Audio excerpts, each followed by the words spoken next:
That's crazy. Going to kill the tower. I'm going to kill it. I'm going to kill it. I'm going to kill it. No. They have to do more. Like we're seeing who does more damage. Yeah. I'm to the target. Oh, well, I'm here. Dude, that guy is so good. I don't have any abilities. 3 seconds. I'm lethal at some point. Yeah, I'll kill Jeff. Okay, I'll kill Jeff. Yeah, nice. But this is all distraction, no? Like they're playing macro right now. Look at top lane. Yeah. Got you, Fudge.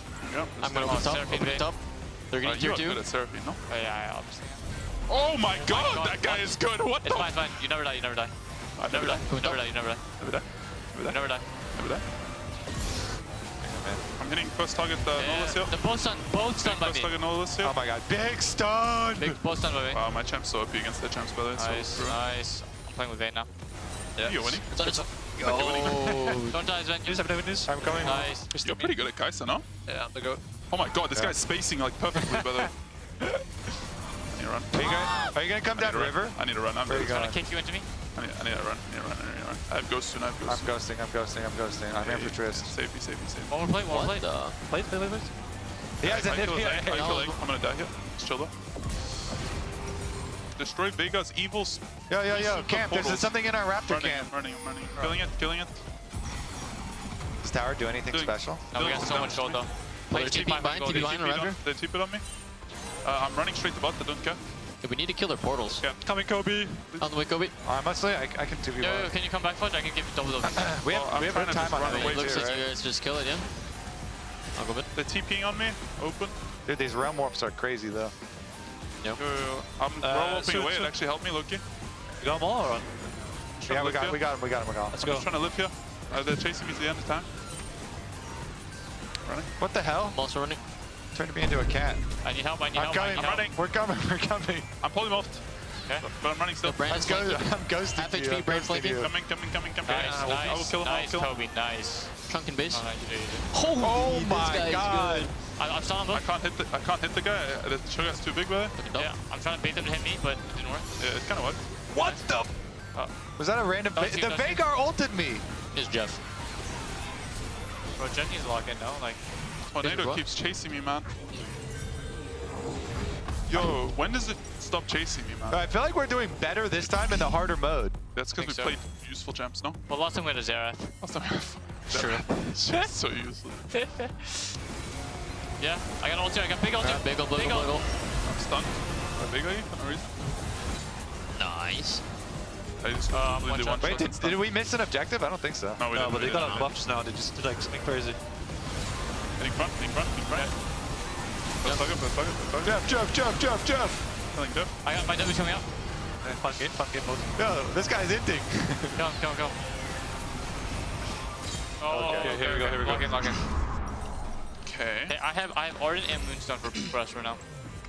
I got a full build this time. I got full build. So got the Nolus no matter what. I'm pink. Help. They CC me to go melee range with them, I guess. Okay. Okay, running to you guys. How are we done? I'm with Brand. Brand's inting. Don't know what that guy's doing. Rep looks good. I'm not wasting ult on this guy. Nice. I could damage him. Recalling. You can't actually. They go coming.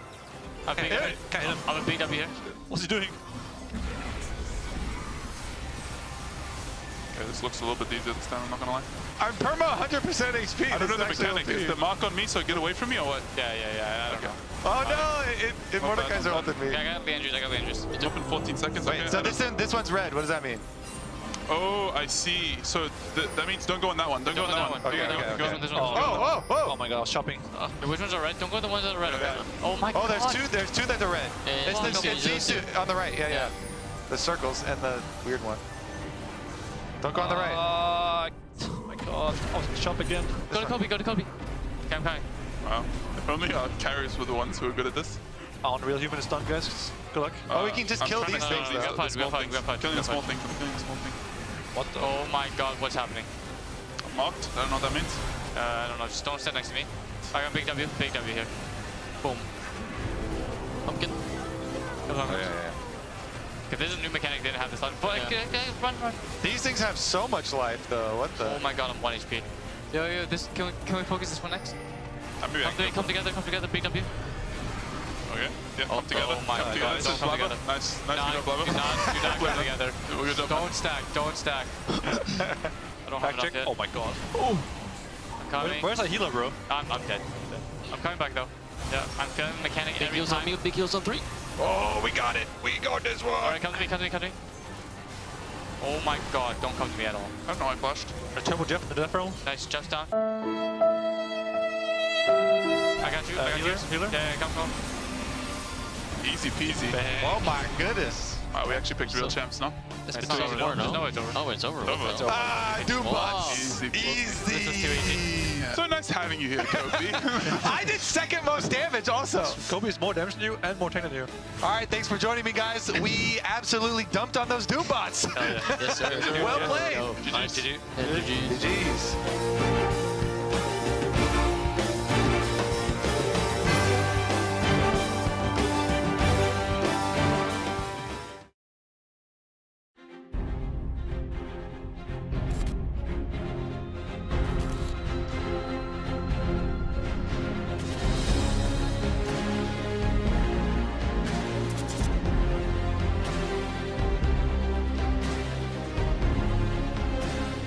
이번 스킨의 핵심 테마는 무게를 견뎌낸 챔피언들입니다. 단순히 승리한 팀이 아니라 압도적 기대와 무게를 이겨낸 팀이었기 때문이죠. 이 무게를 상징적으로 담아낼 수 있는 가장 적절한 세계관이 중세 유럽 판타지였습니다. 왕관, 기사, 권위, 그런 구조를 통해 Heavy is the Crown이라는 월즈 앤 썸턴과 맞물리게 되었죠. 번개의 신 제우스를 스킬 이펙트와 미니나를 분매랑에 넣었고요. 변신했을 때는 거대한 느낌을 주지만 그렇다고 또 너무 과하진 않게 잘 나온 것 같습니다. 강력한 짐승 같은 거대날의 번개의 힘이 흐르는 모습을 보여드리고 싶었습니다. 월즈에서 플레이한 제 스타일의 나르를 스킨으로 잘 표현해 주신 것 같아요. 나르한테 좀 안경을 씌워놨는데 좀 그게 재밌는 것 같습니다. 제가 월즈 우승하고 트로피에 머리를 한번 찌은 그런 사건이 있었었는데 그거를 귀한 모션에 잘 녹여주신 것 같습니다. 와, 살아있는데 외가 나르가. 말을 하지 말고 맡기자. 그래서 저의 말을 들으면 들을수록 더 이상해질 수도 있어요. 이 토템 목걸이에도 있는 호랑이를 디자인에 넣어달라고 요청했었습니다. 단순한 장식 요소를 넘어서 제 상징으로서 호랑이를 담을 수 있도록 무기 자체 디자인을 멋지게 해석해 주셨어요. 귀한 모션에서 유니폼을 이제 어깨에 걸친 형태를 제가 희망해가지고 제 아이덴티티를 최대한 많이 스킨에 넣고 싶었었습니다. 잘 나온 것 같습니다. 괜찮은 것 같은데요? 2024년 같은 경우에는 저희가 디펜딩 챔피언으로 다시 우승한 한 해이기도 하고 조금 무게감 있는 그런 스킨이 나오면 좋겠다라고 생각을 해서 그런 좀 그림자라든지 되게 좀 묵직한 느낌을 많이 주려고 했고요. 팀으로서의 그런 날카로움 같은 것들을 좀 많이 보여주려고 최대한 좀 뾰족하게 그런 것들을 잘 살렸던 것 같아요. 저는 그 귀한 모션 할 때 그 뭐 홀로그램처럼 그 추억이 나온다 했잖아요. 이번 월즈에 좀 서사가 있었습니다. 구마요시 선수의 제안은 제작팀에게 영감을 줬습니다. T1 스킨 제작 전반에 큰 영향을 끼쳤죠. 저는 스킨 전반에 회색, 흰색 톤을 최대한 활용하길 원했고요. 디자인은 약간 유럽 조각상처럼 조형적인 느낌이 들었으면 좋겠다고 말씀드렸어요. 회색, 막 흰색, 검은색 이렇게 해가지고 여기 유럽이니까 막 박물관에 그런 예술품들 그런 컨셉을 생각해. 일단 개인적인 생각이라고 말해주세요. 모두의 생각이 아니고 전체적으로 이번 스킨 시리즈가 무게를 견딘 자들에 대한 이야기인데 바로스는 그 무게를 겉으로 드러내지 않는 이미지나 스킨적으로만 표현했으면 좋겠어요. 뭐 숨은 의미 막 그렇게까지는 안 봐도 돼요. 빨간색 느낌이 되는 게 멋진 것 같고 스킬들도 좀 세 보여서 좋은 것 같아요. 그리고 제가 바로스 WQ로 바론 스틸을 좀 했었어서 귀한 모션에 바론 피냐타 이렇게 터트리는 것도 들어가 있고요. 크로와상도 제가 맛있게 먹었잖아요. 그 요소도 잘 살려주셨습니다. It's good.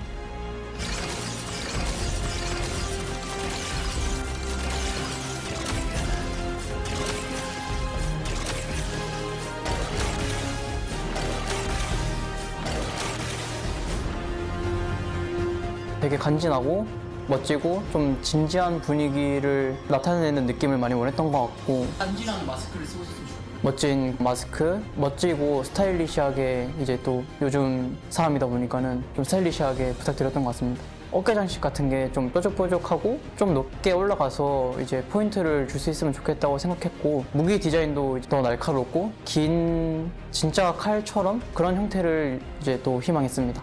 파이크가 살생부를 딱 펼치거든요. 그림을 자세히 보시면은 무슨 챔피언인지 이제 잘 알 수 있을 거예요. 파이크의 꽃이 또 이제 궁 표시라고 생각하는데, 그런 표시들이 또 T1의 상징인 붉은색으로 이제 이펙트들 나오고, 그리고 좀 너무 붉으면 또 안 되다 보니까는 은색 같은 걸로 좀 같이 곁들여서 나왔는데, 제가 생각했던 것보다 훨씬 궁 표시가 예쁘게 나온 것 같아가지고 너무 만족합니다. 초월급인데 이 정도면? 이번에는 사일러스인데 여러분들이 또 결승전에서 저희 플레이를 많이 좋아해 주셔서 스킨이 나오게 됐는데요. 이번 스킨은 사일러스 스킨 중에 처음으로 양쪽 팔의 사슬이 서로 다르다고 합니다. 그 이펙트를 딱 봤을 때 되게 작정하고 멋있게 만들어 주신 것 같습니다. 더 어둡고 더 위압적인 느낌을 많이 살렸습니다. 귀환 모션에서 왕관이 불타면서 해방되는 듯한 액션이 있는데, 그런 게 사일러스의 멋을 많이 표현한 것 같아요. 제가 파이널 MVP가 될 수 있게 많이 도와준 사일러스 프레스티지 스킨도 많이 사랑해주세요. 2024 월드 우승의 감동을 팬 여러분들이 다시 한번 느껴보셨으면 좋겠습니다. 감사합니다.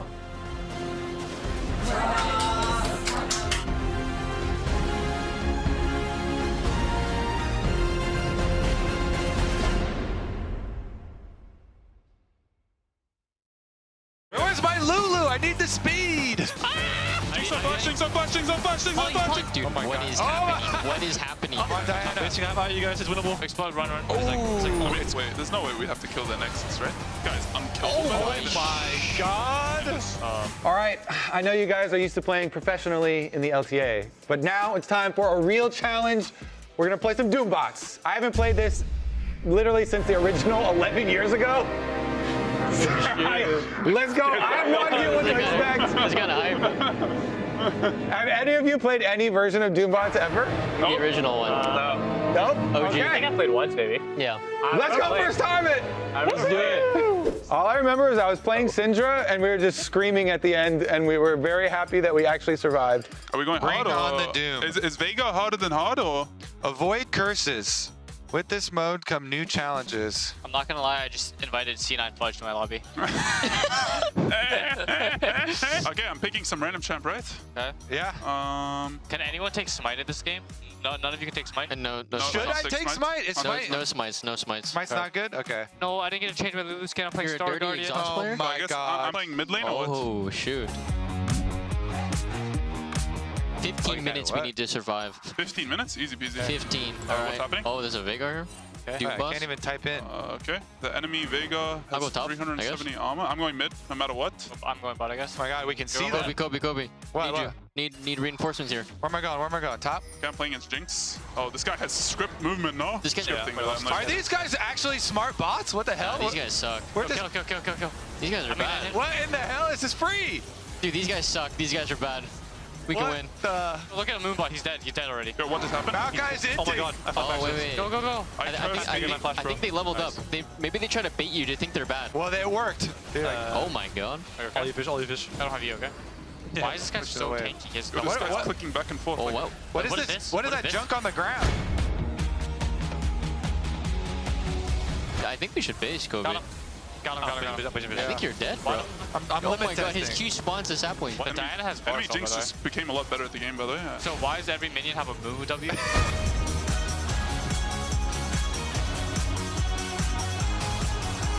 Dude, what are these triangles on the ground?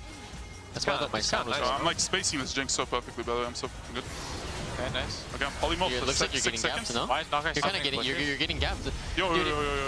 Oh wait, They're Lux is teleporting. TPing. They're teleporting bottom. What the? No, it's mid. It's mid. They're tipping mid, they're tipping Dude, mid. I watched that live happen in front of me and I didn't cancel it. Oh, okay, dude. Honestly, I'm not very scared yet. I'm not very scared.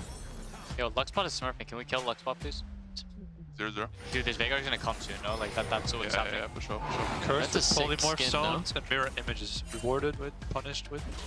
Oh.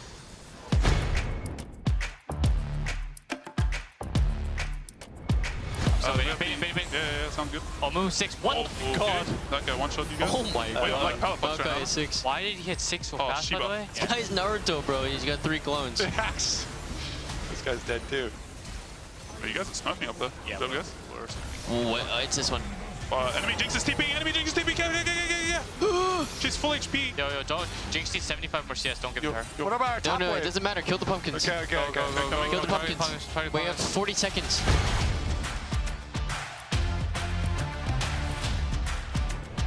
Jinx ball will be too OP here. Jinx bot is gonna be so broken. We gotta kill the pumpkins. Yeah. Stop by the way. Kill the pumpkins. I don't even want to find out what's gonna happen here. Hit. Yo, kill it. Fudge is targeting him. Fudge, get on, bro. Bro, I'm killing him. Oh, wait. Dude. Oh my god. Okay, we earned Oh, we earned it something.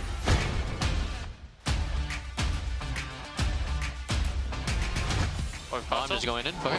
What is that? What is that? Oh, I'm Oh, dying. this guy's unkillable. Oh my god! They are good. I regret fighting these guys. Luxbot is literally smurfing. Yeah, it's really good. Watch room. Dodge stream. Oh my god, man. Bob, you have it. That was you, but That wasn't me. That was you. wasn't. I You didn't guys take one-shotting my aim. mid tower? Basic for tempo. Oh, After this the guy's enemy. crazy movement. Oh my god, I'm one-shot. Okay, fine. I'll take it. I'm coming for Jinx. Yeah, there's a big ult. Oh my god, dude. What? I'm like Palafox, no? What is going on? I'm now? invading Lux! I'm invading I don't Lux! know what's happening. This stuff keeps flying at me. Lux is down! These guys are rage splitting enemy bot these lane. guys- Hey guys, just you guys never wanna Dude, Oh my what God. is Oh! happening? What is happening? I'll take it! Dude, what do you mean you'll take it? You killed me. We got. Ah, they're here! Give Kobe. I'm out. I just couldn't each bait. plate? My No, lord. it's on CD. I already used it. It's a bug, it's a bug, Blubber. I already used it. In front. I'm running mid, Looks good. I'm running mid. Tornadoed by Jenna from... Yeah. It's fine. Looks good. Okay, Jinx on flash. Okay. Let's go. Some missiles on the map. Yeah, Use this guy coming. I'm just... Yeah, we'll get him eventually. Can we get someone useful here? Yeah, I'm here. Pursuit's here. Okay. Yeah, you're looking really useful right now. Oh, got the kill, guys. Trolling. Oh, Lux up. Still I don't know. kicking Lux is over. somehow here. She just spawned. I'm a kills. I got it. Toby's doing a lot of damage right now. Kappa. Enemy Diana is in our bot side. Oh my god. Yeah, opening bot. Play for this wave. I'm defending bot wave. Play for bot wave. I'm defending bot wave. I just missed my I got you, Q. Zen. No, what? Destroy Karthus Life Crystal. Destroy Karthus Life Oh my Crystal God, and fish. defeat Karthus.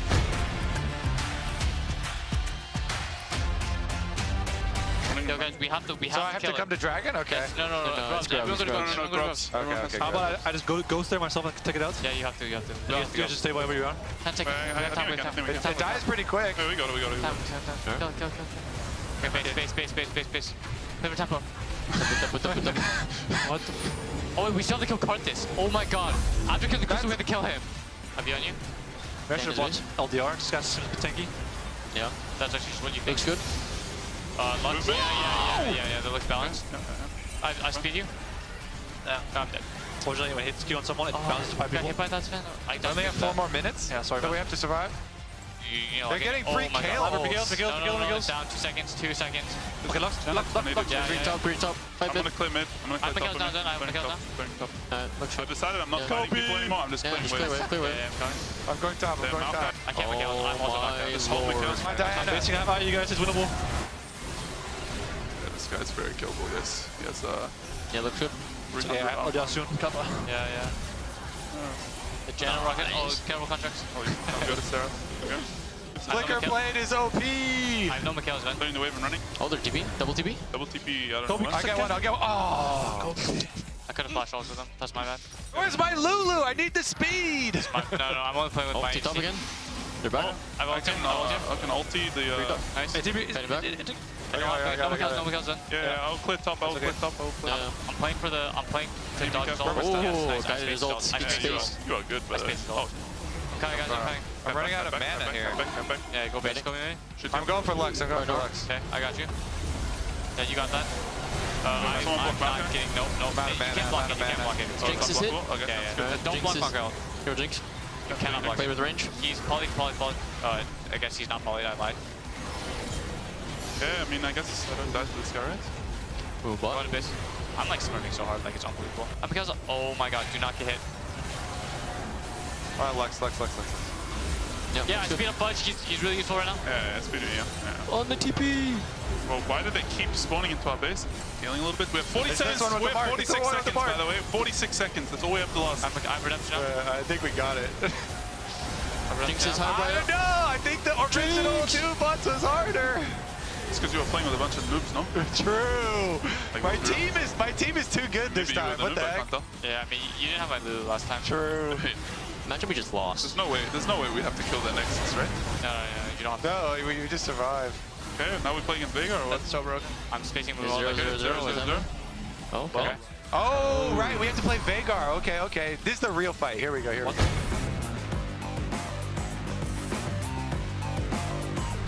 I don't think they can even hurt me. Good, Kobe, bro. Fudge the factor. Oh, Fudge factor. Oh, wait, Yeah, there's a Vigor here. Nexus is... Oh, okay, nice. Now we fight him. Okay. 40k health. There we go. Okay, we go. I'm going. I need to heal a little Wait, bit. I can't even attack him yet. I need to heal a little bit. I don't know. Oh, Okay. he one-shot our Well, that's thing. great. We have to kill him, I guess. I exhausted him. Let's dodge all these. Yeah, I got redemption going. Okay, I'm walking into the thing. Guys, don't stand fire. 200. Yeah, I'm trying not to. Get away from me, bro! My stun even. Fine. Okay. Oh, fantastic. God. Nice movement from me, honestly. Okay, maybe you heal then. Oh, I need to get Yeah, I out of think I that. need to be it. What's that? What is this? Dude, I need my mana. I don't know if I should go inside or outside. Yeah, I think it's I'll outside though. Just let me poke, just play slow. We just have to not die. Yeah. I'm slowing slowly. Good comms. No, we gotta go kill that Nexus. This is too easy. Oh shit. Oh, he's What? Second round. Oh, he's got another life. Oh, never mind. Okay. It wasn't so easy. Okay, I'm gonna heal. Hey, when you get marked, just run out of here. Okay. Oh, what I'm is dead. Oh my. With the standing beast. Oh my god. Yep. Pentakilled. Oh my god, with the standing beast. Seconds.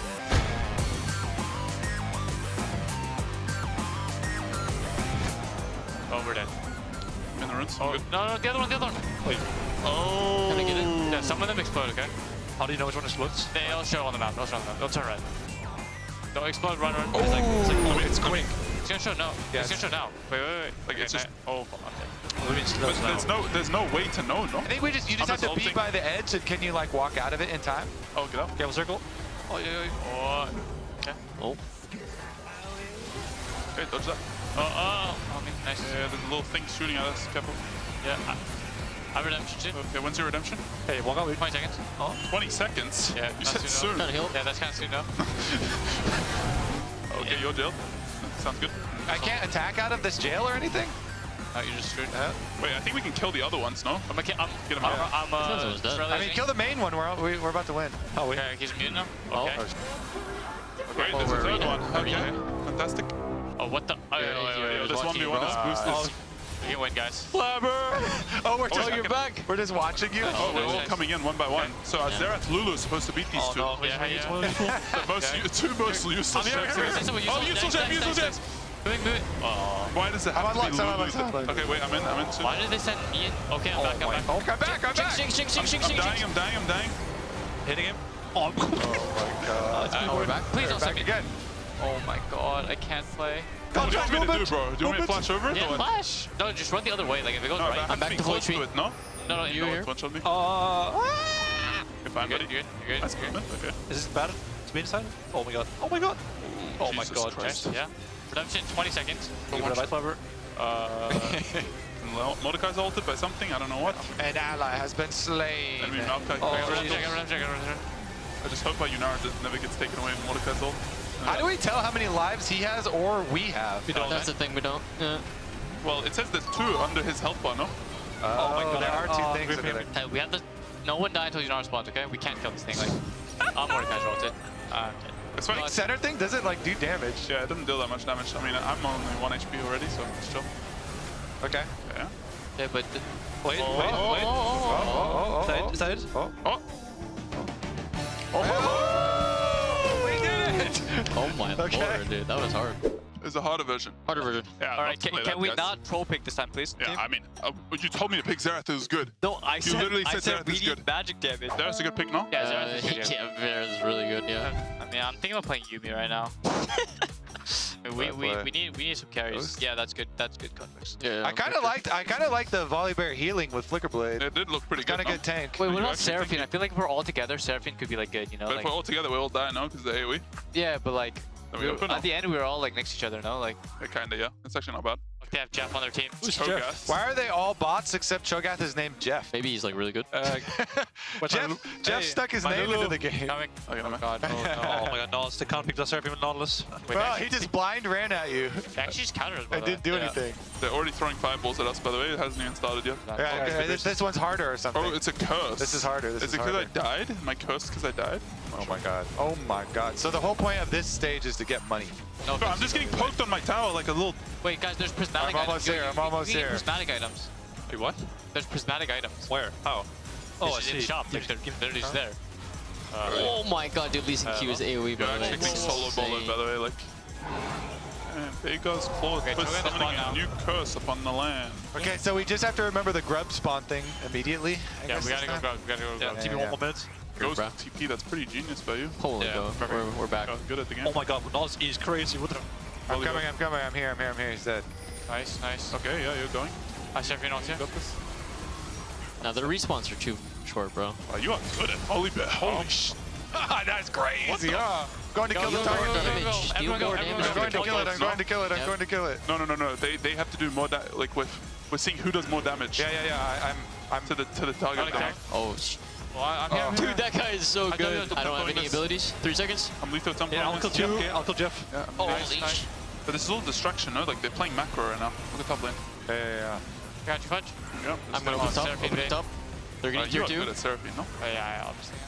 Oh my god, that guy is good. What It's fine. You never die. I never die. Never die. I'm hitting first target Nautilus here. The both stun by First me. target Nautilus here. Oh my god, big stun! Both stun by me. Wow, my champ's so OP against their champs, by the way. Nice. I'm playing with Vayne now. Yeah. You're winning. Oh. Don't die, Sven. I'm coming. Nice. You're pretty good at Kai'Sa, no? Yeah, I'm the goat. Oh my god, this guy's spacing like perfectly, by the way. I need to run. Are you gonna come down river? I need to run. I'm trying to kick you into me. I need to run. I have ghost soon. I'm ghosting. I'm here for Trist. Save me. One more play. Play. He has a hit. I'm gonna die here. Just chill though. Destroy Vega's evil. Yo, camp. There's something in our raptor camp. I'm running. Killing it. Does tower do anything special? No, we got so much gold though. Play TP behind around. They TP on me. I'm running straight to bot. I don't care. Yeah, we need to kill their portals. Yeah. Coming, Kobe. On the way, Kobe. Honestly, I can 2v1. Yo, can you come back, Fudge? I can give you double. We have time on It looks like you guys just kill it, yeah? I'll go mid. They're TPing on me. Open. Dude, these realm warps are crazy though. Yep. I'm realm warping away. It actually helped me, Loki. You got them all or? Yeah, we got him. Let's go. I'm just trying to live here. They're chasing me to the end of time. Running. What the hell? I'm also running. Turned me into a cat. I need help. I'm running. We're coming. I'm pulling him off. Okay. But I'm running still. I'm ghosting Half HP, brain flanking. Coming. Nice. I will kill him. Nice, Kobe. Nice. Chunk and base. Oh my god. I'm stunned him. I can't hit the guy. The sugar's too big, by the way. Yeah, I'm trying to bait them to hit me, but it didn't work. Yeah, it's kind of worked. What the? Was that a random? The Vagar ulted me. Is Jeff. Bro, Jenny's locking now. Like, Tornado keeps chasing me, man. Yo, when does it stop chasing me, man? I feel like we're doing better this time in the harder mode. That's because we played useful champs, no? Well, last time we had a Xerath. Sure. It's so useless. Yeah, I got ult here. I got big ult here. Big ult. I'm stunned. Big ult for no reason. Nice. I just completely one Wait, did we miss an objective? I don't think so. No, we didn't. but they got buffs now. They just did like something crazy. In front. Let's fuck it. Jeff. Killing Jeff. I got my W coming up. Fun game mode. Yo, this guy's inting. Go. Oh, okay, here we go. Lock in. Okay. Hey, I have Ardent and Moonstone for us right now. I got a full build this time. I got full I'm going to Cho'Gath the Nautilus no matter what. Big ult. I'm a big. Help. They CC me to go melee range with them, I guess. Okay. Okay, running to you guys.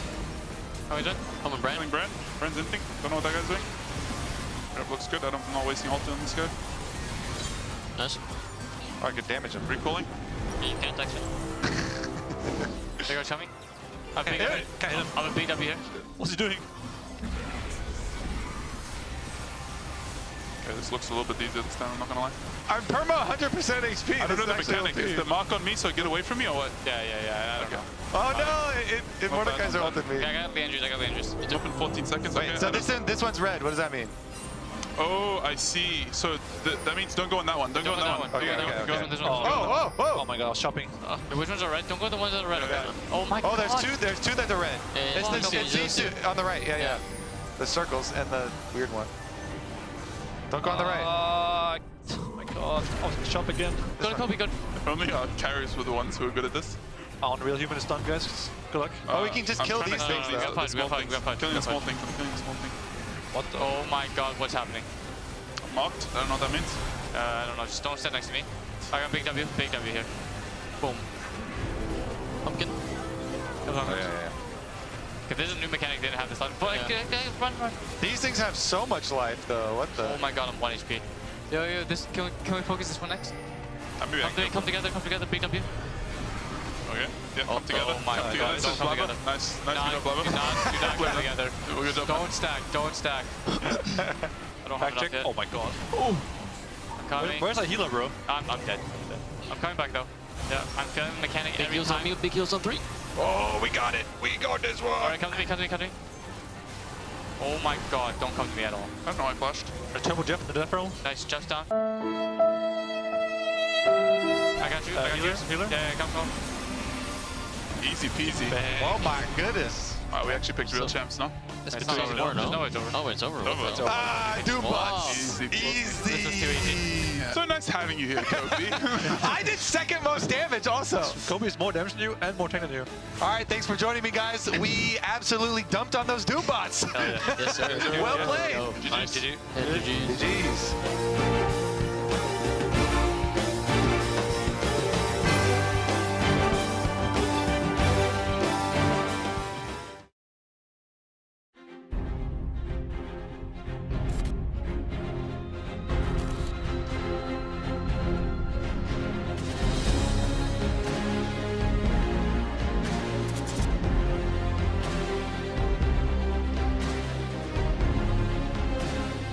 이번 스킨의 핵심 테마는 무게를 견뎌낸 챔피언들입니다. 단순히 승리한 팀이 아니라 압도적 기대와 무게를 이겨낸 팀이었기 때문이죠. 이 무게를 상징적으로 담아낼 수 있는 가장 적절한 세계관이 중세 유럽 판타지였습니다. 왕관, 기사, 권위, 그런 구조를 통해 Heavy is the Crown이라는 월즈 앤 썸턴과 맞물리게 되었죠. 번개의 신 제우스를 스킬 이펙트와 미니나르 분메랑에 넣었고요. 변신했을 때는 거대한 느낌을 주지만 그렇다고 또 너무 과하진 않게 잘 나온 것 같습니다. 강력한 짐승 같은 거대 나르의 번개 힘이 흐르는 모습을 보여드리고 싶었습니다. 월즈에서 플레이한 제 스타일의 나르를 스킨으로 잘 표현해 주신 것 같아요. 나르한테 좀 안경을 씌워놨는데 좀 그게 재밌는 것 같습니다. 제가 월즈 우승하고 트로피에 머리를 한번 찌은 그런 사건이 있었었는데 그거를 귀한 모션에 잘 녹여주신 것 같습니다. 와, 살아있는데 메가나르가. 말을 하지 말고 맡기자. 그래서 저의 말을 들으면 들을수록 더 이상해질 수도 있어요. 이 토템 목걸이에도 있는 호랑이를 디자인에 넣어달라고 요청했었습니다. 단순한 장식 요소를 넘어서 제 상징으로서 호랑이를 담을 수 있도록 무기 자체 디자인을 멋지게 해석해 주셨어요. 귀한 모션에서 유니폼을 이제 어깨에 걸친 형태를 제가 희망해가지고 제 아이덴티티를 최대한 많이 스킨에 넣고 싶었었습니다. 잘 나온 것 같습니다. 괜찮은 것 같은데요? 2024년 같은 경우에는 저희가 디펜딩 챔피언으로 다시 우승한 한 해이기도 하고 조금 무게감 있는 그런 스킨이 나오면 좋겠다라고 생각을 해서 그런 좀 그림자라든지 되게 좀 묵직한 느낌을 많이 주려고 했고요. 팀으로서의 그런 날카로움 같은 것들을 좀 많이 보여주려고 최대한 좀 뾰족하게 그런 것들을 잘 살렸던 것 같아요. 저는 그 귀한 모션 할 때 그 뭐 홀로그램처럼 그 추억이 나온다 했잖아요. 이번 워이즈에 좀 서사가 있었습니다. 구마유시 선수의 제안은 제작팀에게 영감을 줬습니다. T1 스킨 제작 전반에 큰 영향을 끼쳤죠. 저는 스킨 전반에 회색, 흰색 톤을 최대한 활용하길 원했고요. 디자인은 약간 유럽 조각상처럼 조형적인 느낌이 들었으면 좋겠다고 말씀드렸어요. 회색, 막 흰색, 검은색 이렇게 해가지고 여기 유럽이니까 막 박물관에 그런 예술품들 그런 컨셉을 생각해. 일단 개인적인 생각이라고 알려주세요. 모두의 생각이 아니고 전체적으로 이번 스킨 시리즈가 무게를 견딘 자들에 대한 이야기인데 바로스는 그 무게를 겉으로 드러내지 않는 이미지나 스킨적으로만 표현했으면 좋겠어요. 뭐 숨은 의미 막 그렇게까지는 안 봐도 돼요. 빨간색 느낌이 되는 게 멋진 것 같고 스킬들도 좀 세 보여서 좋은 것 같아요. 그리고 제가 바로스 WQ로 바론 스틸을 좀 했었어서 귀한 모션에 바론 피냐타 이렇게 터트리는 것도 들어가 있고요. 크루아상도 제가 맛있게 먹었잖아요. 그 요소도 잘 살려주셨습니다. It's good.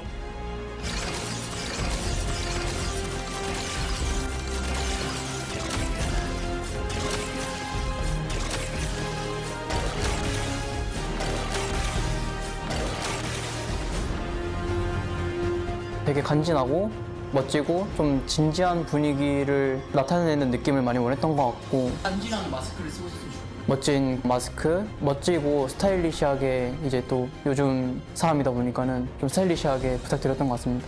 어깨 장식 같은 게 좀 뾰족뾰족하고 좀 높게 올라가서 이제 포인트를 줄 수 있으면 좋겠다고 생각했고 무기 디자인도 더 날카롭고 긴 진짜 칼처럼 그런 형태를 이제 또 희망했습니다.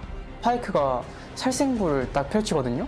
그림을 자세히 보시면은 무슨 챔피언인지 이제 잘 알 수 있을 거예요. 파이크의 꽃이 또 이제 공 표시라고 생각하는데 그런 표시들이 또 T1의 상징인 붉은색으로 이제 이펙트들 나오고 그리고 좀 너무 붉으면 또 안 되다 보니까는 은색 같은 걸로 좀 같이 곁들여서 나왔는데 제가 생각했던 것보다 훨씬 궁 표시가 예쁘게 나온 것 같아가지고 너무 만족합니다. 초월급인데 이 정도면?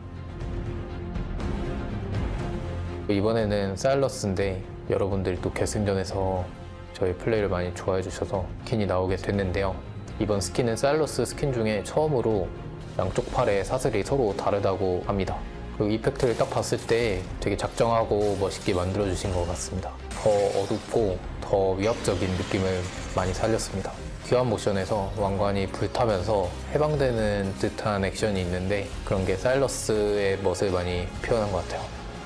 제가 파이널 MVP가 될 수 있게 많이 도와준 사일러스 프레스티지 스킨도 많이 사랑해주세요. 2024 월드 우승의 감동을 팬 여러분들이 다시 한번 느껴보셨으면 좋겠습니다. 감사합니다.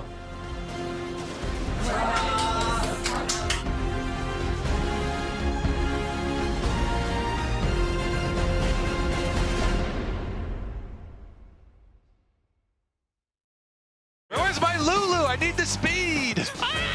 Some flashing, some flashing, some flashing, some flashing! Dude, what is happening? What is happening? Come on, Diana. Bitching out you guys is winnable. Explode, run. Wait, there's no way we have to kill the Nexus, right?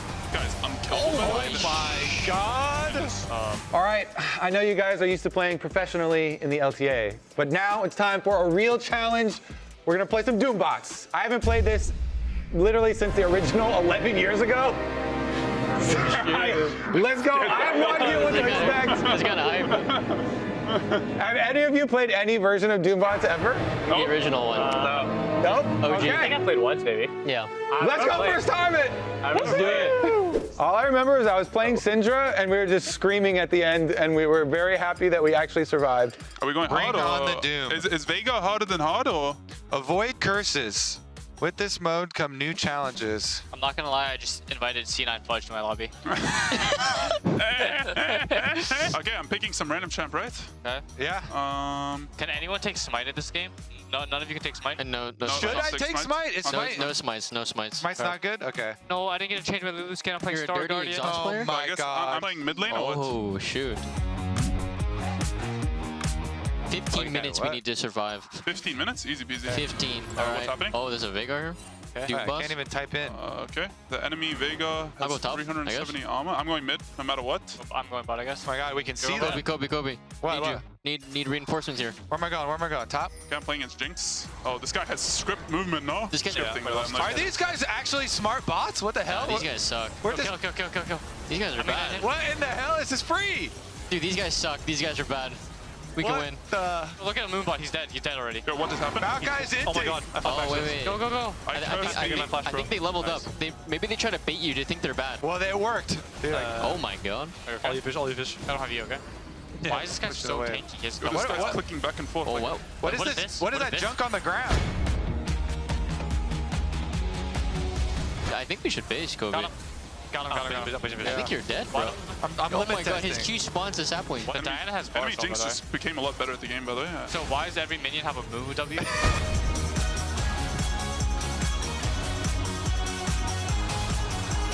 Dude, what are these triangles on the ground? That's why I thought my sound was I'm like spacing this Jinx so perfectly, by the way. I'm so fucking good. Okay, nice. Okay, I'm polymorph It for looks like you're 6 getting gapped, seconds. no? Why is Knockout You're kind of getting, you're getting gapped. Yo. Oh wait, They're Lux is teleporting. TPing. They're teleporting bottom. What the heck? No, it's mid, it's mid. They're tipping mid, they're tipping Dude, mid. I watched that live happen in front of me and I didn't cancel it. Oh, okay, dude. Honestly, I'm not very scared yet. I'm not very scared. Yo, Luxbot is smurfing. Can we kill Luxbot, please? 0-0. Dude, this Veigar's gonna come soon, no? Like, that's what's happening. Yeah, for sure. Cursed That's with a sick polymorph skin, stones and mirror images. Rewarded with, punished with. Oh.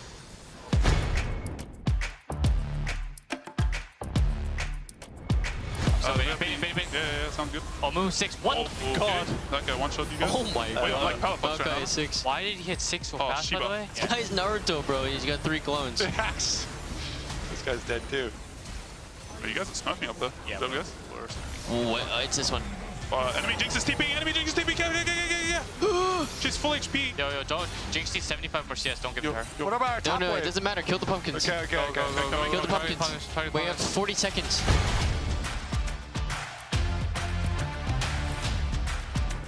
No, Jinx ball will be too OP here. Jinx bot's gonna be so broken. We gotta kill the pumpkins. Yeah. Stop, by the way. Kill the pumpkins.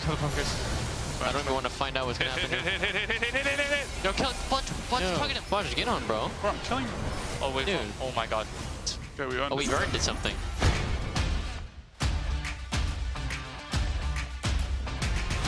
Oh, I'm just going in. Fuck it. What is that? Oh, I'm dying. This guy's unkillable. Oh my god! They are good. I regret fighting these guys. Luxbot is literally smurfing. Yeah, it's really good. Watch room. Dodge stream. Oh my god, man. Glad we have it. That was you, but That wasn't me. That was you. wasn't. I You didn't guys take one-shotting my damage. mid tower? Base for tempo. Oh, After I this get the guy's enemy. crazy movement. Oh my god, I'm one-shot. Okay, right, fine. I'm coming for Jinx. Yeah, that's a big ult. Oh my god, dude. What? I'm like Palafox, no? What is going on? I'm bro? invading Lux. I'm I invading don't Lux. know what's happening. This stuff keeps flying at me. Lux is down. These guys are rage splitting enemy bot these lane. I Hey could guys, just you guys never wanna? base. You guys wanna? Dude, Oh my what God. is Oh! happening? What is happening? I'll take it. Dude, what do you mean you'll take it? You killed me. We got. Ah, they're here. Give Kobe. I'm out. I just couldn't eat base. My lord. No, it's not CD. I already used it. It's a bug, Blubber. I already used it. In front. I'm running mid. Looks good. I'm running mid. Played by Jenna from. Yeah. It's fine. Looks good. Okay, Jinx on flash. Okay. Let's go. Some missiles on the map. Yeah, Use this guy coming. I'm just. Yeah, we'll get him eventually. Can we get someone useful here? Yeah, I'm here. Pursuit's here. Okay. Yeah, you're looking really useful right now. Oh, got the kill, guys. Trolling. Oh, Lux up. I don't know. Lux is somehow here. She just spawned. I'm a kill. I got it. Kobe's doing a lot of damage right now. Kappa. Bro, enemy Diana's in our bot side. Oh my god. Yo, opening bot. Play for this wave. I'm defending bot wave. Play for bot wave. I'm defending bot wave. I just missed my I got you, Q. Zen. Yo, what? Destroy Karthus Life Crystal. Destroy Karthus Light Oh my Crystal God, and fish. defeat Karthus.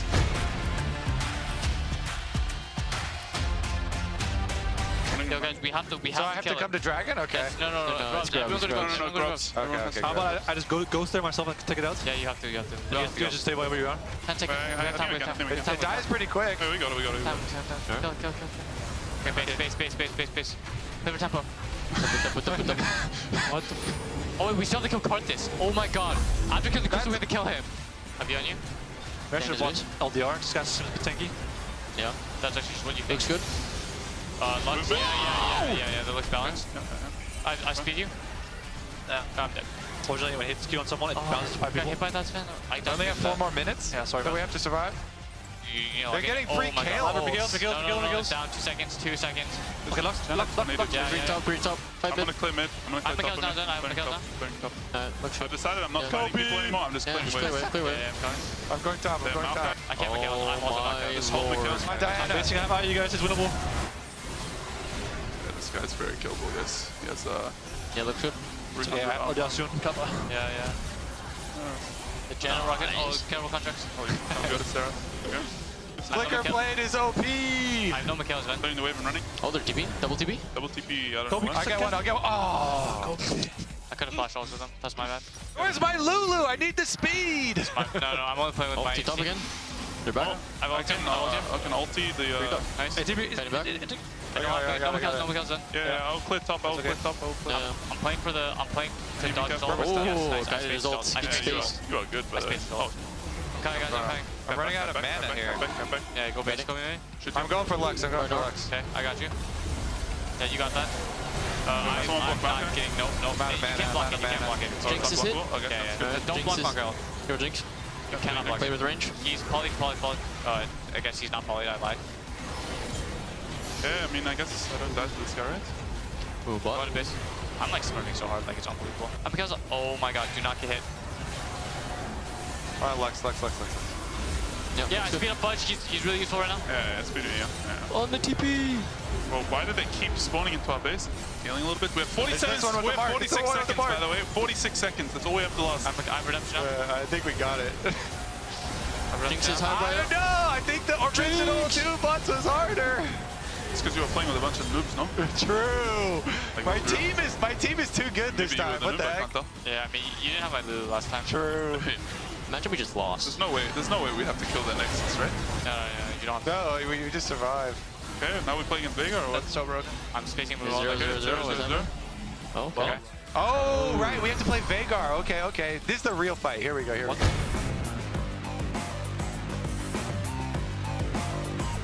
I don't think they can even hurt me. Good, Kobe, bro.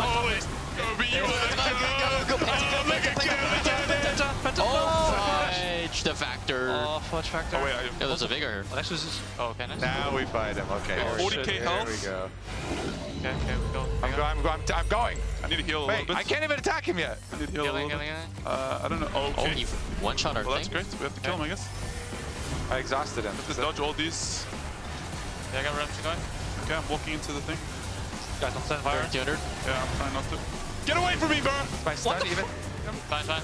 Okay. Oh, nice movement from me, honestly. Okay, maybe you heal then. Oh, I need to get out of there. What's that? What is this? Dude, I need my mana. I don't know if I should go inside or outside. Yeah, I think it's outside though. Just let me poke, just play slow. We just have to not die. Yeah. I'm slowed in. Good comms. No, we gotta go kill that Nexus. This is too easy. Oh shit. Oh, he's what? Second round. Oh, he's got another life. Never mind, Okay. it wasn't so easy. Okay, I'm gonna heal. Hey, when you get marked, just run out here. Okay. Oh, what is I'm dead. Oh my. With the standing beast, Oh my god. Yep. Pentakilled. Oh my god, with the standing beast. Seconds.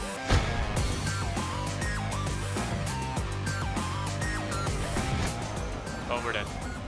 In the runes. Oh, Good. no, the other one. Wait. Oh. Can I get it? Yeah, some of them explode, okay? How do you know which one explodes? They'll show on the map. They'll turn red. They'll explode, run. Oh, it's quick. It's gonna show now. Yes. It's gonna show now. Wait. Like, it's just... Oh, fuck. There's no way to know, no? I think you just have to be by the edge, and can you like walk out of it in time? Oh, get up. Okay, we'll circle. Oh, yeah. Oh. Okay. Oh. Okay, dodge that.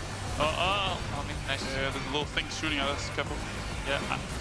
I have redemption too. Okay, when's your redemption? Hey, walk out. 20 seconds. Oh, 20 seconds? Yeah, You said soon. Yeah, that's kind of soon now. Okay, you're jailed. Sounds good. I can't attack out of this jail or anything? No, you're just screwed. Wait, I think we can kill the other ones, no? Get him out. I mean, kill the main one. We're about to win. Oh, wait. Okay, he's muted now. Oh. Okay. Great, there's a third one. Okay, fantastic. Oh, what the? This 1v1 is boosted. We can win, guys. Oh, you're back. We're just watching you. Oh, we're all coming in one by one. So Azerath Lulu is supposed to beat these two. Yeah. The two most useless champs. Oh, useful champ. Moving. Oh. Why does it have to be Lulu? Okay, wait, I'm in soon. Why did they send me in? Okay, I'm back. Oh, I'm back. I'm dying. Hitting him. Oh my god. We're back. Please don't send me. Again. Oh my god, I can't play. What do you want me to do, bro? Do you want me to flash over it? Yeah, flash. No, just run the other way. Like if it goes right. I'm back to full HP. No, you're here. One shot me. You're fine, buddy. You're good. That's good. Okay. Is this bad? To be inside? Oh my god. Oh my god. Oh my god. Christ. Yeah. Redemption 20 seconds. You got a light fiber? Mordecai's altered by something, I don't know what. An ally has been slain. Enemy Malkai. I just hope my Yunara never gets taken away in Mordecai's ult.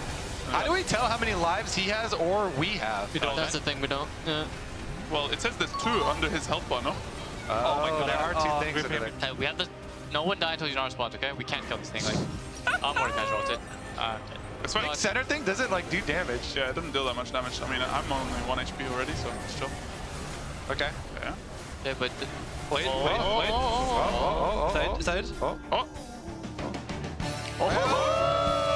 We did it! Oh my lord, dude. That was hard. It's a harder version. Yeah, Alright, can we not troll pick this time, please? Yeah, I mean, you told me to pick Xerath, it was good. No, I said Xerath we is need good. magic damage. Xerath's a good pick, no? Yeah, Xerath is good. Yeah, Xerath is really good, yeah. I mean, I'm thinking about playing Yumi right now. we need some carries. Yeah, that's good. That's good context. Yeah. I kind of liked the Volibear healing with Flicker Blade. It did look pretty good. Kind of good tank. Wait, what about Seraphine? I feel like if we're all together, Seraphine could be like good, you know? But like, if we're all together, we all die, no? Because the AoE. Yeah, but like at the end we were all like next to each other, no? Like kinda, yeah. That's actually not bad. Like they have Jeff on their team. Who's Cho'Gath? Why are they all bots except Cho'Gath is named Jeff? Maybe he's like really good. Jeff stuck his name into the game. Oh my god. Oh my god, Nautilus. The can't pick the Seraphine with Nautilus. Bro, he just blind ran at you. Actually just countered us. It didn't do anything. They're already throwing fireballs at us, by the way. It hasn't even started yet. Yeah, this one's harder or something. Oh, it's a curse. This is harder. Is it because I died? Am I cursed because I died? Oh my god. Oh my god. So the whole point of this stage is to get money. No, I'm just getting poked on my tower like a little... Wait, guys, there's prismatic items. I'm almost here. Prismatic items. Wait, what? There's prismatic items. Where? How? Oh, I see. In the shop. Like, they're just there. Oh my god, dude, Lee Sin Q is AoE, bro. You're actually being solo bowled, by the way, like... And Vega's claw twists summoning a new curse upon the land. Okay, so we just have to remember the grub spawn thing immediately. Yeah, we gotta go. TP 1 more minutes. Ghost TP, that's pretty genius by you. Holy god, we're back. Good at the game. Oh my god, Nautilus is crazy. What the... I'm coming, I'm here, he's dead. Nice. Okay, yeah, you're going. I chef you not here. Got this. Now the respawns are too short, bro. Oh, you are good at holy sh... That's crazy, Going to kill the target. I'm going to kill it. No. They have to do more like we're seeing who does more damage. Yeah. I'm to the target. Oh, well, I'm here. Dude, that guy is so good. I don't have any abilities. 3 seconds. I'm lethal at some point. I'll kill Jeff. Yeah, nice. But this is all distraction, no? Like they're playing macro right now. Look at top lane. Yeah. Got you, Fudge? Yeah. I'm gonna put top. They're gonna tier 2. You're good at Seraphine, no? Yeah, obviously. Oh my god, that guy is good. What the? It's fine. You never die. I never die. You never die. I'm hitting first target Nautilus here. The both stun by me. First target Nautilus here. Oh my god, big stun! Both stun by me. Wow, my champ's so OP against their champs, by the way. Nice. I'm playing with Vayne now. Yeah. You're winning. Oh. Don't die, Sven. I'm coming. Nice. You're pretty good at Kai'Sa, no? Yeah, the goat. Oh my god, this guy's spacing like perfectly, by the way. I need to run. Are you gonna come down river? I need to run. I'm trying to kick you into me. I need to run. I have ghost soon. I'm ghosting. I'm here for Trist. Save me. One more play. Play. He has a hit. I'm gonna die here. Just chill though. Destroy Vega's evil. Yo, camp. There's something in our raptor camp. I'm running. Killing it. Does tower do anything special? No, we got so much gold though. Play TP behind a raptor. They TP'd on me. I'm running straight to bot. I don't care. Yeah, we need to kill their portals. Yeah, coming, Kobe. On the way, Kobe. Honestly, I can 2v1. Yo, can you come back, Fudge? I can give you double. We have time on that. It looks like you guys just kill it, yeah? I'll go mid. They're TPing on me. Open. Dude, these realm warps are crazy though. Yep. I'm realm warping away. It actually helped me, Loki. You got them all or? Yeah, we got him. Let's go. I'm just trying to live here. They're chasing me to the end of time. Running. What the hell? I'm also running.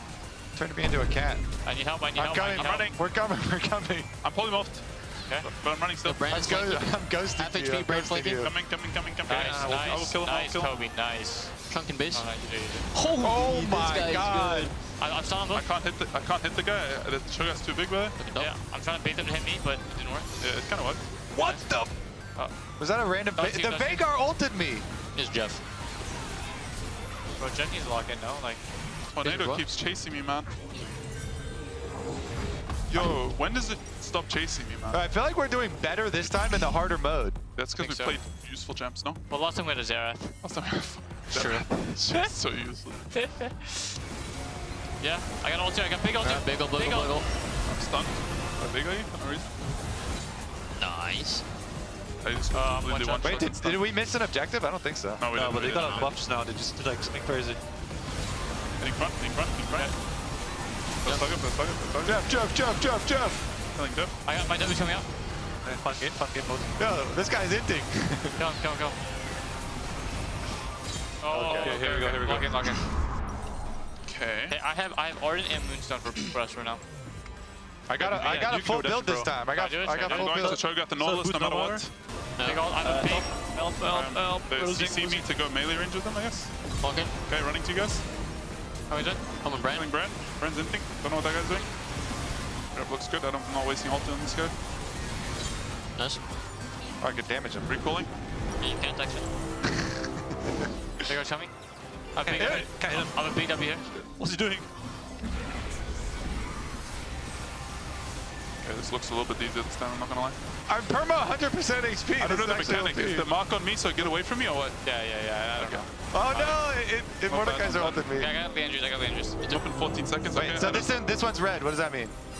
Oh, I see. So that means don't go on that one. Don't go on that one. Okay, Go on This that one. Oh! Oh my god, I was shopping. Which ones are red? Don't go the ones that are red. Okay. Oh my god. Oh, there's two that are red. Yeah, It's these two on the right. Yeah. The circles and the weird one.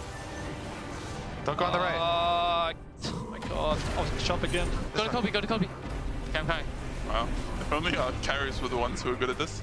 Unreal human is done, guys. Good luck. Oh, we can just I'm kill trying to these kill things these though. We got small fight, things. we got fight, Killing we a got small fight. thing. I'm killing a small thing. What the? Oh my god, what's happening? I'm marked. I don't know what that means. I don't know. Just don't stand next to me. I got big W here. Boom. Pumpkin. Okay, this is a new mechanic. Didn't have this. But run. These things have so much life though. What the? Oh my god, I'm 1 HP. Yo, this can we focus this one next? Maybe I can Come together, big W. Okay. Yeah, come together. Oh my Come god, together. come together. Nice. No, Good job, Lava. do not come together. Good job. Don't stack. I don't have enough yet. Oh my god. I'm coming. Where's that healer, bro? I'm dead. I'm coming back though. Yeah, I'm feeling the mechanic Big every heals time. on me, big heals on 3. Oh, we got it. We got this one. Alright, come to me. Oh my god, don't come to me at all. I don't know, I flashed. A turbo Jeff in the death roll. Nice, just down. I got you. Healer? Yeah, come. Easy peasy. Oh my goodness. We actually picked real champs, no? It's It's not not over, over. no? No, it's over. Oh, it's over. It's over. Ah, Doom Wow. bots. Easy. Easy. This is too easy. So nice having you here, Kobe. I did second most damage also. Kobe is more damage than you and more tank than you. All right, thanks for joining me, guys. We absolutely dumped on those Doom bots. Hell yeah. Yes, sir. Well played. Nice, GG. GG's.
the final chapter in a rivalry 8 years in the making, and this is the last time we'll see these two orgs versus each other. Say it isn't true.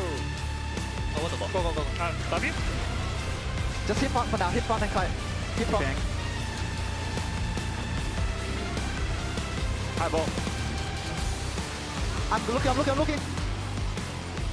Bob Blossom on the 400 Thieves again! Lucian. Keep going. Read it. Keep going. Nice. Keep going. Nice. 100 Thieves roar back to life and will take game number 1 versus Team Liquid. We push you now. Yeah, look at that.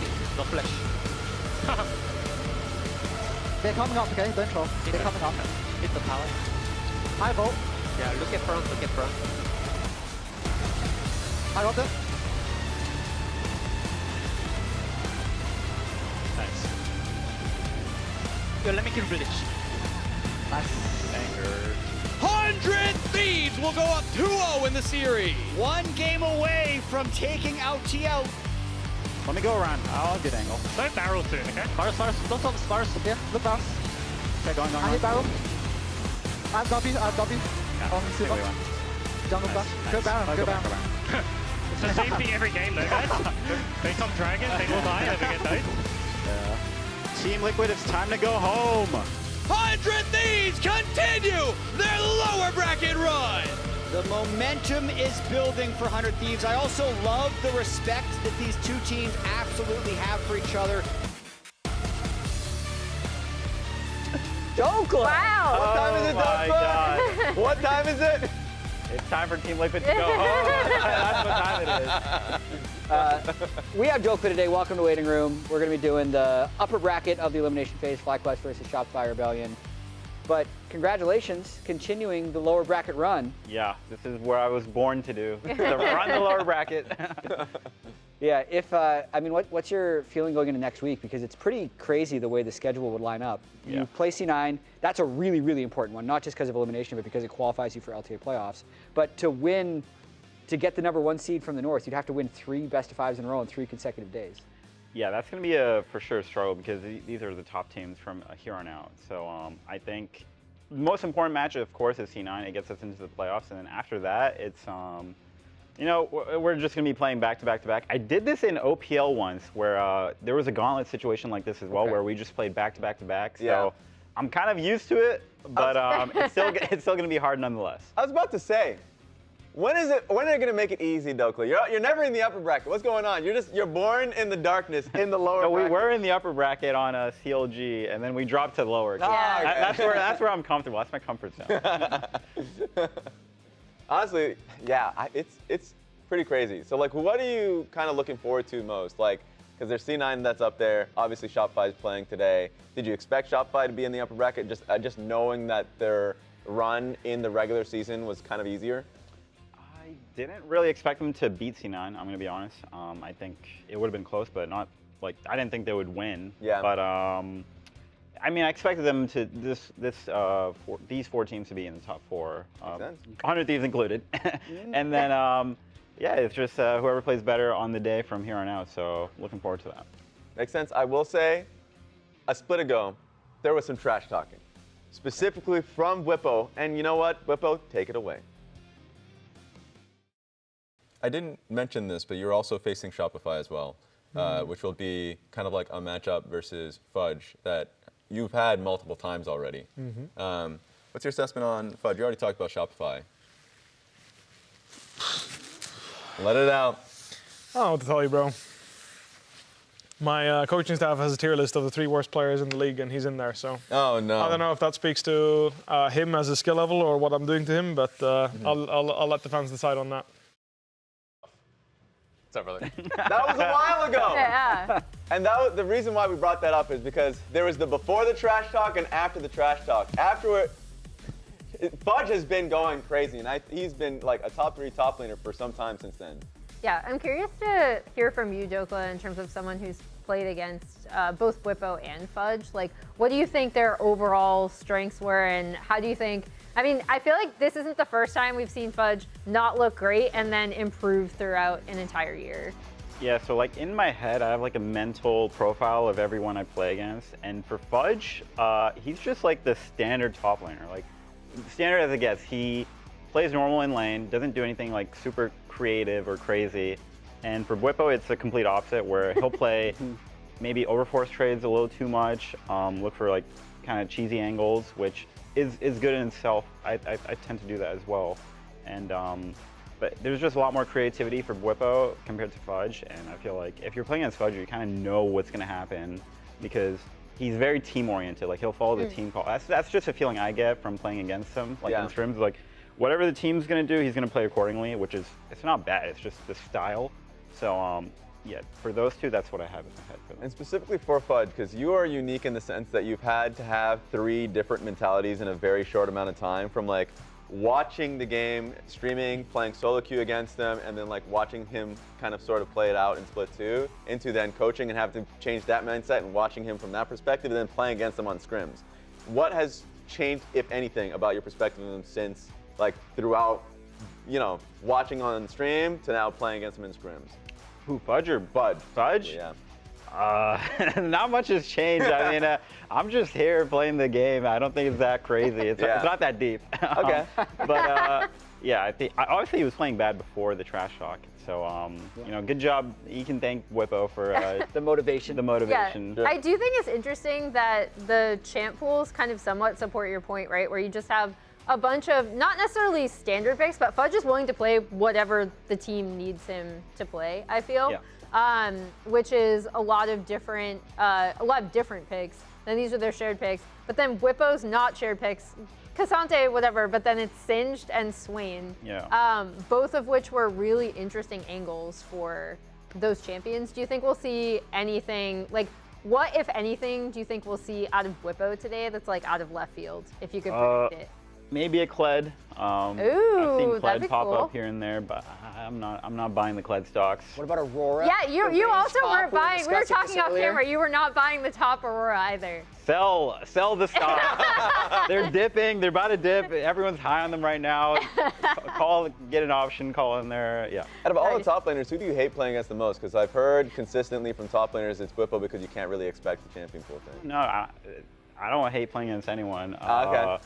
Okay, who do you enjoy the least? Who do I enjoy? Get an answer. Framing. Rephrase the question. Who do I enjoy the least? Thanatos, Bwipo, and just good play. No, I enjoy the challenge. I think it's just fun. Like I'm at a stage where it's fun to play. Yeah. I don't want to play against the bad people. It's least enjoyable playing against the worst players. So yeah. Who are like? So I just call them. No.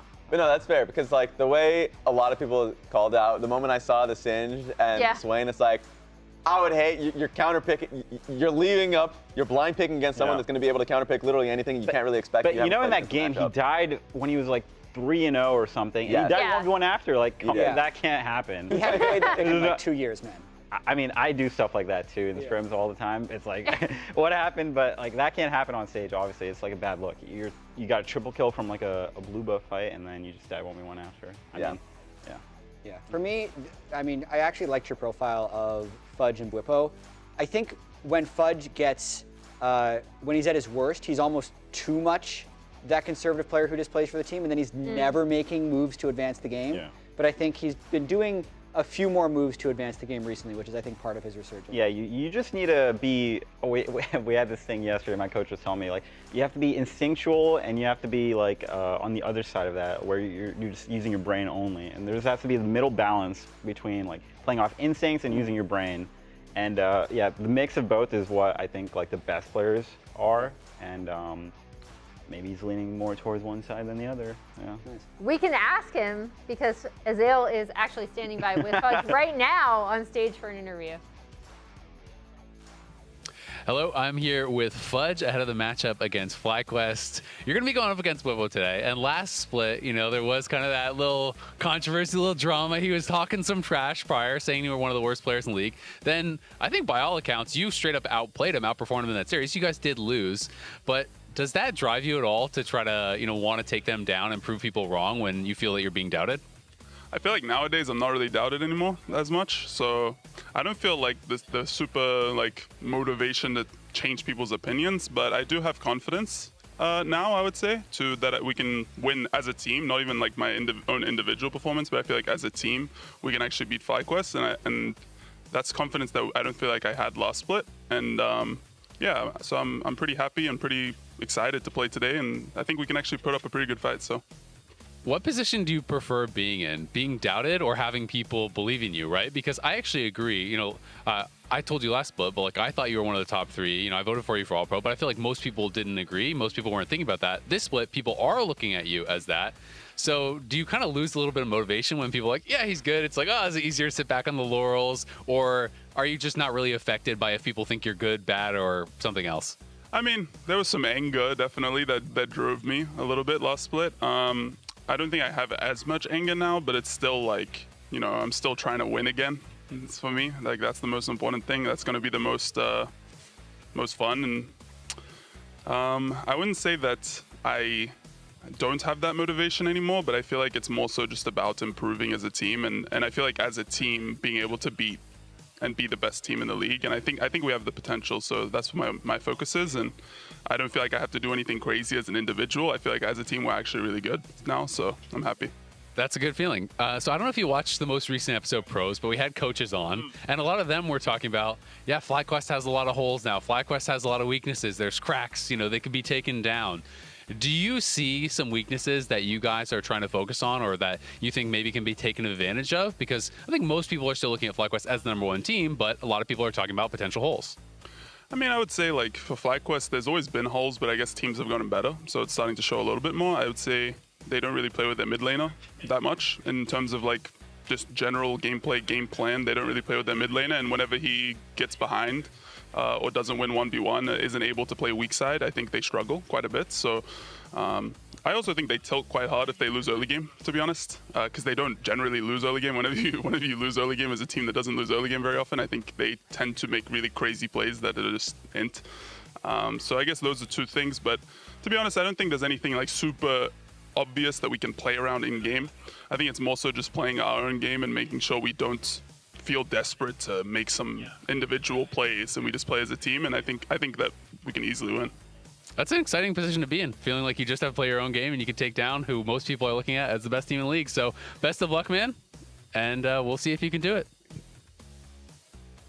Thanks, Azale. We wanted to continue the conversation on FlyQuest and if they're vulnerable. I know last week we had a bunch of coaches on pros. Yes. So not pro players, but still pros.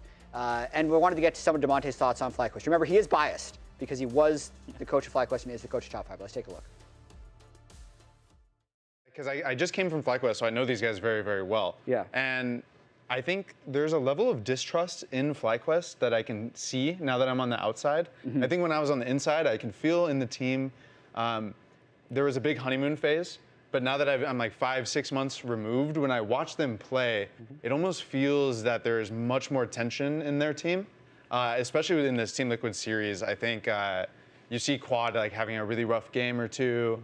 I think when Bwipo doesn't perform or like pool numbers to him in the way that he wants to, or if he's even losing lane, it feels like their team struggles a lot. And I think Masu has really high highs. There are still times where Masu does show that he's like a bit of a rookie and he doesn't have like he's not super consistent across the board. I think where FlyQuest is really good is like inspired shot calling is just top tier. From working with this guy, I don't think there's a better like person that I've seen do what he does. And I've gotten to work with Huni, I've gotten to work with a lot of star players. And then Busio, those two, like Inspired has spent the last 2 years basically teaching Busio everything. So those two players are the ones to watch out for, but it almost feels like the other three, it's not that they're crumbling, but the trust doesn't seem like it's there. So I feel like, honestly, I'm looking forward to playing versus them. I think they're in the most beatable state I've seen them in. I think this is a really interesting conversation to have in the exact same location with different The exact same Yeah. just people swapping. That's actually crazy. But I wanted to pull up the timeline of FlyQuest because another thing we talked about here is there is this narrative currently that like, oh wow, FlyQuest has been the best team for 2 years, but they've won 2 of these 4 splits. Yes. Yet to win the 5th split. And also, they're incredibly clutch, not necessarily dominant, because the 2024 summer split was the Minions, and then the 2025 split 2 was a Game 5 backdoor after Blabber had probably thrown the game in the mid lane for C9. So they are very good, I'm curious, like, is it a level of cope to say, by the other teams to say that, oh yeah, they're vulnerable, there are these cracks, when like, well, they are the defending champions and they've actually yet to drop a single game in Split 3. But I think there's a lot of nuance here because I agreed with the conversation that they haven't actually looked incredibly dominant, even if they're winning so many of their games. What are your thoughts? I do agree, like they don't have the same level of, they're just gonna win no matter what happens, I think, especially in terms from, like if they fall behind, they just FF, like right away. Their mental is very brittle right now, and I don't know where that comes from or like what the coaches are saying about that behind the scenes, but yeah, so at least for me, it's they're not untouchable. I don't think any of the teams are unbeatable by any standard. So to me, this is the weakest they've looked, even though like they have obviously are the defending champs, but and haven't lost a game, which is the weird thing as well. But it's the format, guys. There we go. Yeah. I think the other really tricky thing about it is that we've seen them. I feel like they've never been a team like people talk about how playstyles affect your perception, right? Team Liquid was at their best last year. It felt like they had the lane swap down, they had macro down. Like it was really, really difficult to sometimes get like in their heads or make them look as vulnerable. C9, I think people talk about the same way, where they just like crush lanes and kind of have the potential to roll you over in really dominant fashion. But then FlyQuest, even when they've been at their best, I feel like they're always playing around a little bit on the edge. A little kind funny of like, business going yeah, on. kind of like how you talked about Bwipo, right? Yeah, there's some funny business specifically, going and on. then apply that to the entire team. But on the flip side, I feel like they always have enough stability internally to be able to come back or to be able to find the angles. And I think that really starts with, like, I know Busio on Pros called out and credited Inspired for that a lot. But it's the two of them kind of working in tandem as a jungle support duo. Completely agree. I think that with all the questions about like that Tanner had mentioned and that we had kind of discussed, their core of their support jungle is still the strongest in the league. And I'm very much, especially this split, Busio has just been, if we were to have an MVP of this split, it would just be Busio in my mind, and Inspired. So like any team fight that's going to be set up, they are there immediately, and it seems very clear what they're trying to do around Dragon and all that. So I feel like at least if we're just talking about their strengths to me is still going to be Inspired and Busio. Yeah, right. I mean, for me, at least like in solo queue, you play against Busio. This guy is juking all your vision. He's like always tempo up on enemy support.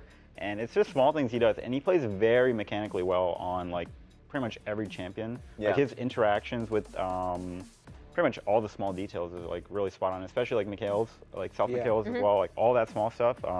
It is really crisp. I did find it funny though when we were just now interviewing Fudge and he was talking about how they don't play with quad, and he must have not been in his chair because they were showing all the other FlyQuest members. Yeah. But also like he's 3-0 on Talia, but I feel like he has started every Talia game like 0-5 or 1-6, and then they still managed to win the game. But that is definitely something, like if there is a spot where they have looked the weakest to me, it has been in their ability to like rescue quad from bad situations. They're winning the game through like, oh, Busio makes some insane outplay on Bard, or Inspired is super strong in objective control, or finds some really good team fights. But I am also of the opinion that even though they are undefeated, they have a level of weakness. Yeah. That all being said, they're still an incredibly clutch team. Right, and I think we're probably all predicting them as well. They're still an incredibly clutch team, and what better example is that base race that they had versus C9? Right, we have that clip. Run. Kalista flash on me. It's fine, don't worry. I'll turn 50. Maybe they can get Ether, maybe? I think they can. Do we have any? And then go here. TP on us. Probably Cassante, we can't kill him. Cassante, no flash. No flash. Run. Just run, kite him. Maybe Kalista ins, okay? She might get cocky. I have ulti on 10. I don't know if you guys should contest that. We can't end, we have double TP maybe. Yeah, maybe. Just watch the base. At least you will edge them, at least you can edge them and we can maybe TP. Okay, but they took the ward, I can TP here. No, I mean there's a tower though. I think just double TP there, no? And you guys can E over the wall and flash, just TP already. Yeah. From base, they will not see you. And at least we'll edge them. Okay. Can we and you guys run, yes, just take this. The tower is 1 HP. Just both take this and go here. Okay. And don't hit any, don't hit that. Yeah, don't hit the plants, just go here. I'm gonna hit this. At least edge them. They're all hitting it except at least we'll be able to stop the recos. We flash over. We flash over. At least we'll stop the recos. Hit this and run. Flash over, let's go. At least walk in. Yeah. Just go. But can we actually? Yes, just hit. I canceled all. He canceled everyone. We're gonna end. I'm hitting. Hit. Fast.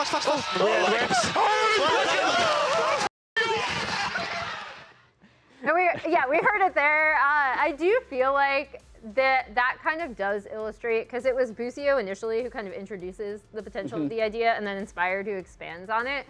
And I think this is actually what makes FlyQuest so difficult to beat, because even in situations like this, where they look like they're in a very losable position, they find very creative ways to get back. I think Game 2 against Team Liquid, where Team Liquid couldn't close out, was like the perfect example of like, they're just like scoundrels on the map, you know?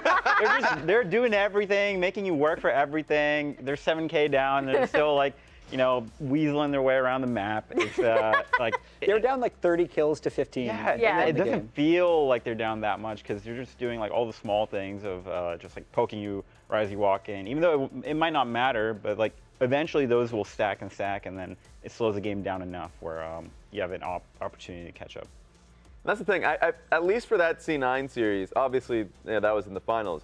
But they had faced C9 multiple times, again and again and again, and C9 looked like they were getting stronger. So I do agree with the idea of the teams around them getting stronger to kind of match them, rather than getting weaker. But of course, we haven't seen like the scrims or what they've been looking like very recently.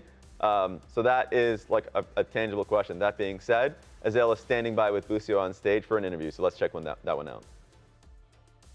I am here with Busio ahead of the Shopify match. So Busio, I don't know if you watched Pros last week, but Demonte was talking about working with Inspired and working with you, and he was saying he thinks Inspired, is the best shot calling player that he had ever worked with, and that over the last couple of years, he felt that he had kind of taught you everything he knows. Is there anything in particular that you feel like you really learned from Inspired?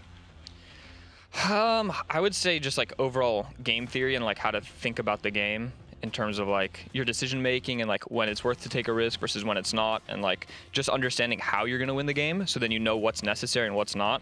And after that, everything's just kind of small in details in relation to that. Makes a lot of sense. So a lot of people are talking about you and Inspired as potential players of the year, right? Is there any kind of like friendly rivalry there on trying to win the awards over each other, or do you guys banter about that at all? No, we haven't really bantered about it. Because like what the fans see is very different from what we see in our team. So, we just have a very different perspective. Do you think that you should win Player of the Year? I mean, I think I've had some pop-off moments on stage, and the fans can really cling to that. But in terms of like leading, obviously, Inspired is very, very insane. So like, he's important to our team, but I guess I do some insane stuff in team fights, so it kind of depends what you're looking at as the criteria. Yeah, makes a lot of sense, and everyone's going to have different things that they are voting for. So today you're obviously going up against Shopify. People talk about them as a team that can be really hot, really cold, have some players that can absolutely 1v9 and then maybe in the next game not have a great game. Does that change your preparation at all? Is it more focused on, hey, we got to make sure the contracts or Palfox doesn't get going, or is it really just kind of business as usual? It's just business as usual. Like we understand their tendencies a little bit, but you honestly just treat it like a normal game. You don't have to think too much about your opponent, just make the right decisions. If there's a player that's very abnormal to how people normally play, I would say like maybe Contracts and River, you could see as more of like the ganking type junglers and look for plays. You just have to keep that in the back of your mind, but you also can't think too much about it, because then maybe you're not going to play your matchup properly, because you're just going to see the demons. You're going to be like, oh, what if he's behind me? You got to play normally and just keep it in the back of your head, yeah. How do you balance that, right? Because like you're saying, if you respect the jungler too much, the jungler is in every bush and you can never do anything. But if you respect that jungler too little, then you're kind of running it down. So like, how do you guys kind of work around that balance? Yeah, if you die, it has to be in a way that makes sense, If you die when it's very obvious and it's very standard for him to be there, then he doesn't lose too much. But if he kills you at a very obscure time, then hopefully he's losing camps or he's losing something or losing tempo, and then your jungler will get a lead. And as you said, if you over-respect, then he's ganking you without even being there, so then you're just going to lose. And then if you lose, it's jungle diff, so no problem. All right, man. Best luck with the series today. Thanks a lot. Thanks, Azael Busio. Talking about the FlyQuest versus Shopify matchup this year, head-to-head. Yeah. It's been fairly FlyQuest favored. I will say it's so tilting, because like, for example, the 3-0 in Split 2 playoffs, that was like the 50-minute they were close. Insane game where it really looked like Shopify were at least going to take a game. FlyQuest wins the close games. One more thing we want to touch on as well is FlyQuest has been posting their scrim boards, Dokla, where they review every day of scrims. Every individual player will give their own ranking depending on their own goals, and this was this week. This is why I was asking Palafox who they scrimmed that last day, because he gave himself a 9. But you've played with both Contracts Palafox before. What is your read on these scrim boards and how things are going for Shopify? You know, there's always a bias towards these, especially when you're doing them yourself. I think I'm not buying it into it. I did this too. I don't buy into it. It's, Did you do this with Contracts and Palafox? Yeah. What were the trends? You know, it's like how many ganks you die to. Like, did you do your job in a team fight? It's kind of what I based it off of. But yeah, I mean, the numbers they're posting is crazy. A 9 for Palafox? That can't be right. That's crazy. That can't be right.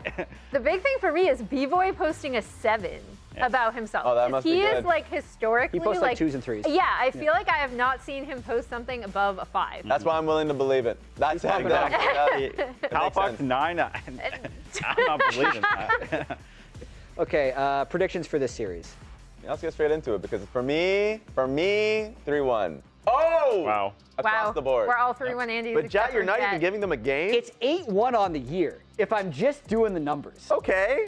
So make it 11-2. No, the reason why I think at least the game is going to be taken is because, like, I think the team is creative enough to be able to find a draft angle, and also, I've doubted them at every point. I've split 2. I've doubted them, split 3. I've doubted them. They've always felt like they've been able to force FlyQuest in uncomfortable positions. And even though if we looked at they won 1 game, but a lot of those were close games.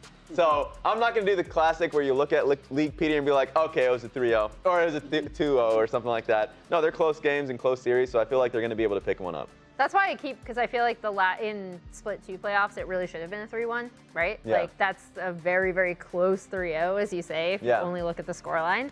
So I am giving them a game. I still do think, again, FlyQuest finds so many creative angles. They're never truly out of a game, even if everything in-game is telling you that they are. Yep. And I think that's what makes them our strongest team.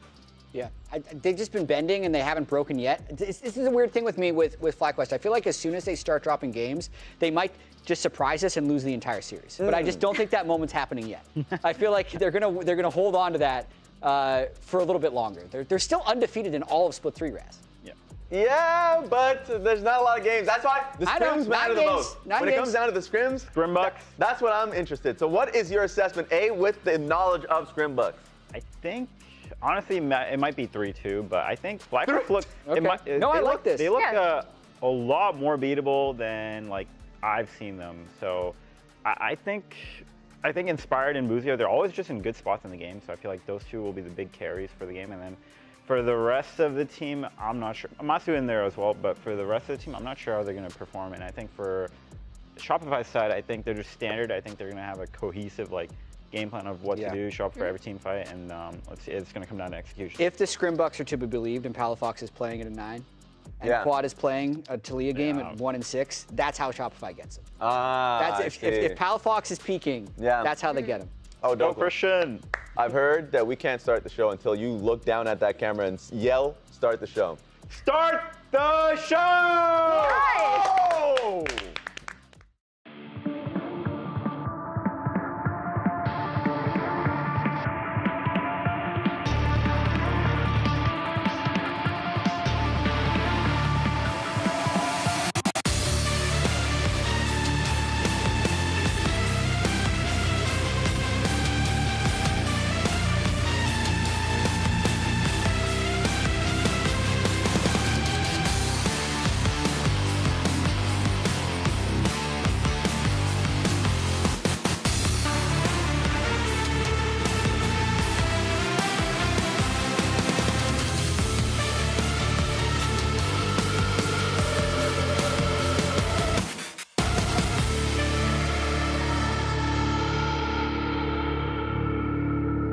Ladies and gentlemen, welcome back to the LTA. We're back in the upper bracket today after some very interesting lower bracket action the previous couple of days. It's FlyQuest slotted to go up against Shopify Rebellion to see who's the meanest, greenest team in the league. Well, I would say FlyQuest are greener. I'd say they're probably meaner, too. These guys are looking ferocious. They've got a lot of green on them. I actually like, too, how honest Fudge was when you asked him, like, what is the weakness you want to attack on FlyQuest? And he was like, mid lane. Well, they don't play with their mid lane a lot. So I want to see if they follow through in attacking mid lane, because that's what we and a lot of people have noticed on FlyQuest too. Quad has had a lot of games where his lane phase is, not up to the rest basically of the lanes. And so if they try and attack mid lane in draft and then also have contracts ganking early, that may be the route of attack that Shopify try and look. Of course, everybody's looking at this series as FlyQuest should win. How do Shopify change that story? Yeah, exactly. And I think a lot of that is also going to depend upon Palafox and contracts. If you're talking about the mid lane, those are the two that are most likely to affect that, right? Palafox, when he is playing at his best, is incredible. Same thing with contracts. These are guys that can be game changers, can be that 1v9 carry, but they also have some very low lows. So, we have to see what kind of Shopify are we going to get here today. All right, well, the first half of the bans are already done. Vi, Yone, Rumble, banned out by FlyQuest. Shopify removing the very stock standard Pantheon and Azir alongside that Galio here in their first rotation. And Yunara is going to be pick number 1 of this series for FlyQuest. I really do like Yunara priority. I feel like this champion is really good at the moment. Varus got some nerfs to especially poke Varus builds, but still is kind of the answer there as well. Yeah, and so it is going to be Orianna grabbed up here, so not electing to go for Taliyah. I'd been thinking on this patch with first pick Yunara, we were going to get a lot of Varus Taliyah as the answer, but we haven't been getting as much. Taliyah seems to have fallen down in priority a little bit here as well, but Taliyah, is up and available if Quad were to want to play it. Yeah, people really like the Orianna, how well it scales, good lane phase, all around kind of offers a lot to your composition. And Victor just feels like once you see Ori, people just want to go into scaling and wave clear and, play that style of game. And it feels like you're already kind of locking yourselves into a bit of a scaling game. Of course, you can play poke Varus and maybe play a little bit more early game focused, but it does feel like both picks on either side, you kind of have your scaling marksmen, you have your scaling mid laners, your control mages, and we have to see if it's going to branch out from there. One of the things that I really think works in FlyQuest's favor is their X Factor picks. Like, are we going to get an early Bard? Are we going to get something crazy from Whippo? Those are the kind of things that I think is really interesting, and there is the Busio Bard, which has become a terror, and this is a pick that I think everyone is standing up and taking notice just how good he is on it. Yeah, him and a lot of the rest of the league, too. Our Bard pick rate has just skyrocketed with Vulcan, with Busio, with a lot of the players, who he as well. So many, Bard aficionados. And what I was going to say is one of the things when you use Varus and Orianna as your carries, you have both no dashes on either carry, and so it is immediate, like, all right, how are we going to punish these low mobility carries? Bard is a great example. There are a lot of dive champions in the game as well that can try and punish them, but Bard is like, my ultimate should get flashes pretty frequently. Of course, Varus, if you go for poke build, then you'll get a lot of move speed. Maybe you get a Ghost Blade, maybe Boots of Swiftness, Orianna can still speed herself up, but Bards can still, force a lot of summoner spells. Yeah, exactly. I mean, Orianna has the W move speed, which just to me has always seemed like you're walking on one of those little paths at the airport, on the little treadmills on the airport. You're like a little bit faster. You can kind of speed walk out of there. Maybe you can get out of that. If you're bottle. already towards the edge, then you get that little whoop, that little speed boost, scoot your butt out of there. But that's also why they banned Jarvan here, because Jarvan is another champion that can punish low mobility carries. Out of that. Exactly. No matter how quick that airport traction thing is going. Is that a treadmill? What do you even call that? Because it's not an escalator. It's a moving floor. Oh, yeah. I think treadmill is the closest. Yeah, treadmill. It's like very long treadmill. Yeah, it's just a big treadmill. All right, let's see what we're getting in the second half of our draft here, because we still haven't seen either side lock in a jungler. We haven't seen either side lock in a top laner. So let's see, with Gwen, Jarvan, and Sion removed, only one ban left here for FlyQuest. Running the clock down on this one, making sure they think about exactly what they want to remove. And the Aurora taken off the table. Yeah, so concerned a bit about that Aurora top, which we do see a lot more in the LPL and the LCK. We have seen a bit in the LTA North, but not a lot. Only like 2-3 games so far this split. So I'm thinking like Jax, Renekton type stuff. Yeah. If they really want like a full tank up in the top lane, I mean like Gragas and Ornn are still up there for full tanks, but those bruisers are looking pretty good, and especially if you're banning out Aurora. Exactly. Yeah, I think it's just Renekton. With the Aurora ban, to me, that's what that was kind of screaming out. And that is a comfort pick for Bwipo. It is a relatively safe blind pick, but that is one of the matchups that in Pro is pretty miserable to play into. A lot of the other kind of solo queue-esque counter picks, people don't actually bring out into Pro. You don't often see Quinn and things like this. So to me, that is what that ban screamed out. So I'm expecting a blind Renekton, and then we just kind of have to see what they want to go as far as the jungle pick here, if they are going to lock that Renekton for Inspired. Exactly. I want to see some more potential, like some follow-up on the Bard engage. We talk about how Tempered Fate can be great for catching these low mobility carries, but what is going to be the next step or something, after maybe? that wears away? Primary engage would be good. Like Sedge, I think Sedge works well with the Renekton also. So yeah, that makes a lot of sense to me. You throw out the ban obviously to cover for the Renekton, then Sejuani gives you some of that primary engage. You have a solo lane to play towards. You have that primary go button. Of course, we're seeing more and more Mikhails these days, even on some of these tank supports. Yesterday, I believe it was Core JJ, on the Nautilus, who was actually building a Mikhail's first item. So we do see that answer to the Sejuani, but it is still quite strong. Plus, you already just saw them lock in their jungler. You don't have to worry about that Trundle versus Sejuani, very classic counter pick. And instead, the last pick of the draft here for Shopify Rebellion will be K'Sante for Fudge. So the K'Sante and the Renekton, the pre-Fearless, this is every top lane game matchup. So I actually like what both teams have done with their drafts. Because a lot of people really do like Wukong into Yunara, because that is one of the jungle champs that can really actually stick on the champ and take down Yunara and take out that big threat for later. And so if you have an Orianna Shockwave also, and you have a Nautilus point and click ultimate, then they do have some tools there. But meanwhile, I also really like what FlyQuest did in trying to punish these low mobility carries, and I think that Sejuani and Bard will have a pretty good time of trying to get summoner spells off the Varus and off the Orianna. Yeah, I completely agree. I mean, if you don't flash that Bard ult, flash may not be enough afterwards, right? Because the gravity field can get dropped on you, then all of a sudden a Renekton is stacked on you, the Bard Q is coming in, there's all of these tools to pile in and knock down these carries, and if you do flash early, well, they don't have to commit after using that Bard ultimate. So FlyQuest definitely with a lot of playmaking tools, but a lot of power over on the Shopify side. Doesn't feel like they have anything crazy at all. It's a very standard draft, but it's one with a lot of scaling, a lot of team fight power, a lot of ways to engage. So this is going to be a really good test, I think, in game one of just how close to FlyQuest are Shopify, because there's no tricks with this draft. You have to be able to outplay them. I think most people would say if it is like kind of even, kind of standard drafts, then everyone's going to favor the FlyQuest side of it. So maybe we'll see as they get deeper into Fearless as well. All right, well, before the game, Quad was trying to get his team into the holiday spirit. Merry Quadmas, everyone. You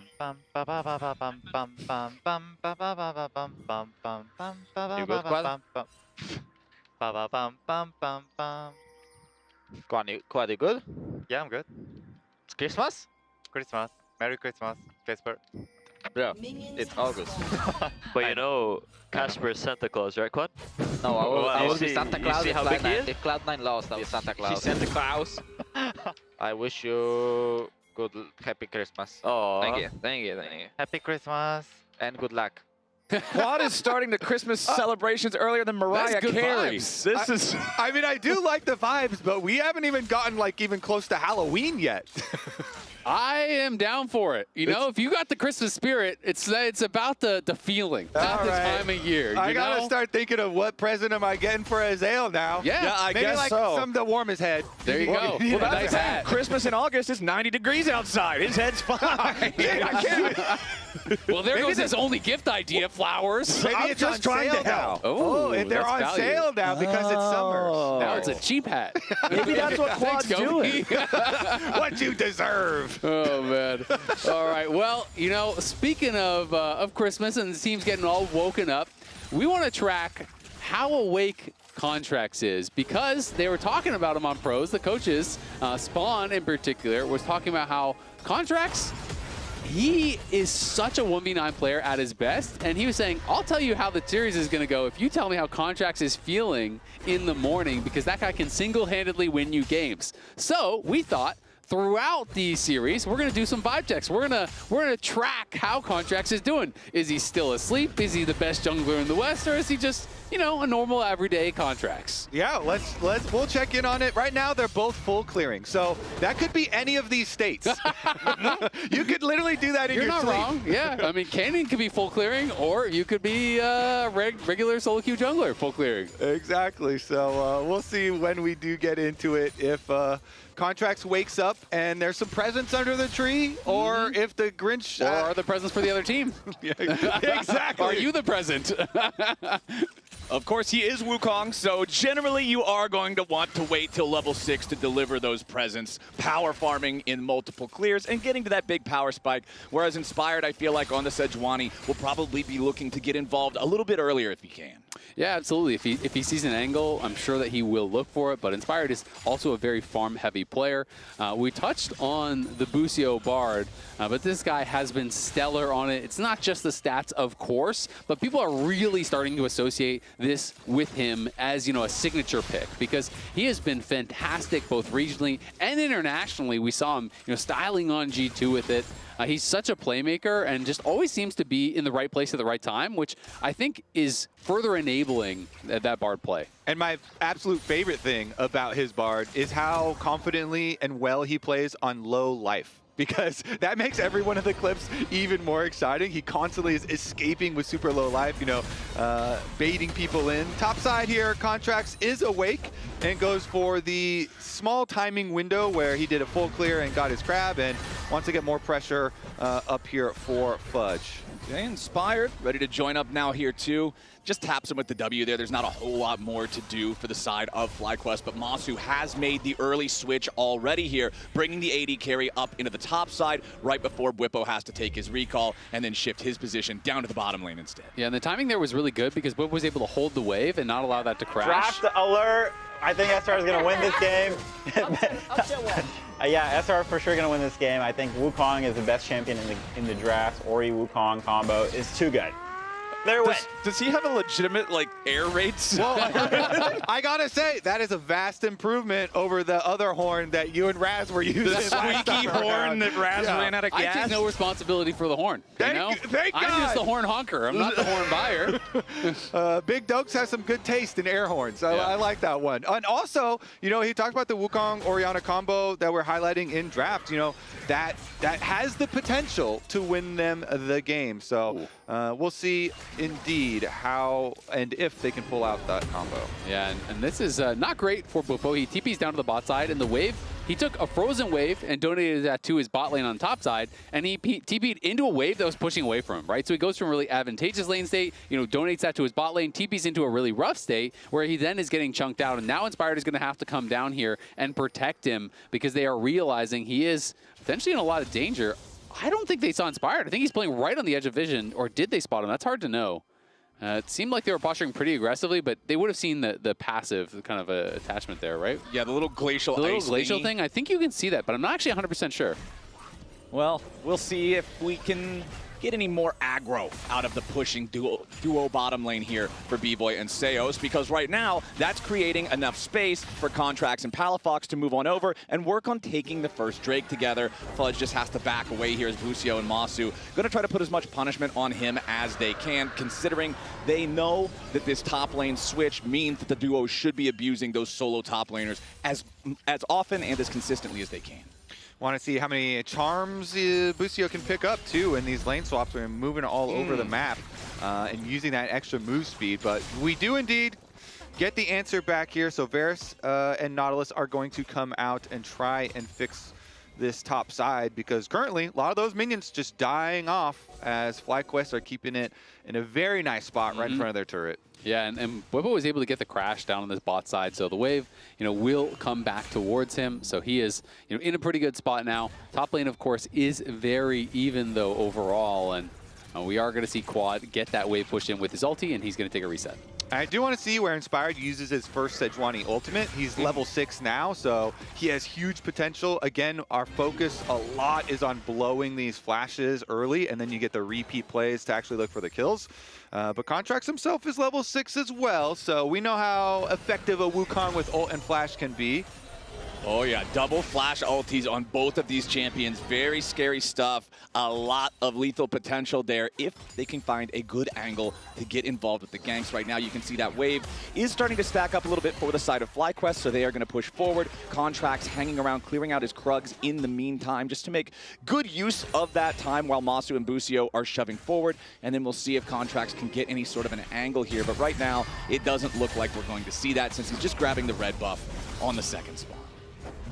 Yeah, we'll see once these grubs get onto the map right now. And they've got a pushing wave on top side for the duo since FlyQuest have been building up that wave, very slow pushing that they had in a really good spot. So with that big wave that they were able to crash into Shopify. Oh, level 6s for the supports also are huge, and they need to come in. Yep, this is big. Okay, first grub already goes to Inspired, but Contracts and Palafox are ready to step up. Exhaust onto B-Boy and the scrap on the side. In the meantime, Busio down to 40% HP. Has to go on a magical journey defensively to get out of there, make sure he doesn't lose any more HP.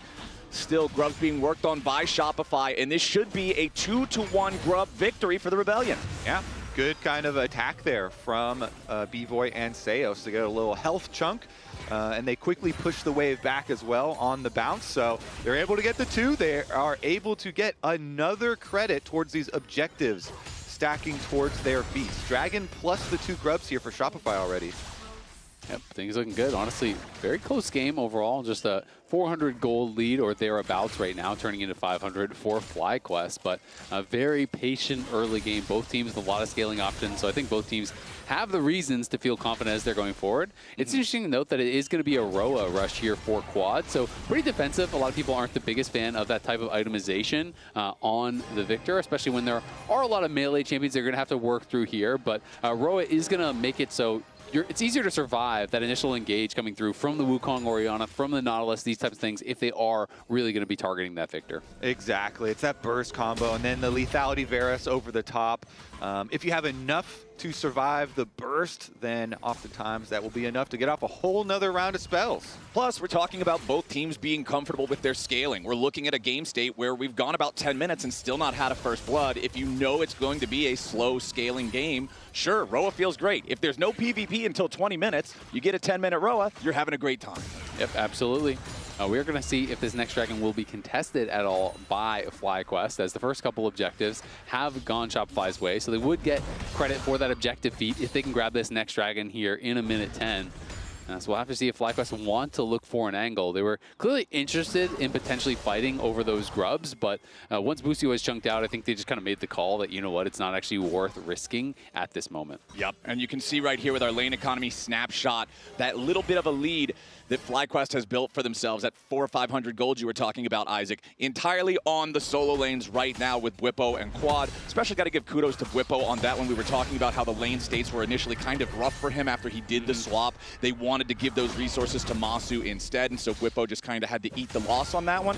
But he took care of it really well. He's up a kill's worth of gold despite the fact that there's no kills on the board. Yeah, I mean, that's a fantastic job. If you can freeze the wave for your AD carry and teleport to a wave that's pushing away from you and still end up in gold, then that is just really well played in the 1v1. And even in that 1v2, being able to stay relevant, get enough farm that you aren't just kind of getting ran over is fantastic. And we'll see how Masu is going to be doing on the Inara. Obviously, we've seen Jan play it a lot. We've seen a few people bringing it out. And it is such an exciting pick. To me, it is kind of that new age Zeri. And scales incredibly well, has the ability to take over in team fights, which I always see Masu, his team fighting is such a big strength, I think, of his. Yeah, if they can keep him safe, then he just annihilates these melee champs that are grouped up next to each other. If they are grouped up next to each other, indeed. And they're going to start out the dragon. So here we go. Let's see if Shopify try and attack from this control ward, from their tri-brush ward right there, because mid lane's getting pushed in. And Palafox at 50% HP, so I think they should just call it off. Mid lane prio is not there, so no reason to risk anything. Exactly. Plus, look at the itemization on FlyQuest. Fully completed items are already there with the Roa, the Heartsteel, the Black Cleaver for Whippo, who has a teleport to be ready to arrive. Fudge only just now completed Iceborne Gauntlet. B-Boy only just now completed Ghost Blade. So if they would have tried to fight 30 seconds ago for the Drake, they would have had to do it into a pretty significant itemization disadvantage. And then you've got the Orianna rushing for Merc Treads because of obviously playing into Victor, but also the Sejuani. So rushing into that tenacity is going to delay pretty heavily your first item. Yeah, I mean, there's so much CC on that team, so it makes a lot of sense. But like you're saying, that first power spike could be slowed down a lot. But I mean, there's Sejuani CC, there's the Gravity Field, there's Renekton stun, there's the Bard stun. There's so much CC that you're going to have to deal with. So makes a lot of sense, but it is that tax that you will have to pay. And FlyQuest, for now, will at least delay the objective feat from being claimed by Shopify. And we'll have to look towards the Herald here in a couple minutes to see if Shopify will be able to claim that first feat objective. I'm looking forward to the Herald, not for that feat, but hopefully for the PvP one, Azael. We still have nothing on the board for either side here, especially considering the explosive gank power of both of these junglers post level 6. I'm really hoping we get some spice here soon. Did you not get enough crazy action yesterday with 100 Thieves and Team Liquid? I love that. Give me more of that. we've got cooler heads prevailing here so far, and a lot of people would expect that from FlyQuest. But Shopify, people also see as this like hot-headed team. They're gonna go crazy it all the time. But because they have this draft, I feel like they've actually come in really well prepared, calm and focused, and got themselves 2 of the early objectives. So we'll see about that number 3 that you are heavily anticipating, Flowers, and if you will get any sort of action there, because Trinity Force is done on Wukong, so there is real threat here for trying to actually kill off those carries. And I mean, I think they have a lot of reasons to be confident. You know, they have been looking good in playoffs, and B-Boy is on a pick that is absolute comfort for him. You know, one of his best picks, I think, in his career. You know, 49 and 20 on it, and this guy has been very standout, I think, for the team, you know, for the whole entire time that he has been with them. You know, even when the team was struggling, a lot of people were really impressed by B-Boy last year. So it'll be interesting to see how he can perform in these 5v5s. They do have a lot of good engaged tools, and sometimes that can be the best way to create space for your AD carry to get some work done, but he obviously has to avoid a lot on the FlyQuest side as well. All right. That's an objective right there, Flowers. The honey fruit in the river. The river fruit? They defend the fruit. They deal some damage to Inspired. Okay. And Fudge heals up. We're at that part of a low action game where the river honey fruits are now an objective. All right. Oh, and there's still one left. One apple on the ground next to the trees got left behind. Are they apples or like melons? They look like crab apples to me. I always thought they were more like melons, because when you step on them, they're like really squishy and juicy. Oh yeah, apples are really probably hard. taste better than a crab apple too. Especially, well, they are by the scuttle crabs. So. Yeah, exactly. That's why I say crab. Like half eaten, you know, they're kind of like chewed on. It's like, have you ever gone to an apple orchard? All the apples that are on the ground and like critters have gotten into them and stuff. Oh, is that what they're eating? That's gross. Is that like? I mean, desperate times come for desperate measures. Are we animals? We're eating off the ground. Yeah, in some cases, yes. You play Volibear. Yeah, there was a Sejuani right over there. Yeah, so in some cases, yes, we are. All right. Well, this topside crab will not be lost for the world either. Inspired's going to pick that one up. Busio right here next to him, but Shopify Rebellion are also in the area as the mid laners are trying to get control over that top lane minion push. And this will already be the latest First Blood in NA this year. So we have passed that mark. We're just getting all the slow games out in game number 1. Okay. You know, we're preparing for the bloodbath. It's truly an intellectual game. Exactly. This is the plot at the start of the movie, before all the gun battles happen, you know?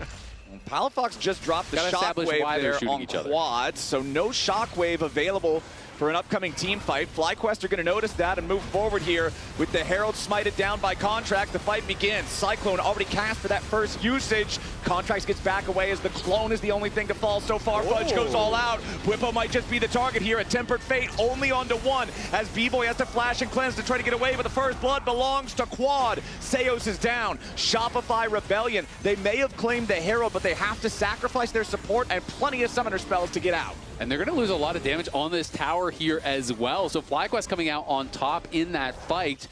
can they just fully knock it down? It looks like they will be able to, so they should be able to get that first tower feat off the back of this as well. It's always the Nautilus that gets left behind in these fights. He really Nautilus is. cannot get out. Everybody else can get out. So they get the Herald. Contracts actually goes to kind of slow down Whippo here at the entrance. But look at the left side where B-Boy got fully chunked out. So Shopify, with their 2 carries so low like that, they have to escape. They actually got a lot of flashes down there too. No summoner spells left on B-Boy, but Busio now, that Bard is in Nowheresville. Goes back to the fountain and right before the dragon as well. He was too hungry for the chimes. Those chimes will get you. He thought for sure it's a low action game. I can be safe, go pick up some of these. No, sir. Shopify Rebellion waiting, watching, and now they should be able to secure this next Drake for themselves. Yeah, that was a very aggressive He got portal. one. Yeah, okay, so he got 1 chime and then immediately died for it. Unlucky for Busio there, as Quad's now got to be a little bit careful himself. Nice juke there on the dredge line from Seos. But Shopify has already secured themselves the objective. Seos still trying to get further away. Inspired jumping in with Arctic Assault. Seos barely staying alive there thanks to the McHales. As now Quad finishes him off. Gets the second kill of the game here for FlyQuest. The Victor off to a 2-0 start now that the PvP has finally begun and FlyQuest are 2,000 gold ahead. These supports are looking easy to kill. Mighty easy. All the supports are dropping and Victor getting some quick upgrades as well. All the action here. Flowers. Yeah. All the action that is just killing supports. Yeah, I mean, Seos had a really well-timed McHales, but then I don't know if his flash just wasn't up or if he just got way too greedy with it. It looked like he just was kind of trying to hold on to it. And it always hurts so much when you're trying to greed your flash and then you flash and you die anyway. Because had he just early McHales and then flashed out of there, he probably could have survived. And there are more rewards there for FlyQuest off the back of these plays. Yes, there's only been a couple kills, but they have a 3,000 gold lead because they got that kill on top side, then they took a tower. They get the kill on bot side, they take another tower, and all of a sudden, FlyQuest feel like they're fully in control of game 1. And over 1,000 of that gold lead is directly on the Victor because the kill credit keeps going to Quad. And this is a player that we were highlighting before this match of, oh, is this going to be an area that Shopify try and attack? Because Quad has had a lot of games this split where he has had pretty rough lane phases, but he is off to an amazing start this time around. He's the largest individual gold lead in the game. It's a 2,500 gold lead for FlyQuest. About 1,500 of that is Quad's Victor. The Rod of Ages that he built at the beginning, that was completed at about 11 minutes. So 2 minutes from now, that's going to hit 10 stacks, and he's going to be even more powerful. He's set up in a great position to carry as we head into this mid-game and larger size team fights. Yeah, I mean, he really is. It was even what Fudge was talking about in that pregame interview as, hey, you know, the mid laner isn't getting a lot of help, and maybe that's an area that we can kind of focus on. And a lot of people have been saying that Quad has not been as strong this split. He definitely has not looked like we have seen him in the past with FlyQuest. So the fact that he's out to a really good start, I think that spells very good things for FlyQuest because the rest of their team has been so stalwart, I think, and FlyQuest really feeling like they're in the comfort zone. And that is when you are looking for X-Factor plays, I think, from Shopify. When you're falling this far behind, you need to have that fantastic engage. And you're really starting to look at Seos, Contracts, and Palafox and how they are really going to join up on this initial explosive engage that you can find with that Wukong plus Shockwave or the Nautilus plus the Shockwave. And Victor is a champion that can do a lot of work in these team fights, especially up by Otacon, where these small areas, he can gravity field, you know, places off. He can get lots of damage done with his Leandrius completed. Oh, nicely done there from Busio with a Tempered Fate to save the turret from the Herald damage. It's trickier to do than it used to be now that you can drive the Herald because you can try to juke the guy's timing, but Busio had that one just perfect. Yeah, then you got to go somewhere weird, though, with it. Hey, man, you're just going on a little cross-country road trip. Wait for WASD. You just hit that thing in reverse. Back it up. Immediately. But the two items for Victor are really early here, so... Ooh, Quad gets grabbed though. Massive engage coming out from Seos. They've caught the Fed Victor, but Quad still staying alive. He manages to barely get taken down as he tries to flash away at the very end. Masu firing back, wanting to get something in retaliation, but Seos and Contracts just found a huge pick. We're cursing everybody this time around. We cursed the Busio Bard. He got killed going for chimes. We cursed Quad. He goes down in the river. All right, who you want to get next, Kobe? Yeah, guns are out. Well, we want the series to be close, and FlyQuest still have the gold lead, but Shopify have objective lead. Oh. So we're going to curse no one because we're honorable casters. How about we ask chat? Chat, who do you want us to curse? Who's getting shot Guns next? out. We could compliment anyone at any minute. Yeah, they better watch themselves. They better be careful, boys. Almost 22 minutes on the clock, and nobody started Otacon yet, which, compared to how some of the games have gone so far this weekend, is a bit of a surprise. We'll keep track of... That's the real curse. Which Saying team that someone goes should do after Otacon him is the real Yes. curse. Otacon is the Stay bringer away of from doom. that thing. Now let's see how close we are to fully stacking that Manamune. Looks like B-Boy's almost there, 324 out of 360 of the stacks. Seraph's Embrace already fully evolved for Palafox on the Orianna, so the extra defensibility of that one going to help out once we do get towards this next fight. And the next kill of the game also decides who gets the Feats of Strength, who gets the Empowered Boots. We do already have Feat of Turret and Feat of Neutral objectives split between the two. And with the kills still only at 4 kills in 22 minutes, whoever gets the next one, they're crossing the finish line. They're poking him flowers. They're thinking about it. Their mind's telling them no, but they just happen to find their little right-click finger right over top of them. I wouldn't wish an Otacon start on my worst enemy. that's just a line I won't cross. But it's just inhuman. Yeah, well, exactly. That's why you go poke him, so he gets aggroed, and then maybe the opponents are around. Ooh, he's kind of low. Maybe we should do Oh, him. yeah. Well, they He's are 99% HP. We just got to whittle him down. They are clearly very wary of this objective because they're just focusing all on the vision right now and trying to get that vision. And Seos has just been posted up there staring at him for the last minute or so and gets plenty of vision down. So another poke to aggro it and get some spells off. By the way, it also, when you just poke it like that, then it'll start shredding people that are in there just trying to clear vision. And you can start like shredding their armor a little bit, make them a little nervous, especially if you're playing a Nautilus. Sometimes you have a hard time getting out, so. Well, I mean, it's just another version of the classic. If you know the enemy team is clearing out vision in the Baron pit, you don't try to shoot them, you shoot Baron, so then Baron gets angry at them. Yeah, and I mean, honestly, this kind of variant of Nautilus, like Nautilus was always a champion that had a high risk of a lot of deaths, but you're playing Spellbook, so no Aftershock, and you're going Mikhail's Rush, right? Mikhail's, I'm not saying it's incorrect. I actually think it's great against Sejuani's primary engage, but one wrong move, you are toast. Like, this champion is paper. This is like a Janna with a hook, right? Like, you are not a tanky boy at all when you are playing Spellbook with Mikhail's Rush on Nautilus. So you have got to be really good with your engages because they're almost always going to be a one-way trip. Well, I mean, it's like how sometimes people before have called Senna Soraka with a gun. This is just Janna with a hook. Yeah. It's Janna in like cardboard armor that looks tanky, but actually isn't. Here we go. Now they're going in after B-Boy, Masu, and Quad, putting down plenty of damage, forcing the flash out of Seos here now as well. Tempered Fate forces the flash out of B-Boy, but now FlyQuest have got to be careful because Fudge and Contracts are wrapping around from the side. Both supports very low. Contracts trying to use the Cyclone, but not getting a lot of value just yet. Whippo making space. Seos still alive, but Whippo goes in for the Call of the Meek. FlyQuest have already found 2 kills, and they want some more. They've had to trade Whippo for it, though, as Contracts tries to escape and lives with just 50 HP until the Arc of Ruin snipes him in the back.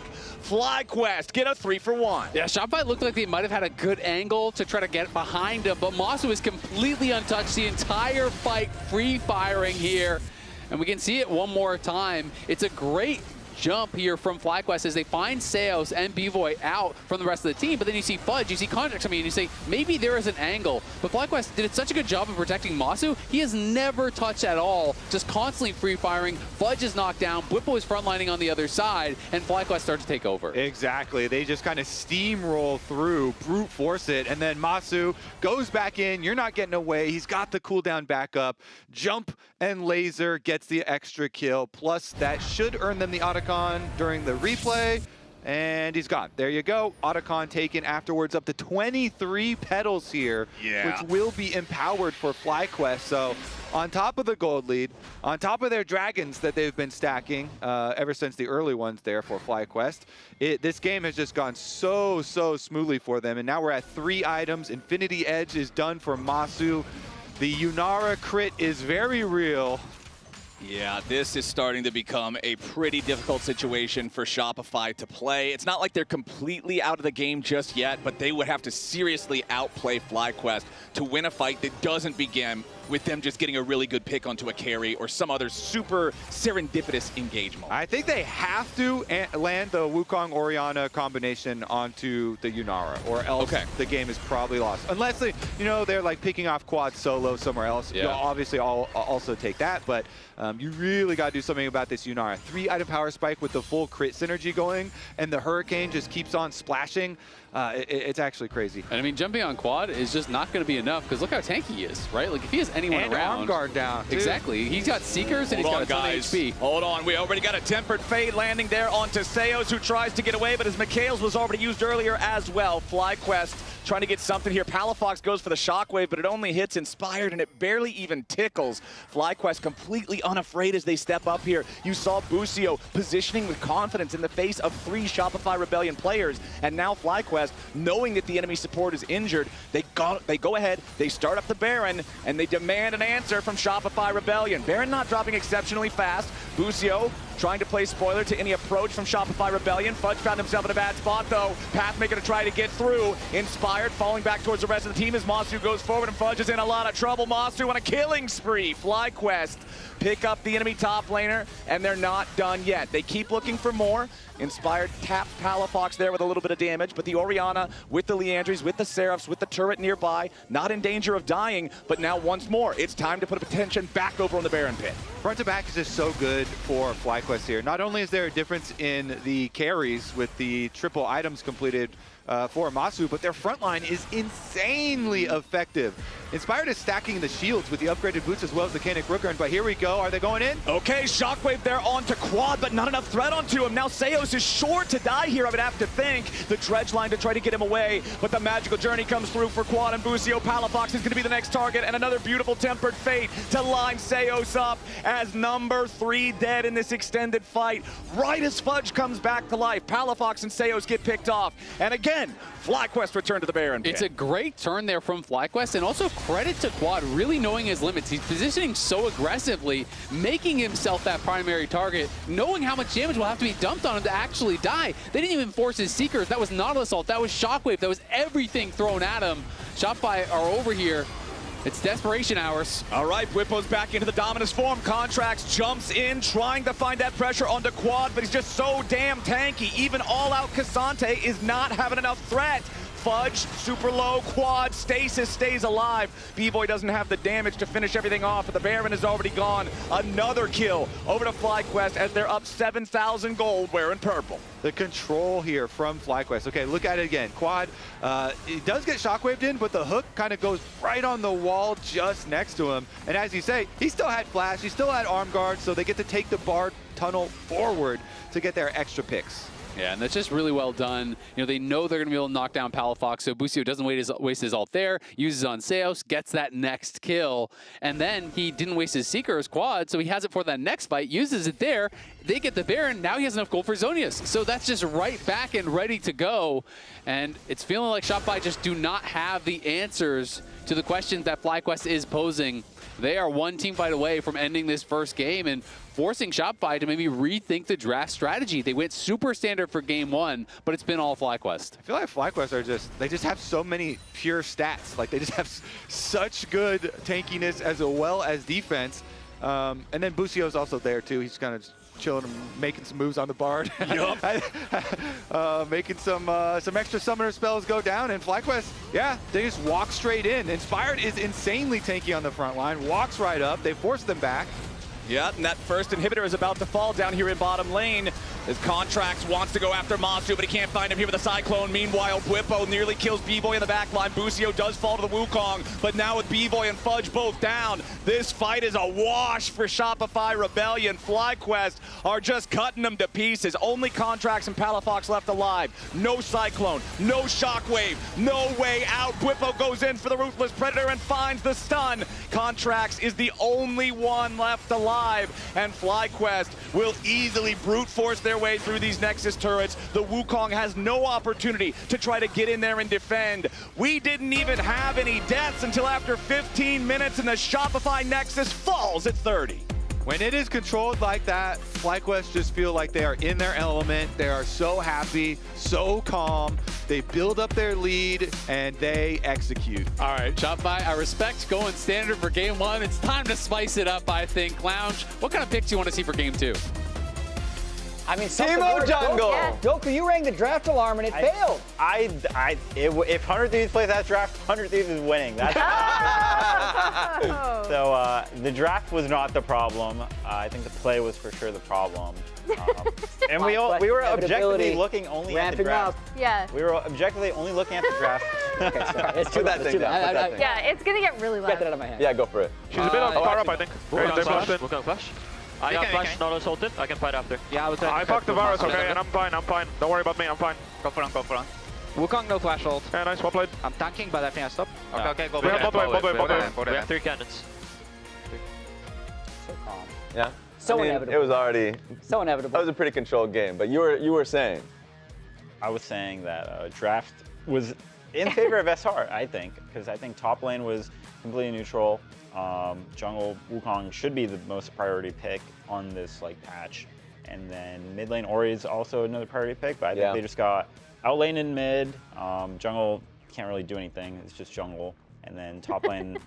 I mean, the matchup Renekton's gonna get a slight lead, and then you do have skill, but you never got to that point. So I think it was just mid gap. You call it a day, and then draft go next draft. That's it. Yeah, go for it. Oh no, I was just gonna say it also felt like even when SR were able to get a pick, right? They didn't necessarily get anything off of that, whereas it felt like every time FlyQuest was managing to get a pick, they were taking a turret or they were taking a Drake or something.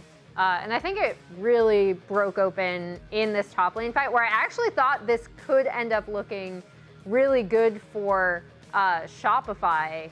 And then the Renekton just kind of front lines forever, and Yunara gets a double kill. A couple things. On the bottom side of the fight, Inspired completely stops Contracts and Fudge from accessing his carries. But on the other side, Renekton is in there against an Orianna, who's burst heavy, and a Lethality Varus, who's not doing nearly as much damage as a non-hit Varus. I know, Doku, you were thinking that he probably should have gone on hit, because that was it. The front line ended up not being able to be Varus has playing into Renekton and Sedge, which you're going to be hitting 90% of the fights. You're not really going to be hitting a Victor ever, and Yunara as well. You're not going to be hitting Yunara, so I don't really understand the build. Also, that fight, it's Renekton had Sterix in rank 12, so he was really fine holding down the back line there. So, yeah, just a questionable build, and just, what type of fights SR are looking for. Yeah. I think this is just a wake-up call into the series. I think hopefully they play better and get into it, because I think when I played with Contract and Falfox, game 1's kind of a feeler game. You just have a little vibe check. How's it going? Oh, we're down 10K. Oh, vibes are not that good. All right, let's try to fix it. Yeah, quite honestly, I felt like the most illegal part of that was even before the replay started, where B-Boy walks up to the wave, and they didn't have mid control. They already knew that the enemy, that FlyQuest would be topside. Yeah, I thought Bard was gonna ult way earlier in that same. play, and just to force the Varus flash, but he used it at the end. I mean, Boozio, the best Bard in the West. I'm not gonna question him. I'm not gonna question him. He got it out of the way. He got it out of the way, so now he can't pick Bard again. So maybe this thing comes into play once more. Just a reminder, though, for everyone else that's not me that said Shopify was going to win a game this series, this isn't even updated. So it's actually one more in favor of FlyQuest. 8 games in 4 series to 1 game in 0 series on the other side. Also, FlyQuest, even if they have looked a little vulnerable inside some of the games, they're still undefeated in split 3 in the entirety. 10 games won, 0 games lost. That's true. That is a fact. I'm not sure if they're going to lose their first game today. Because that was a pretty slow game. That was draft favored for Shopify Rebellion. Yeah. The slowest first blood we've seen in all of split 3. Yeah. I think, right? Yeah, well, should be. Yes, of all of split 3, and it was a minute away of being the slowest of all year. So it was a pretty methodical game, and Shopify was not winning out on that front. Okay, hold on. This is interesting. Scratch that. Yeah. Gakgos is subbing in. Oh! Ooh. Oh! That's interesting. The Turkish Delight's coming in immediately. So I think they just want to change it in terms of what champions they want to play now for top. So they got the Renekton out of the way. That's a Whippo classic. Now they want to play a little bit more carry heavy, since the pool is Mbessa, Gwen, I don't think Sound's going to be picked, but Yeah, just yeah. more of a carry. What do you think about SR picking red side though? Because that takes away the potential for like a Gat-Ghost like ranged counter. And they're all submitted blind, right? So they didn't know that the Gat-Ghost sub was coming in when they picked side. Honestly, I We're going to cover this on the other side. You're going to be casting the next game, Doka. So you'll be doing Champ Select. Remember to tune in for that. Also, we're back in the Riot Games Arena next Friday, Saturday, and Sunday. So come join us here in Los Angeles. We'll be celebrating the trials of Twilight in the lead up to Sunday's conference final, guaranteed to feature the winner of today's series. Follow the link on screen or scan the QR code to purchase your tickets now. Gat-Ghost is coming in, adding spice to the series. We're going to break all that down on the other side. See you then.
AT&T has a new guarantee because most things in life are not guaranteed.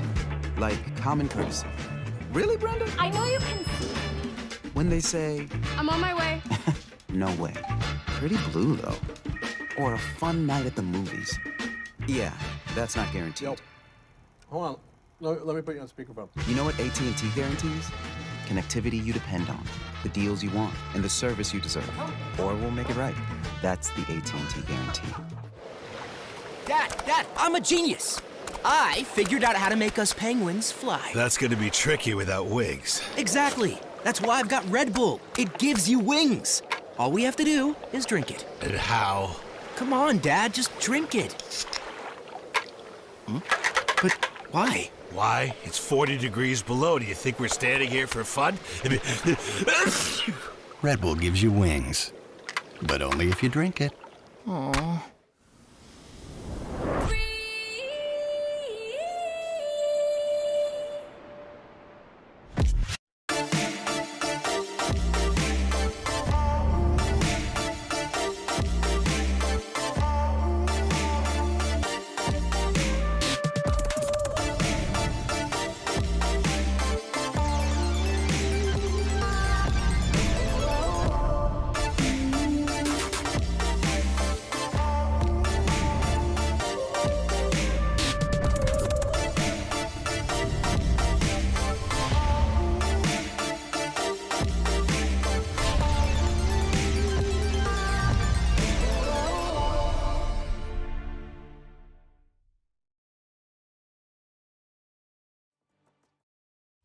Time to try to knock out as Impact gets bursted. Don't feed.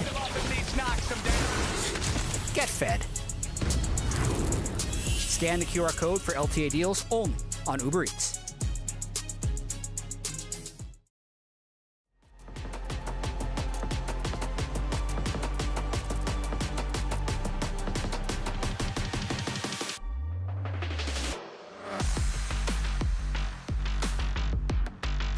I'm fine here on portal. What the? Okay, I guess we can play here. Oriana on me. Can we stand? Careful, Wukong. No flash, Wukong went on me. Wukong no W, no ult. I can kill Kisante, I can kill Kisante. Okay, careful Oriana.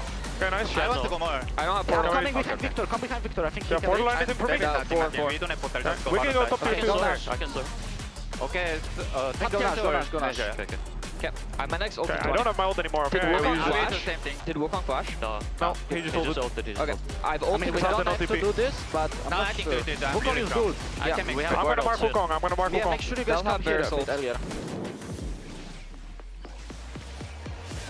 Wukong is the most important one. I'm marking Wukong. I'm marking Wukong. He's here alone. I'm not running him. He's going around. Yeah, maybe you need to fight here. Stop. Come, fight. Baruto 1 HP. I still vote. Go. Doriana. Go. Tori null. No flash. No flash. Yeah, I'm looking for more with my ult. Yeah. No flash. Here's Hook. We didn't even have any deaths until after 15 minutes, and the Shopify Nexus falls at 30.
Ladies and gentlemen, welcome back to the LTA.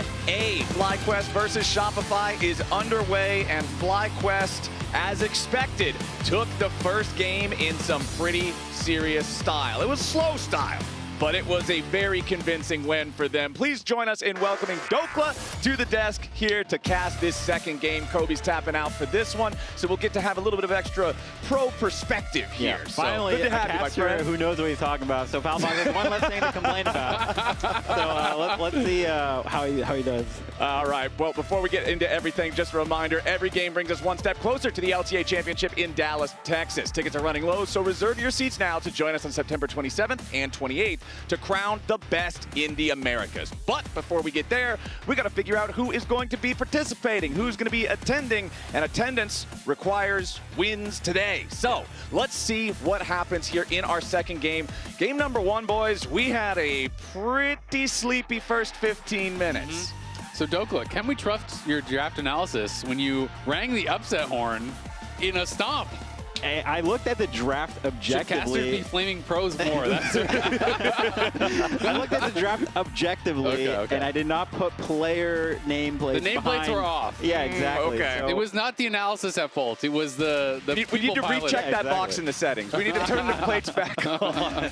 Yeah. So yeah, I think they did win draft. So I don't think. So coach gap. Yeah, it's player gap. It's not coach gap. Okay. Because they lost. But we'll see what they do in this draft. I mean, Gyakos is in, so I think they're looking for more of the carry style picks on top lane. So I'm expecting to see a Gwen, a Jax. He's really good at Irelia, Aurora as well. So definitely a carry versus carry type of matchup here. Maybe Fudge goes for like a Scion pick to neutralize it, but we'll see.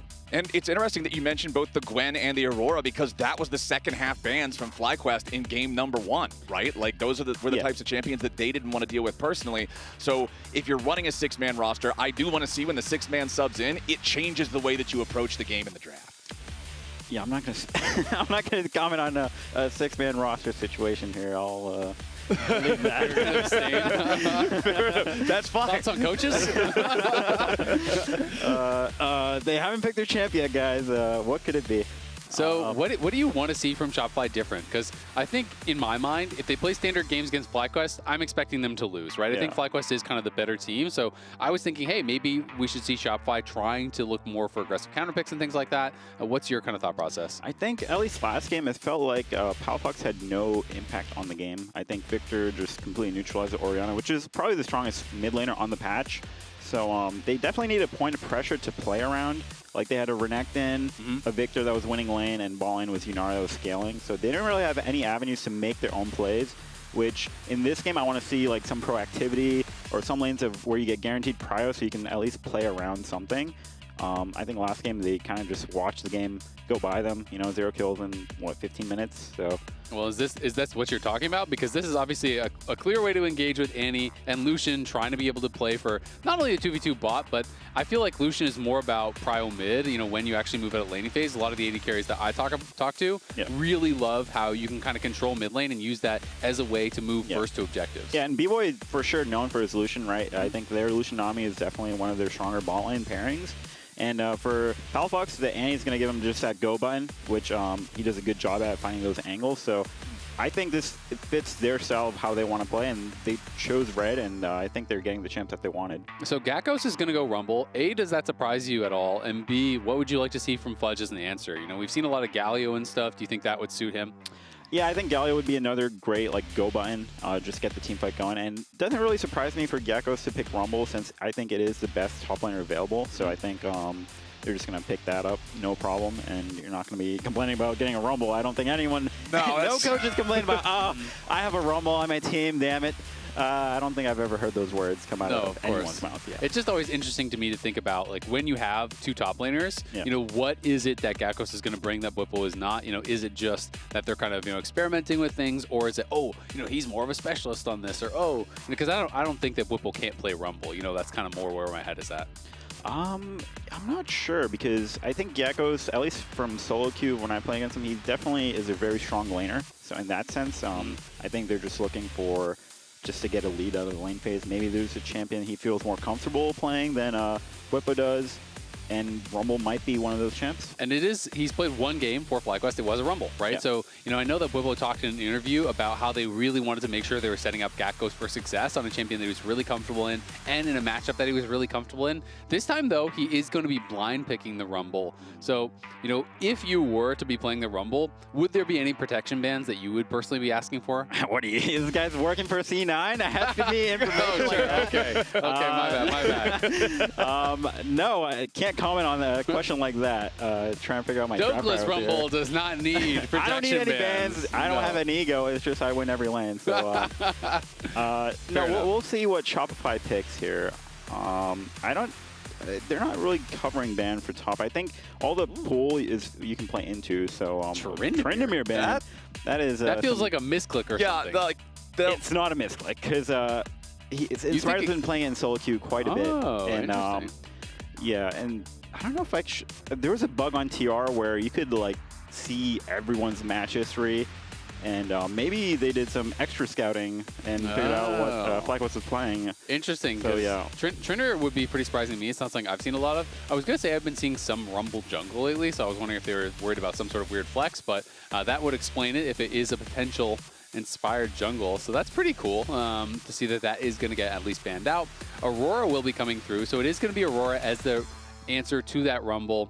Obviously, is another really strong one. We haven't been seeing a ton of Aurora in the LTA, but in LPL and LCK, it's quite a popular top laner. So what are your thoughts on Aurora as a top laner and kind of this matchup? I think it's definitely a lane bully into the Rumble. You're definitely going to have a good lane phase, but I'm worried about just how the scaling aspect will go, because I feel like Aurora is very base damage heavy, and there's not really a way to break through like a tank. Like they have a Senna shield already. Tilia's most likely going to get mercs. Rumble will also get mercs. So just a very early game focused comp, and I think Shopify need to execute and just play well. It does really feel like Shopify are like an absolute shotgun comp, right? It's like you engage, you throw Tibbers, you throw your your full combo with Aurora, and then you've either won the team fight or you're screwed. Yeah, I mean, this is a big contrast to how they played last game, right? They actually have go buttons, so to them, it's like up to them to make the plays happen. So I think this is exactly what they wanted. I really like Poppy. It's something that is pretty beefy and tanky, but also it can be difficult for Xin Zhao, for Lucian, even for Aurora to use that hop defensively. There are things that you can actually answer. Also helps to disengage that initial hard engage that would be coming through when they're trying to full send it and get a kill. I feel like Poppy checks a lot of the boxes of things that FlyQuest would want in this draft. Yeah, and I'm surprised they got Nami this late into the draft. I would... Lucian and Nami are like, synonymous, so I'm surprised they banned Braum and Rakan, which obviously is still a good pairing. Nami doesn't give him like another hard engage, obviously, so maybe they just were worried about that. It's interesting because, you know, Lucian and Nami have been exclusively what we're seeing like last split, but I feel like this split we've been seeing way more of Braum as that pairing and way more of people kind of stepping out and trying some of these different things. So obviously this is that most classic pairing, but it feels like maybe they were more worried about some of these kind of other options. And with Aurora in the top lane and Nami at the support role, it means that the front line for Shopify Rebellion is Xin Zhao and Xin Zhao only. So Xin Zhao Ultimate, you mean? Yeah, Xin Zhao Ultimate. Once that Ultimate is down, there's no more Xin Zhao either. Like, they're going to have to make sure that they don't find themselves falling behind early with this, because otherwise, the comp is pretty much made of paper, and it would be way too easy for FlyQuest to take an early lead and then just start running over them and piling up those kills. So we're heading in to game number 2. Based on the draft, which, if you could sit down, you would play top lane for one of these teams, which one are you actually sitting down and playing for, based on the draft? I'm playing for FlyQuest side of the draft. I think Rumble is just quite a strong champion, even though you're into a hard lane. You just have to survive it for a little bit, and then you're going to outscale. Yeah. So I think it's up to Shopify to execute really well, and but I would be more comfortable playing on the FlyQuest side for sure. Okay, let's see what we've got here. Busio with the Summoner Spellbook. Seos instead just taking the extra power of the Aerie on that Nami, as Masu here on his Senna. Barrier for both of our AD carries in this one. Everything else is pretty standard stuff, but Palafox gets an early level 1 stun there on Quad. Just a light bit of trading, but it's 45 seconds on the clock, so not really any impact to be found from that one. Looks like it's just the basic trades at level 1. Nobody's actually trying to make any sort of a cheeky move. We don't even see like the Raptor wards being placed down just yet. As I say that, Inspired does step forward to get a little bit of vision in the Shopify jungle. Yep, and while we wait on that, Jat is standing by with Fly's coach, Nukeduck. Thanks, guys. I have to ask you about the substitution, though. What's the strategy here with Gakos in for Bwipo? We had some strategy that we're gonna use, but it kind of, we thought they were gonna go blue side, but they went red side. And then Gakos, he's just really good on like the meta champs, so it's a little bit of like a fearless thing, you know, where he might take some champs away. It didn't really end up happening though. Like it kind of like this didn't really go to plan. Like a lot of stuff happened. So, but yeah, that's the thought. And he's a very good Rumble. So I am confident in him. That's really great to hear, because you have to submit the roster and the side selection that gets submitted simultaneously. So it's surprising. Some other thoughts on the draft. What needs to go well in the early game for you guys to take game 2? We just gotta like weather the storm in early game. This game, it might even be a bit greedy, honestly, what we have here. But our comp is like very, very strong, after early game. So yeah, we just need to not get like destroyed in laning phase, basically. And after that, they won't have like much chance if they didn't destroy us in laning phase. Awesome. Thanks for the context, Nukeduck. Let's send it back to the casters.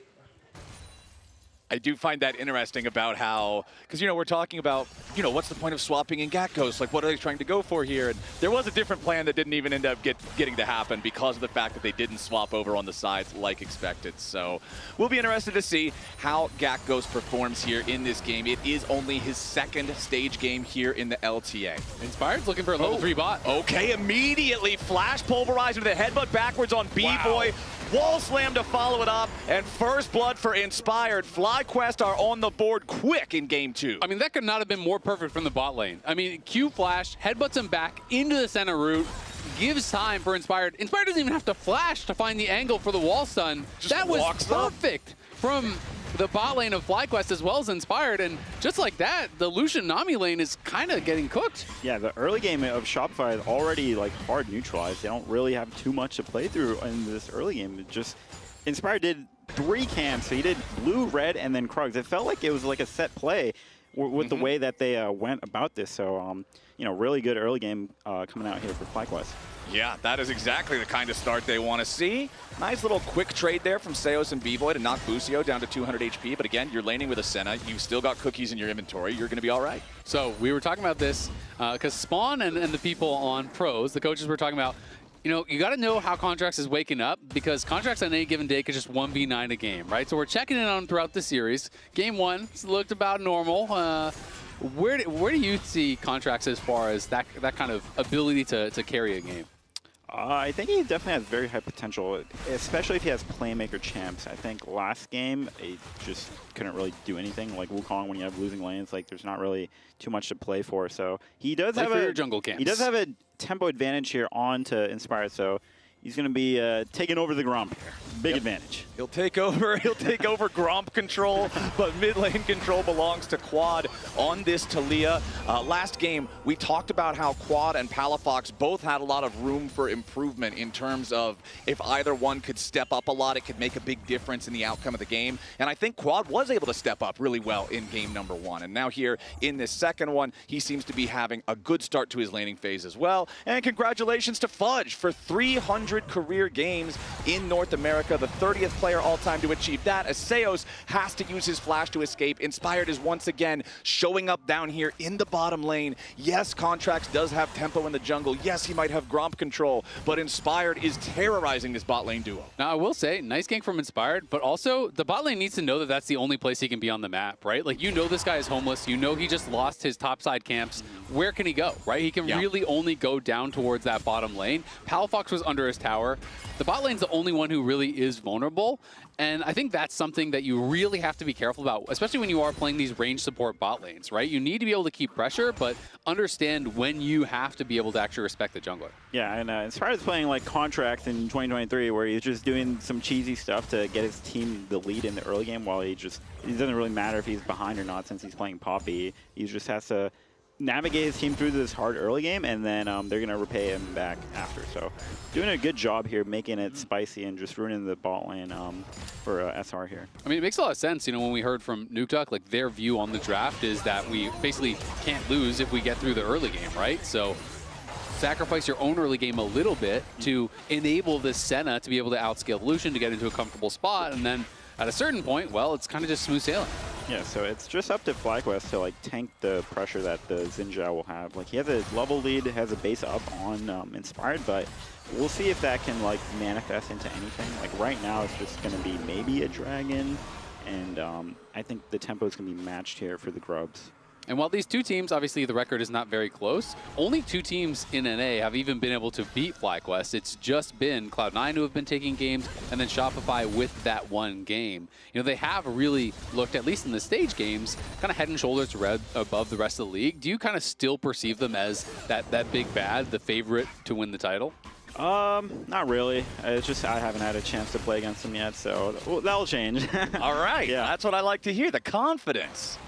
Well, we do have 1 minute on the clock until the Grubs spawn, and it does look like we are going to get that first Dragon control from Contracts with the advantage that he has in the jungle. Already level 6 here, Inspired. Still a long way to go to hit that point. You can see a big chunk of EXP as he cleared out the second spawn of the blue and the Gromp up there, as this Drake will go down uncontested. Early Hex Drake for Shopify is going to feel nice, and they'll still have the opportunity to reposition for the Grubs if they like, with 30 seconds left before those spawn. We aren't seeing the super early lane swap here in game 2 that we saw in game number 1 with Masu rotating up to the top lane, I think even before 4 minutes.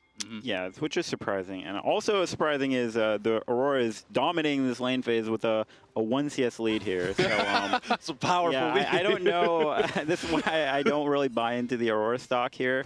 It's just a kind of a neutral lane, and we'll see how much like a team fight advantage he can bring. But right now, I think it's going quite good for FlyQuest, given there's not too much pressure. Oh, hey, Palafox going in for the play here. Drops Tibbers, Quad down to 1/3 HP, but Seos cannot catch up in time to follow up on it. Now, the TP ready to bring Busio into the mix. He's got to be a little bit careful. 3-man pulverize with a headbutt backwards, but it's on to Contracts, so FlyQuest won't get anything else from it besides the Xin Zhao ultimate. Yeah, at the end of the day, it's just a trade of flashes there. You know, Boosie being able to trade his flash out onto Contracts. I always see any spellbook support trading a summoner as a super positive thing, right? So I do like the look there. He TPs in, realizes that he's kind of been pincered, and goes for the aggressive play, forces out his opponent's ult and his flash, which is going to make it much harder for them to actually challenge at the Grubs. I don't think Contracts is going to want anything to do with it now. Yeah, that was a pretty big situation, since their advantage was in the jungle, and I think Contracts could have potentially R'd and then flash instead of flash R'ing. Maybe could have like insect someone into that fight, and it could have been a little bit different there. Yeah.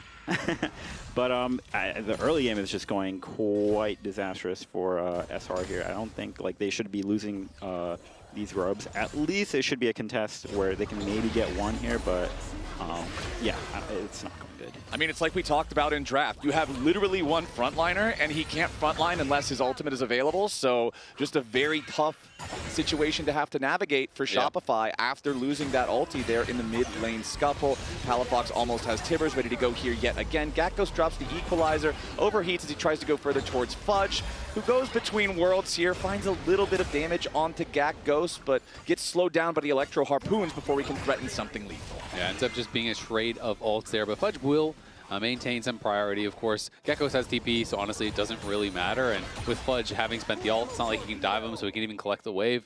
Not going to be too big of an issue. So Dokla, you talked about, obviously, early game, we can all see not going well. If you're playing this game from Shopify's point of view, what are you looking at as kind of the main ways you want to try to claw back into this game? It would have to come from like a Dragon team fight where they need a positioning advantage here. Crucially, they don't have cleanse on their AD carry, so maybe an anti-flash play onto one of their carries, Senna included. Just have to be creative with your angles and how you want to approach these objective setups, and try to pick a priority target before the fight happens, or like with the vision advantage as they're face checking stuff. That's going to be their way back into the game, because SR are going to need to stack dragons if they have any chance of winning this game. All right, Shopify, that next dragon is going to be spawning in less than 2 minutes from now. They did, of course, remember, lose all three of the grubs to FlyQuest. Gakgos and Fudge both back up here in the top lane. The important thing to note, though, is that Gakgos did use his teleport to get back to that position. Meanwhile, Fudge kept his, decided to walk all the way back. So that could be a difference if a fight does break out down there at the Dragon. Could be an edge for Shopify to use, unless FlyQuest wants to walk Gakgos down there the long way beforehand. Quad also on the Talia, still has the Weaver's Wall available. We haven't really seen him try to use that yet. So I'm very curious how much value he'll be able to get out of it the first time that FlyQuest sees an angle to make it happen. Yeah, I mean, honestly, I think in a lot of cases, you would be like, well, you know, you really want to get out on the map and make those plays. But in this case, because they feel like they have such a scaling advantage, I think as long as you're kind of just neutralizing lanes, Quad's going to be really, really happy. You can see Inspired is actually first to complete his Sundered Sky even. So even though he kind of sacrificed a little himself, of course, he did get that kill. And is going to be in a pretty strong spot already on the Poppy. Shiv is done. Archangels is done. Those one-item power spikes are coming through. It is a slight gold lead for Shopify, but when you're taking into consideration the comps, things are going to be tough. So, you know, if you're on the FlyQuest side and you're playing from this spot, would you prefer to fight at this next dragon, or would you rather look towards a potential third dragon to kind of wait for some more scaling? I think it kind of depends on how the vibe is. If it looks fightable, if you have enough vision on that side, then you can definitely go for it, because a Poppy ult could kick maybe 1 or 2 people out if you land a really good one, and then a Talia wall could separate the fight where you have a number advantage on one side. So it's definitely, they have options. They're not forced to contest it by any means, but if it does look fightable and the opportunity is there, they could sneak away one.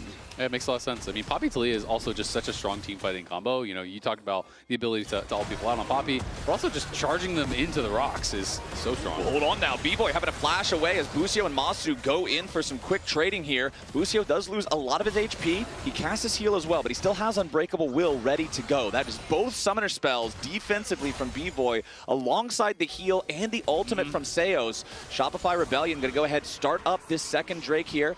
Contract's leading the charge on that one, but Quad is on the approach from the side. Shopify are going to have to be careful. Busio still looking to see if there's an angle for anything. Palafox has made his way over to the fight now as Quad skateboards around the back side of the pit. Culling dropped by B-Boy. Inspired's going to block up most of that, so the Busio still has enough health to possibly participate with. Shopify Rebellion have the Drake pretty low, and they will be able to secure that Chemtech Drake. Contracts wants to jump in and find a kill. Inspired at 100 HP, they're going to kill him off. Contracts continuing to chase after Quad. Needs a little bit more damage. Not quite going to find it. Now they're just going to take their exit. They'll take the kill. They'll take the Drake. Honestly, good sequence there for Shopify. Yeah, it works out really well for Shopify. I guess it was just FlyQuest a little bit nervous to commit because Fudge has TP advantage on top side, so they didn't want to fully go in for it. But I kind of was surprised with how they ended up playing it. Like, they were staying around for so long, but if you're not going to commit to it, it's always better to just push out the waves and play for something else. And it felt like they kind of got trapped in that in-between situation where they'd force summoners, they'd force an ulti, and felt like, hey, maybe we can contest anyway, but didn't want to fully commit. So they kind of just end up staying around, giving over the Dragon without a contest and giving over a kill. Yeah, they kind of did the worst of both worlds, as you're saying, right? It's, you know, it just trade between one or the other. Oh, Fudge. Oh, the barrier comes out, but it could. Oh my God. He actually survived it. Yeah, if he doesn't barrier that, he dies to that. Leandri's 100%, 15 HP. Masu nearly dropped, but stays alive somehow. And there's no range on Shopify to try to snipe him down from this position. That is one thing about the composition of Shopify.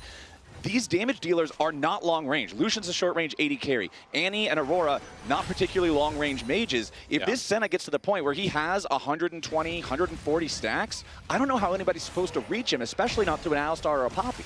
Yeah, and I mean, when like Locket and these sorts of extra tools come through to kind of help to absorb that, it's going to be a lot more difficult as well. He did pick up another dagger, so I am assuming that he's just going to be going into a rapid fire second. I wouldn't have been surprised to see just like Black Cleaver second for a little bit more HP against this kind of an upfront burst team, but clearly feeling confident that he's going to be able to stay safe regardless. Yeah, and to talk about Shopify side, I think they're doing a good job of, even though they are short range, they are contesting these objectives, which will force FlyQuest to, you know, come and fight them, or they're just going to take the objective. So Shopify are doing what they need to do if they were to win this game.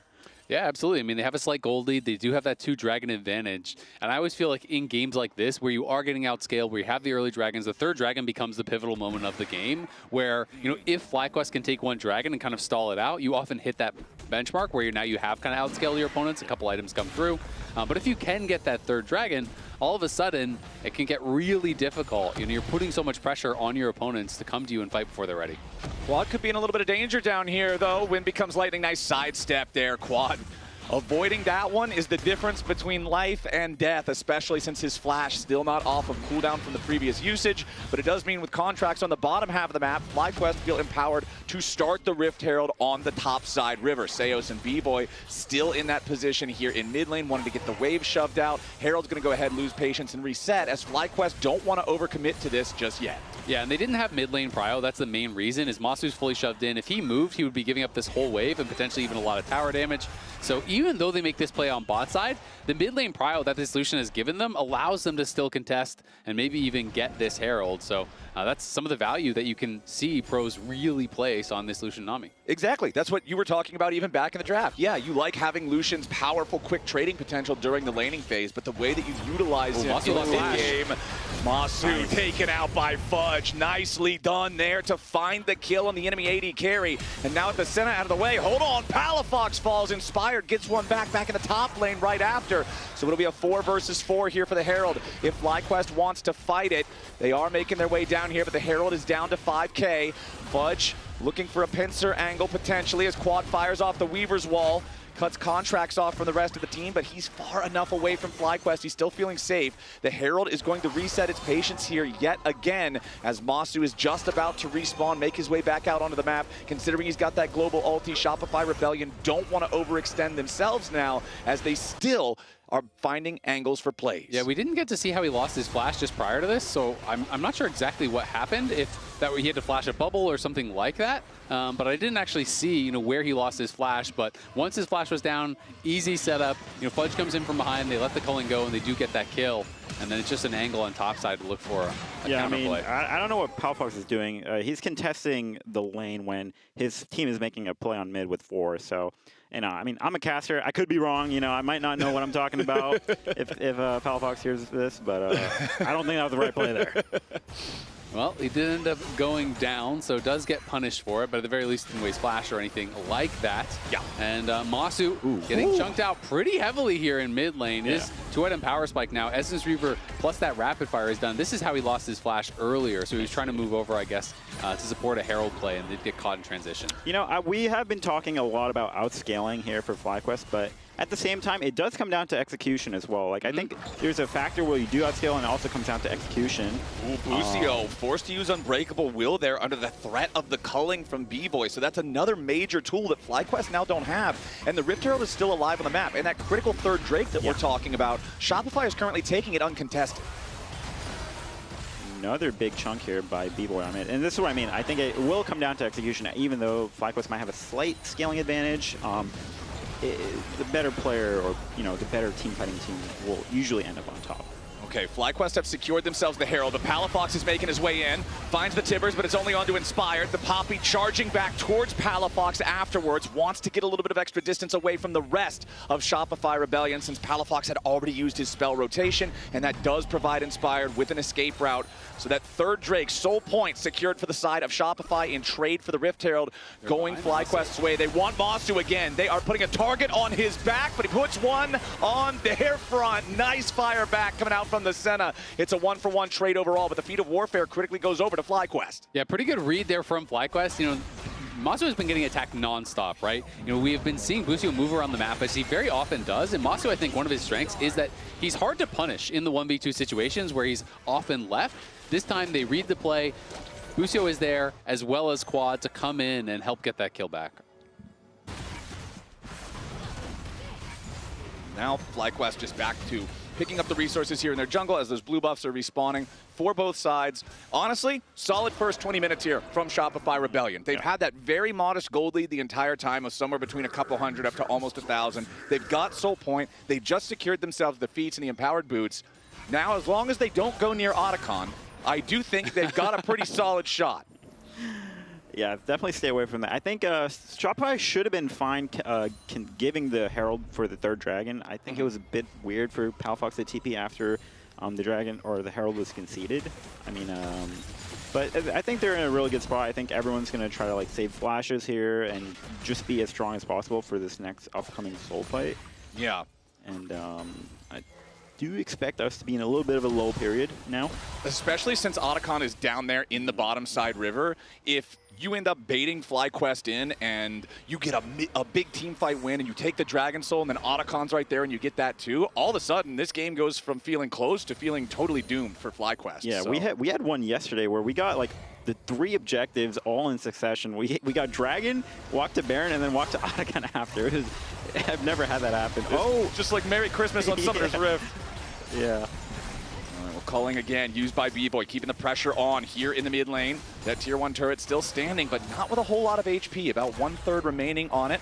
And Shopify want to keep the pressure on. 2.5 minutes until the Drake Soul spawns.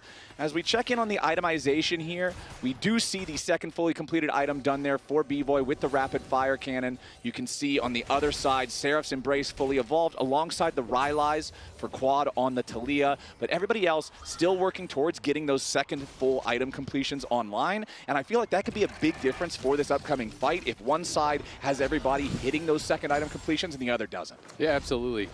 You talked about how you think Rumble is the best top laner right now. This is the Rumble record in LTA North this split. Are you surprised that it is that dominant? I'm surprised Rumble hasn't been nerfed enough. That's what I'm surprised about. Last nerf not enough? It's not. It's really not. I don't think anything really has What if you're me and you're much. bad at Rumble, think about the little folk. That's my problem. I don't. That's a low elo problem. Yeah. He clears the elo for that problem. But yeah, 14-2 is, it's a very, very high win rate. Pretty good. And this includes, not only the good teams playing it too. It includes everyone, right? That's across the league. Yeah, it's been played 16 times and it won 14 of those. Yeah, I think the champs balance. 2 losses, 1 from Impact and 1 from Castle. Yeah, that's, 88% win rate on the champ? That feels a Not little bad. strong. Quick map. That feels a little high, maybe. I see Doklan there, 2-0. Okay, Boosting that win rate. You're doing your job. Yeah. Contribute to the cause. Shopify Rebellion, their cause is to earn this Dragon Soul, and it's less than 60 seconds away. Fudge critically finding his Bloodletter's curse here with that 45-second timer now to go. Malignance also completed for Palafox, so he's going to have the double burn. There's those 2-item power spikes that I was talking about being so important, but Gakko's also has the Shadow Flame. Koenig Rooker also there for Inspired. FlyQuest are completing their second-item power spikes too. Rapid Fire Cannon done for Senna. So it looks like both teams are locking in for this Dragon Soul. And Gakko's going a very glass cannon build, so I'd be, if I'm on Shopify side, I would be like, let's focus this guy, because he has no defense at all. If any gets a flash play on him, then that's all that gold lead completely down the drain. So controls of the side lanes will be really important. Whoever has vision setup is going to be really favored. Right now, Shopify has the control, and they have rapid fire Lucian, so contesting these small pockets of vision. He has a range advantage, so it's going to be really beneficial. And as much as we've talked about scaling, Masu doesn't even have that many stacks on Senna, so it's not like they've hit some critical break point here where he's just going to be able to outrange everyone. You can see Palafox is trying to look for an angle, but Busio has been marking him. Okay, Quad fires the Weaver's Wall, forces Shopify all the way back, but the wall is going to collapse before the Dragon can be fully secured. So Contract steps up. He's got the rest of the Rebellion right behind him. Busio takes Blast Cone over the wall as the Equalizer is summoned down, but again, not to great effect. It's just stalling. FlyQuest still trying to fight this as Busio pops the Unbreakable Will. Dawning Shadow over the top. Lots of damage onto Palafox, and he's going to drop as Gakos creates a little bit of extra space. Inspired under pressure. He's got to try to stay alive. The Drake is going to be claimed as Busio falls. It's a 1-for-1 trade overall, but FlyQuest critically stopped the Soul. Yeah, and they're able to even get a charge down on that tier 2 in bot. Palafox got taken out before he could really do much of anything. He dropped Tibbers before he died, but it was only on Inspired. Wasn't very effective there. And Shopify really punished, with that initial engage onto Palafox, shut him down big time. And these type of fights is why FlyQuest remain undefeated. It's like pressures against the wall. They have to win this fight, or the game's gonna be really hard. And they just clutch up in these team fights at the right time, right when it needs to happen. So talk us through this fight. What do you think went right for FlyQuest? I think they just got on to Any. Like Any was not able to get the damage off in this fight, crucially, and then yeah, he pretty much died, only got the ult off, and I think it's really bad positioning from Christian. I think he should be hiding in the pink ward bush and then try to make a flank play, get a flash on their backline with the carries, especially when they don't have cleanse. So I think he's gonna, not be happy with how that team fight went, and he's gonna try to adapt for the next team fight here. I mean, credit to Busio and Inspired. It's Busio finding him with the flash combo. Inspired flash stuns him against the wall. They lock him up, and they're able to burst him down. And to talk more about Busio and Inspired, there has been a lot of conversation about, Player of the Year coming up in the LTA, and a lot of people believe that these two are potentially the best two players in the league, or that they have the potential to win this award. Talk me through your thoughts on Busio and Inspired, and who you would be voting for Player of the Year. I think it for sure is between these two, and it kind of depends on what you're kind of basing it off of. If it's the leadership qualities that you're attributing more, I think Inspired gets it clearly, and I think if like mechanically and like the creative angles, I think Busio's, right up there with the best in terms of how he finds great angles, playing around vision. So I think both of them do their job at a really high level, and both are deserving of the award. Do you think there's something to, all these kind of like role swap players to support who are finding a lot of success there? Obviously, Core JJ famously did it. Afromu even way back in the day. Busio was a mid laner who went to support. Like, there's been a lot of examples of great players who started in one role, swapped to support, and people seem to be like, oh yeah, they have really good mechanics, these role swap supports. I think it's just more of game knowledge. I think you're just more aware of how other roles function, and it's a big team fight here. B-Boy in a little bit of danger. Popped both summoner spells to get away from the Reaver's Wall. Now fires the culling back at Quad and forces a flash from him in return.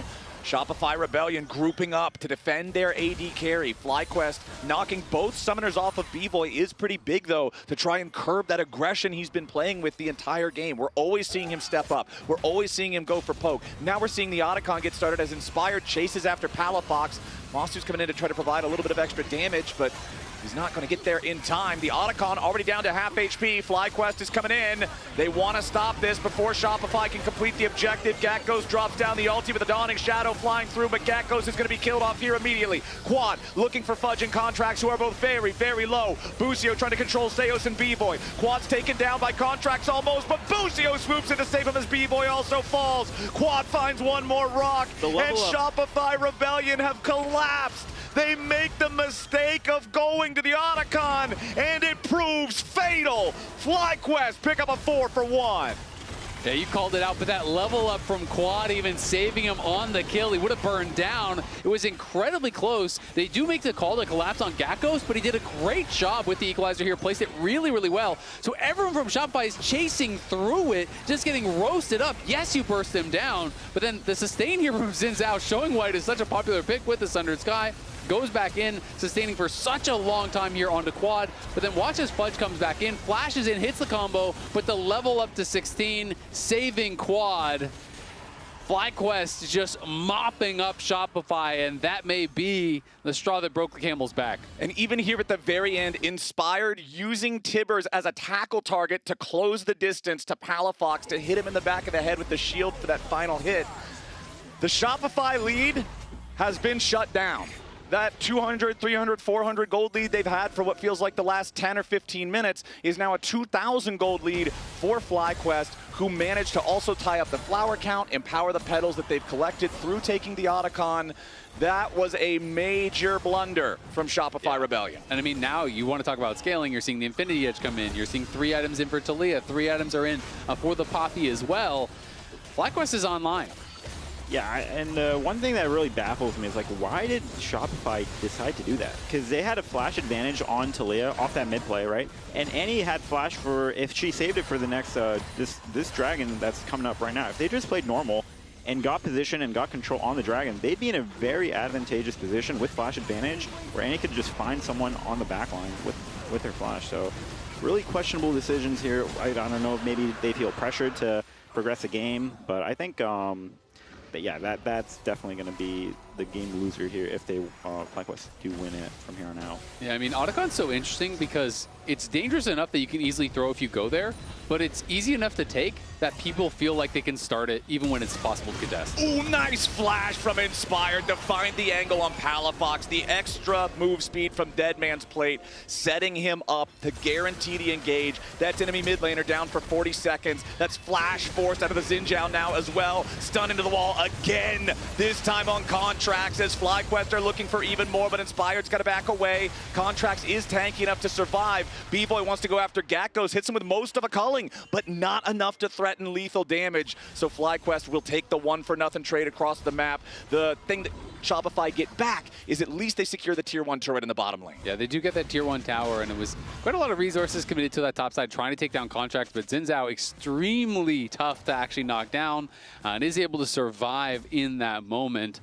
FlyQuest, though, finding another pick on Palafox, and that has kind of felt like a lot of the story of the game is them being able to catch Palafox in these positions, you know, burst him down, be able to kind of preempt the play, so he's never actually finding access to those backline targets. And FlyQuest are really good at punishing any sort of mistakes, any sort of mispositioning, and Palafox definitely has been getting preyed on a bit this game. Yeah, I mean, he's definitely making it easy for them. I will say that. But I think, yeah, I mean, I don't think Christian is having the best game. You know, as a caster, I might be wrong about that. Again. But I am not associated with these comments. As someone who has to cast more than one game. Are you saying that as a caster, Azale? No, I'm saying that as a person. Oh man, no. I mean, it's tough, right? You got to walk the line between talking about, you know, how you feel about the game and not, you know, going too far with it. But yeah, no, he's definitely not having his best game, and I'm sure that he would agree with that. Now the question now is, can they problem solve their way out of this? Because otherwise, you're down 2-0 against FlyQuest, and you have to reverse sweep, which is an incredibly difficult situation because they've kind of thrown out 2 different drafts. You know, game 1 was like, all right, we're just going to play safe and we're going to scale and we're going to try to team fight you. Game 2 is like, all right, we're going to go really aggressive and we're going to kind of, you know, throw everything out there and try to snowball the game. And now a couple fights have gone the way of FlyQuest, and you know, the clock seems like it may have struck midnight. Well, they do still have Soul Point in their back pocket, right? If they can find one of these Dragon Spawn timers where they're the ones getting a pick right beforehand, that could be the opportunity they need. But now it's Fudge in danger as Inspired and Quad are working together to look to take him down, and they won't even need the help from Gakkos to do it. Inspired with this Deadman's, it's so easy for the Poppy to wrap around and get these angles that he needs. And then Quad's 4-0-2 on the Talia, the perfect follow-up there to provide the damage and guarantee that these plays get made. Now with Fudge dead for the next 35 seconds, FlyQuest are heading towards the top side river for control over the Baron Pit. And Quad, on contrast, his Talia games recently has been doing really well. Hasn't died yet. Just following up the play every time. So he's been playing really well in this series so far. Yeah, I agree. Both games, I think he did a really good job. You know, was able to put a lot of pressure on. And this is, of course, warded. They see that they are on the Baron. Okay, calling there towards quad, but Busio is going to block most of it. Busio's already down. Beautiful pick from Shopify Rebellion. That could have been such a dangerous situation, but they play it wonderfully. B-Boy's damage, the Infinity Edge on this Lucian, providing so much pressure, forcing quad to step further back. Gakko's with a defensive equalizer. Inspired is way behind enemy lines, and he should be taken down now as well. Shut down. All that money now in B-Boy's pocket. That's the enemy jungler dead for 50 seconds. Baron's right there. I mean, how did the Inspired even get in that position? I'm kind of confused as to how he ended up over on that side. I guess just got cut off, didn't have flash to get out. And Busio, underestimating the damage coming in, didn't want to pop his ult, was just trying to kind of tank that up for his team. Gets exploded, and just like that, Shopify get the Baron. And there is a small frame where Alistar isn't ulted. Like, it takes him a little bit to cast the ult, and he just got bursted within that time frame. So I'm sure he was caught off guard by that. I think everyone is.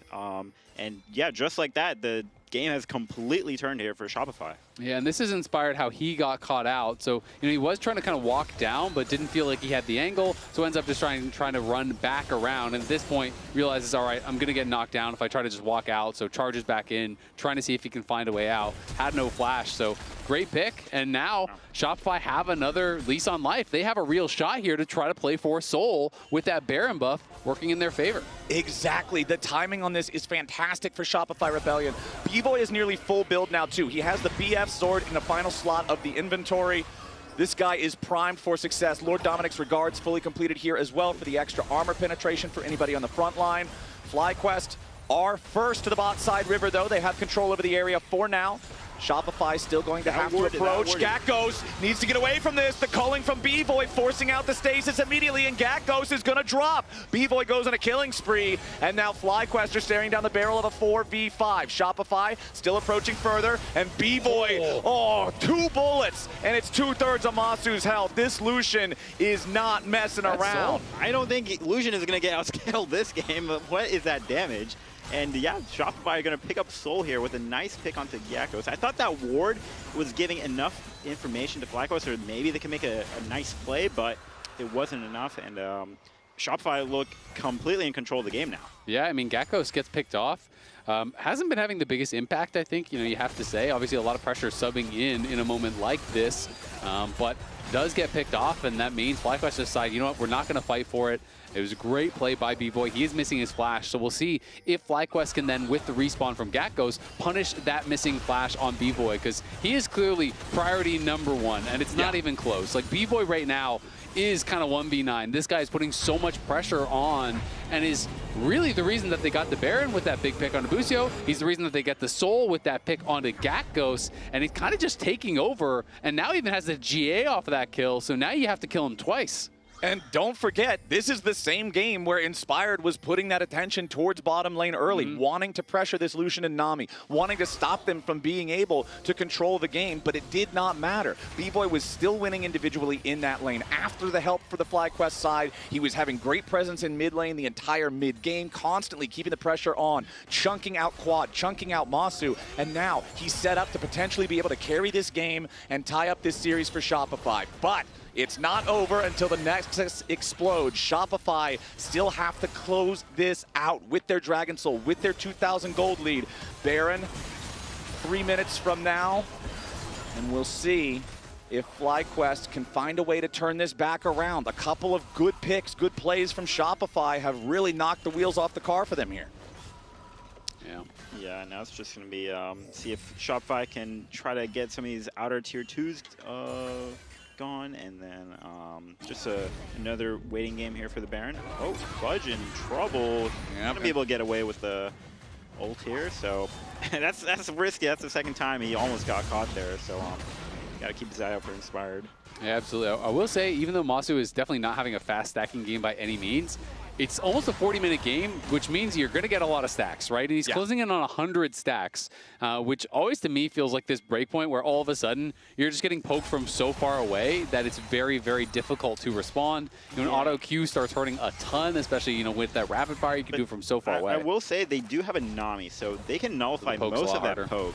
And I'm not sure what the average is in like a 35+ minute game for Senna Souls, but 25 minutes is like 70-ish, 75-ish is the average in pro play. So this is definitely quite slow for pro play, especially because usually it accelerates as you're kind of fighting more in the later stages of the game. And I mean, a huge part of that, right, is what I was talking about with B-Boy and his presence in the mid lane after, the laning phase was over, constantly chunking out Masu, making it so dangerous for him to sit underneath the turret and try to farm. And I'll also say, to me, like, I love playing Senna. It's such a big difference when you're playing against a melee support versus a range support. It's really hard to soul stack in lane against these double ranged lanes because you just get slammed in a lot of the trades. So it does slow down your acceleration a lot. Okay, Fudge once again in trouble, but the low cooldown on that ulti gets him right back out of it. Movement speed right there as well. Wow. Yep, he is just so fast. I mean, if you don't get that initial instant pick, there's just no way you're going to be able to chase him down. Fudge playing the line there well where, he wants some farm and also wants to be in the safe spot, so good job by him to avoid getting picked again.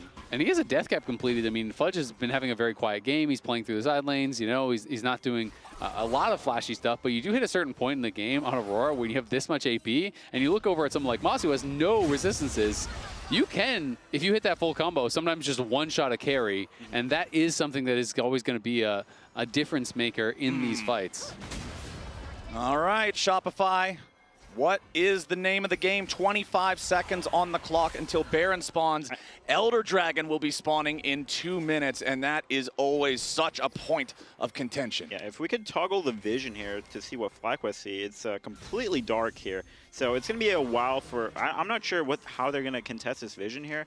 They're going to try to go down mid and make them show. So, but it's completely dark, and Fudge goes in for an early ulti, but he doesn't get a lot of value out of it.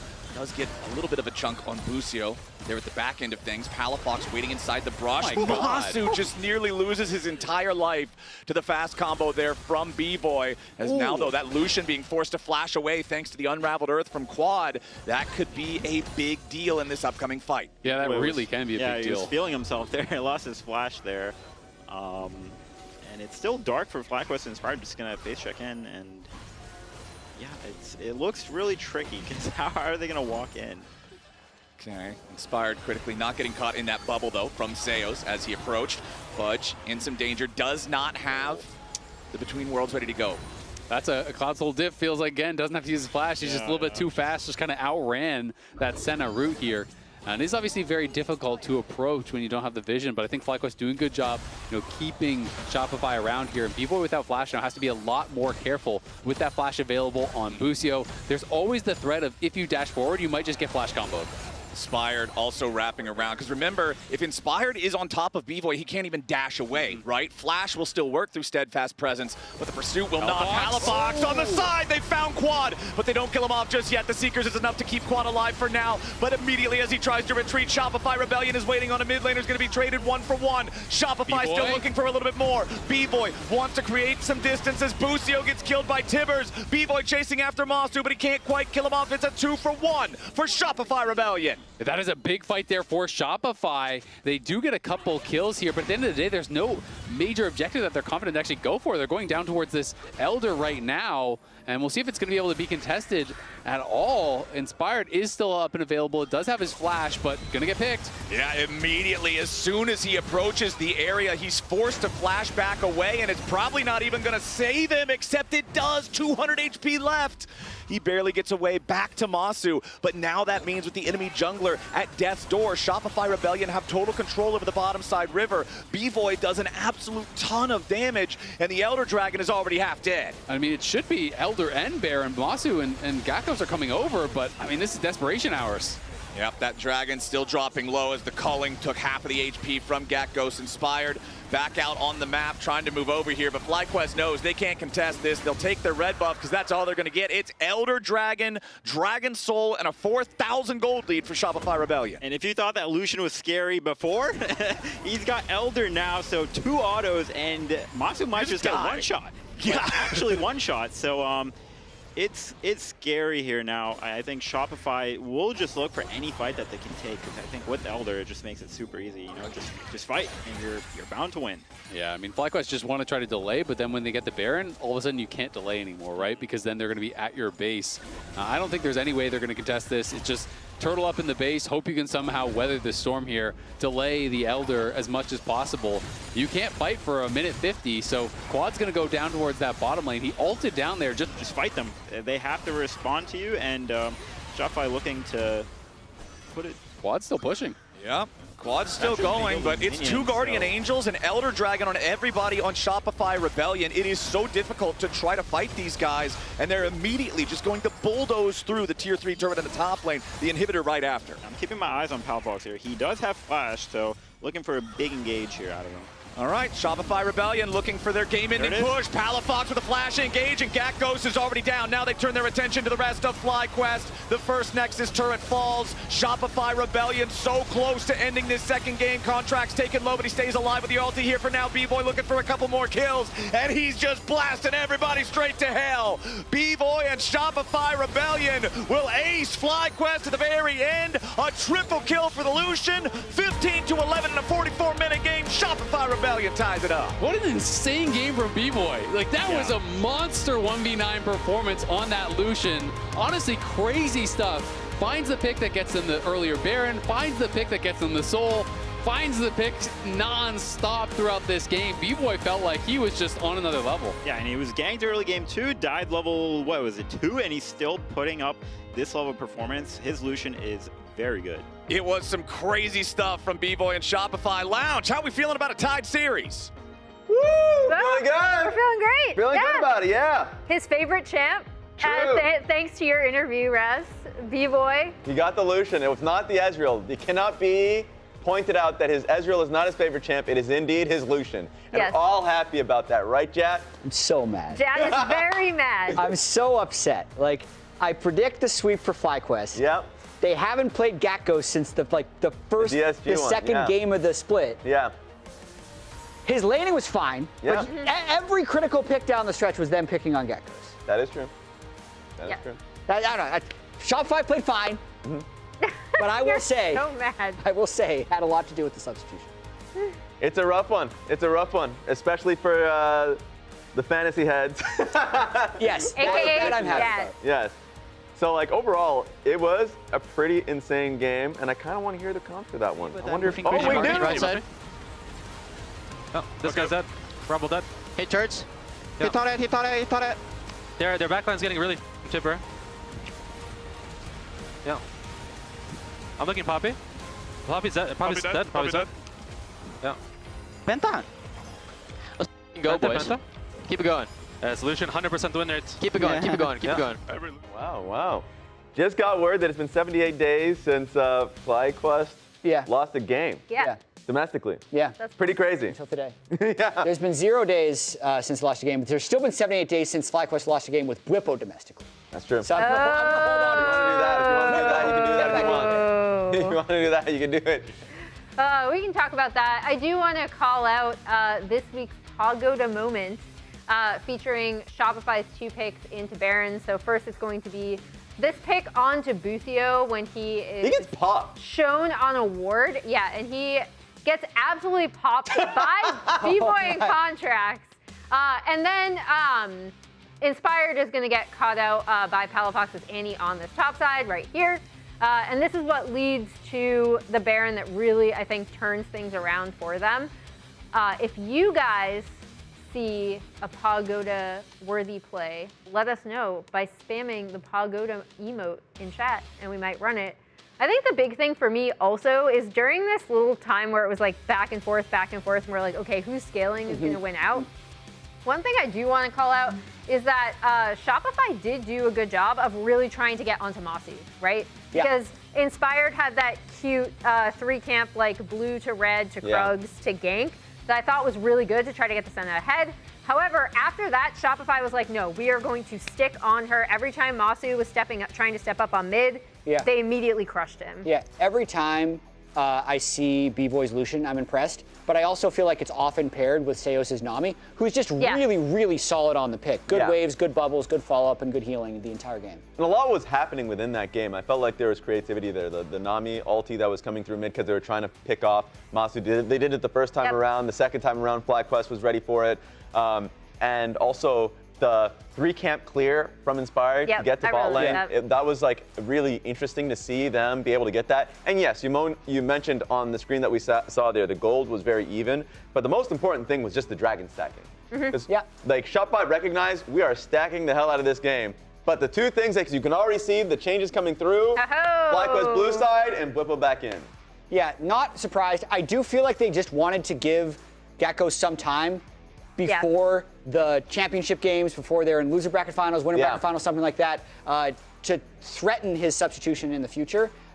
Didn't work out for them though. Apparently they had something prepped, so it happens. It is, you know, it is what it is. And they were expecting. Well, good cast. Good job. Congratulations. Thank you. Now that you're back, we need to toss to break. So right on time. When you get your favorite foods delivered on Uber Eats for less gold, scan the QR code on screen, click the link in chat, or the Uber Eats button on lollysports.com to access the Champion Shop featuring exclusive deals and 50% off on Uber Eats. Game 3 is coming up after this short break, and we'll have more Dokla. I'll be there for that.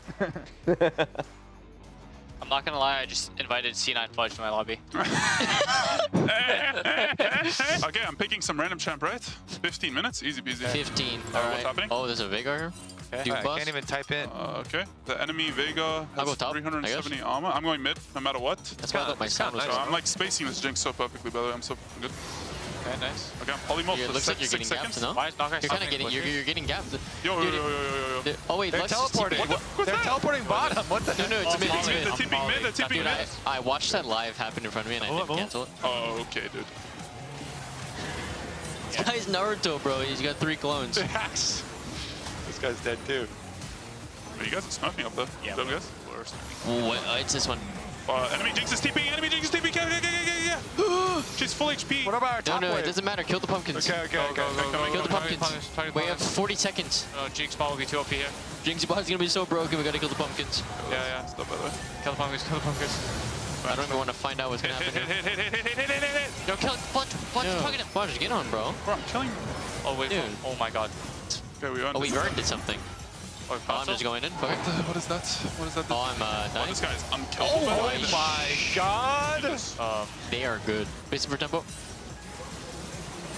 This guy's crazy movement. Oh my god, I'm one shot. Okay, fine. I'm coming for Jinx. Yeah, there's a big ult. Oh my god, dude, what? I'm like Palafox, no? What is going on? I'm invading Lux. I don't know what's happening. This stuff keeps flying at me.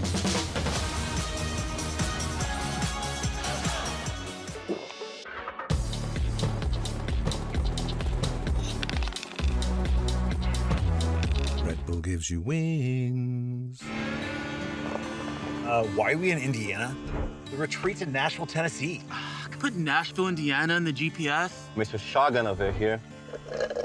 Bro. Okay. Let me just figure this out. Oh, we're cool. There's a charging station nearby.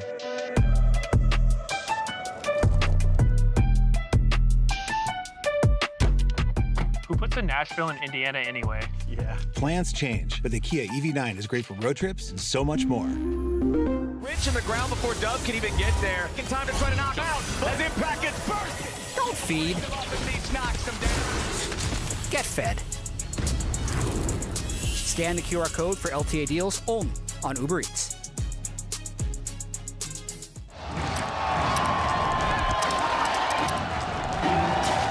Red Bull gives you wings.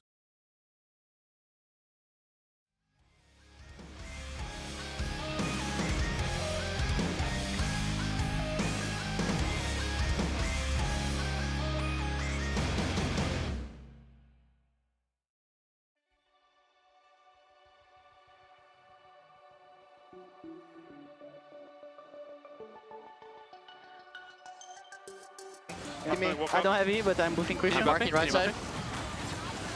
No, this guy's dead. Rumble dead. Hey, turrets. He thought it. Their backline's getting really fucked from Tipper. Yeah. I'm looking Poppy. Poppy's dead. Poppy's dead. Yeah. Penta. Let's fucking go, Penta, boys. Penta. Keep it going. Solution 100% win rates. Keep it going. Keep it going. Keep it going. Every Lucian. Nice. Dude, how is this an angle, by the way, when they ran me down there? Yeah, this is crazy. 15-11 in a 44-minute game. Shopify Rebellion ties it up.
Welcome back to the LTA Lounge. We promised you more Dokla on the other side. Dokla, welcome back to the lounge. Officially, now we have time to talk. I'm officially not a caster anymore, so I can. You're now an analyst. You've been coach, player, caster, analyst, all in the span of like a month. I'm doing it all. I'm going to be executive producer, listener next. Mark, I'm coming for you. The producer took offense to that one. That would be fun, though. Let's see how that goes. But yes, we are in game 2. What kind of changes would you want to see from FlyQuest coming? Because they already made one change. Football is back in for the 3rd game.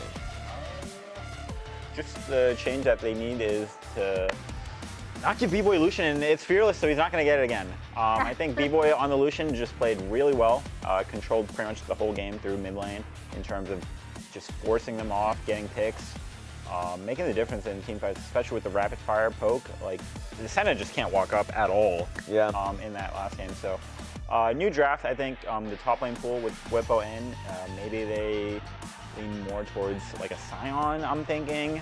And it might be a trade of top lane of like Scion and Bessa.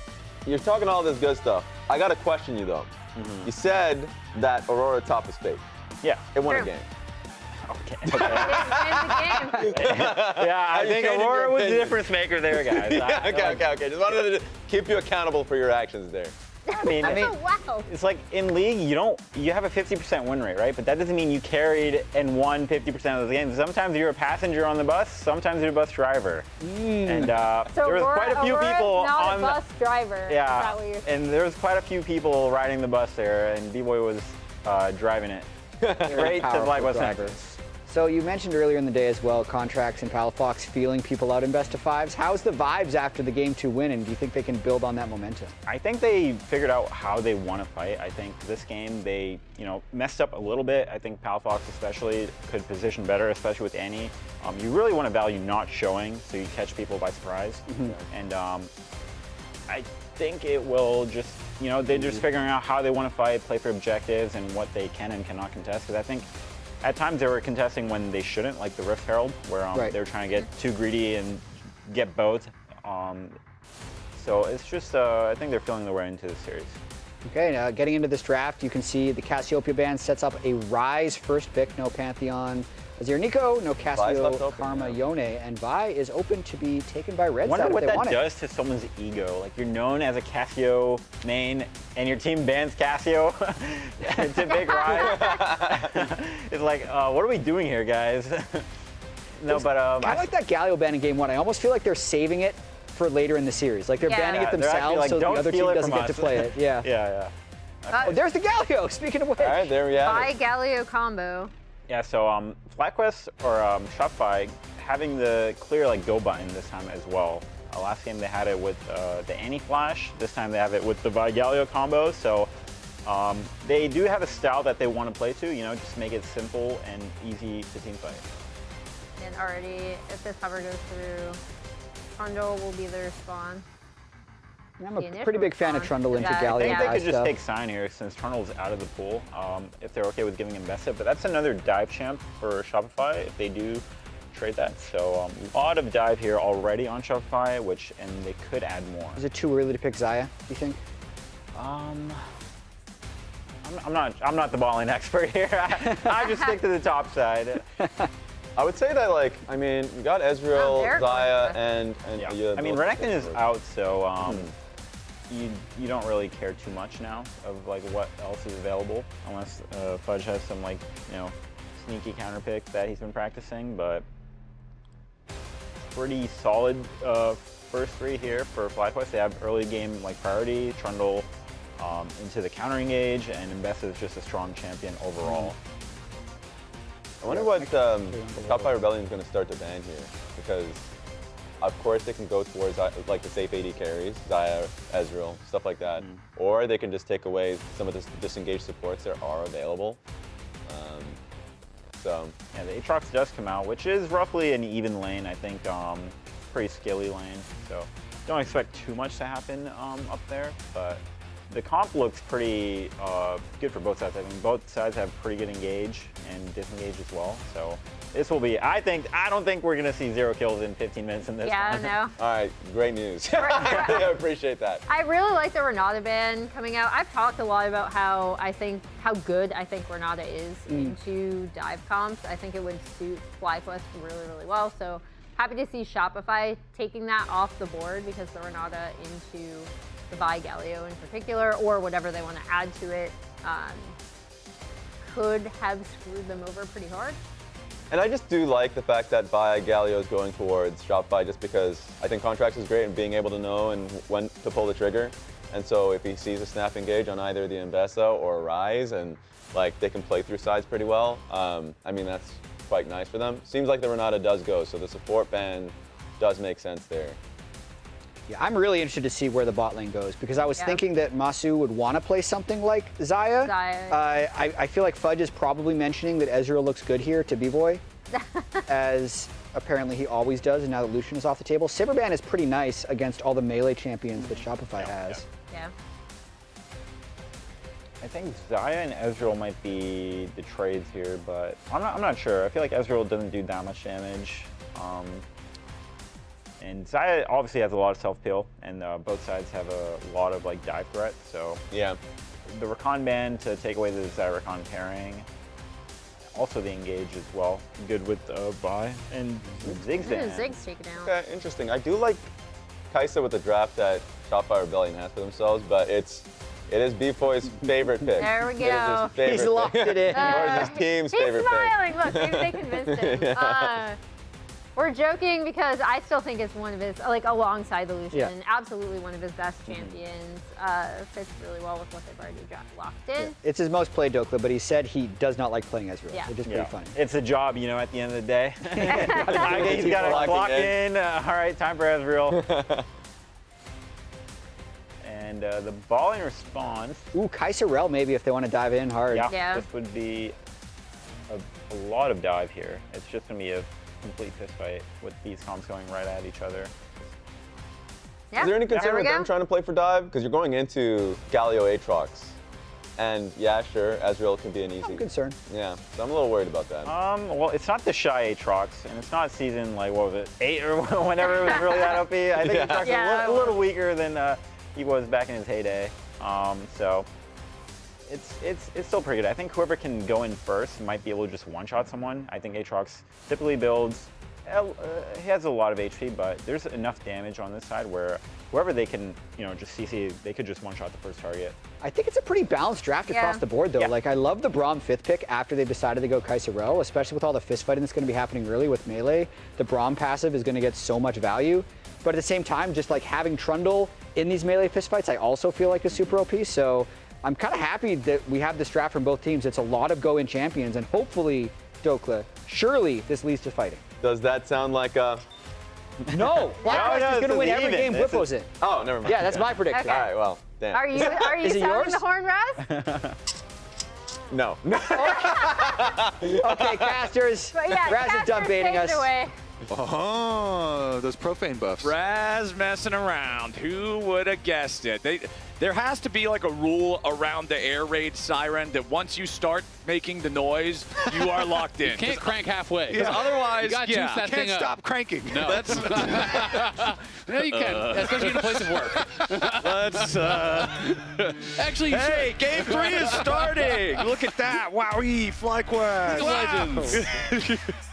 All right, well, Whippo's back in. We'll see how he's going to do here against Fudge in that top lane.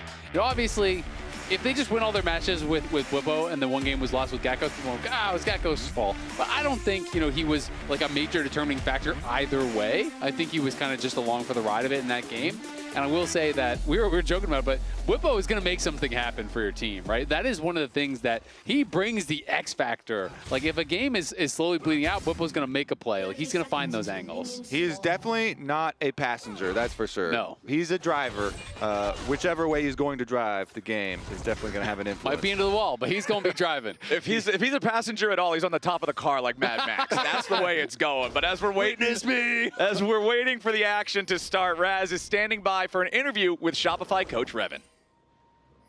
That's right. And the first question for me is actually about the last game. Did you expect at all that Gatkos was going to be coming in for this one? Revan? No, you can use your microphone, brother. Oh, no, sorry. No, and I don't know why they did it personally. They explained to us, at least like during the interview from Nuke Duck, that they had something planned, but then you guys chose red side. So if you want to explain why you guys chose red side. I can't do that. Okay, I'm just making sure. Just catching you on that. I think if, like, just by characteristics, if they do want to put him in, they should have side select and more red side. So I think them having to choose the sub before the side is not really beneficial for them. So maybe they didn't know that law. So yeah. It is what it is. And like talking about this game in particular, just the draft, like can you talk about what you guys are trying to aim for? Because going into what Fly has to offer with Trundle Rise seems a little bit difficult. What are your thoughts? I mean, they have good short range upfront damage, but they don't really have great engage besides Mbessa ult and like Rel ult, but we also have Ezreal Braum to make up for that.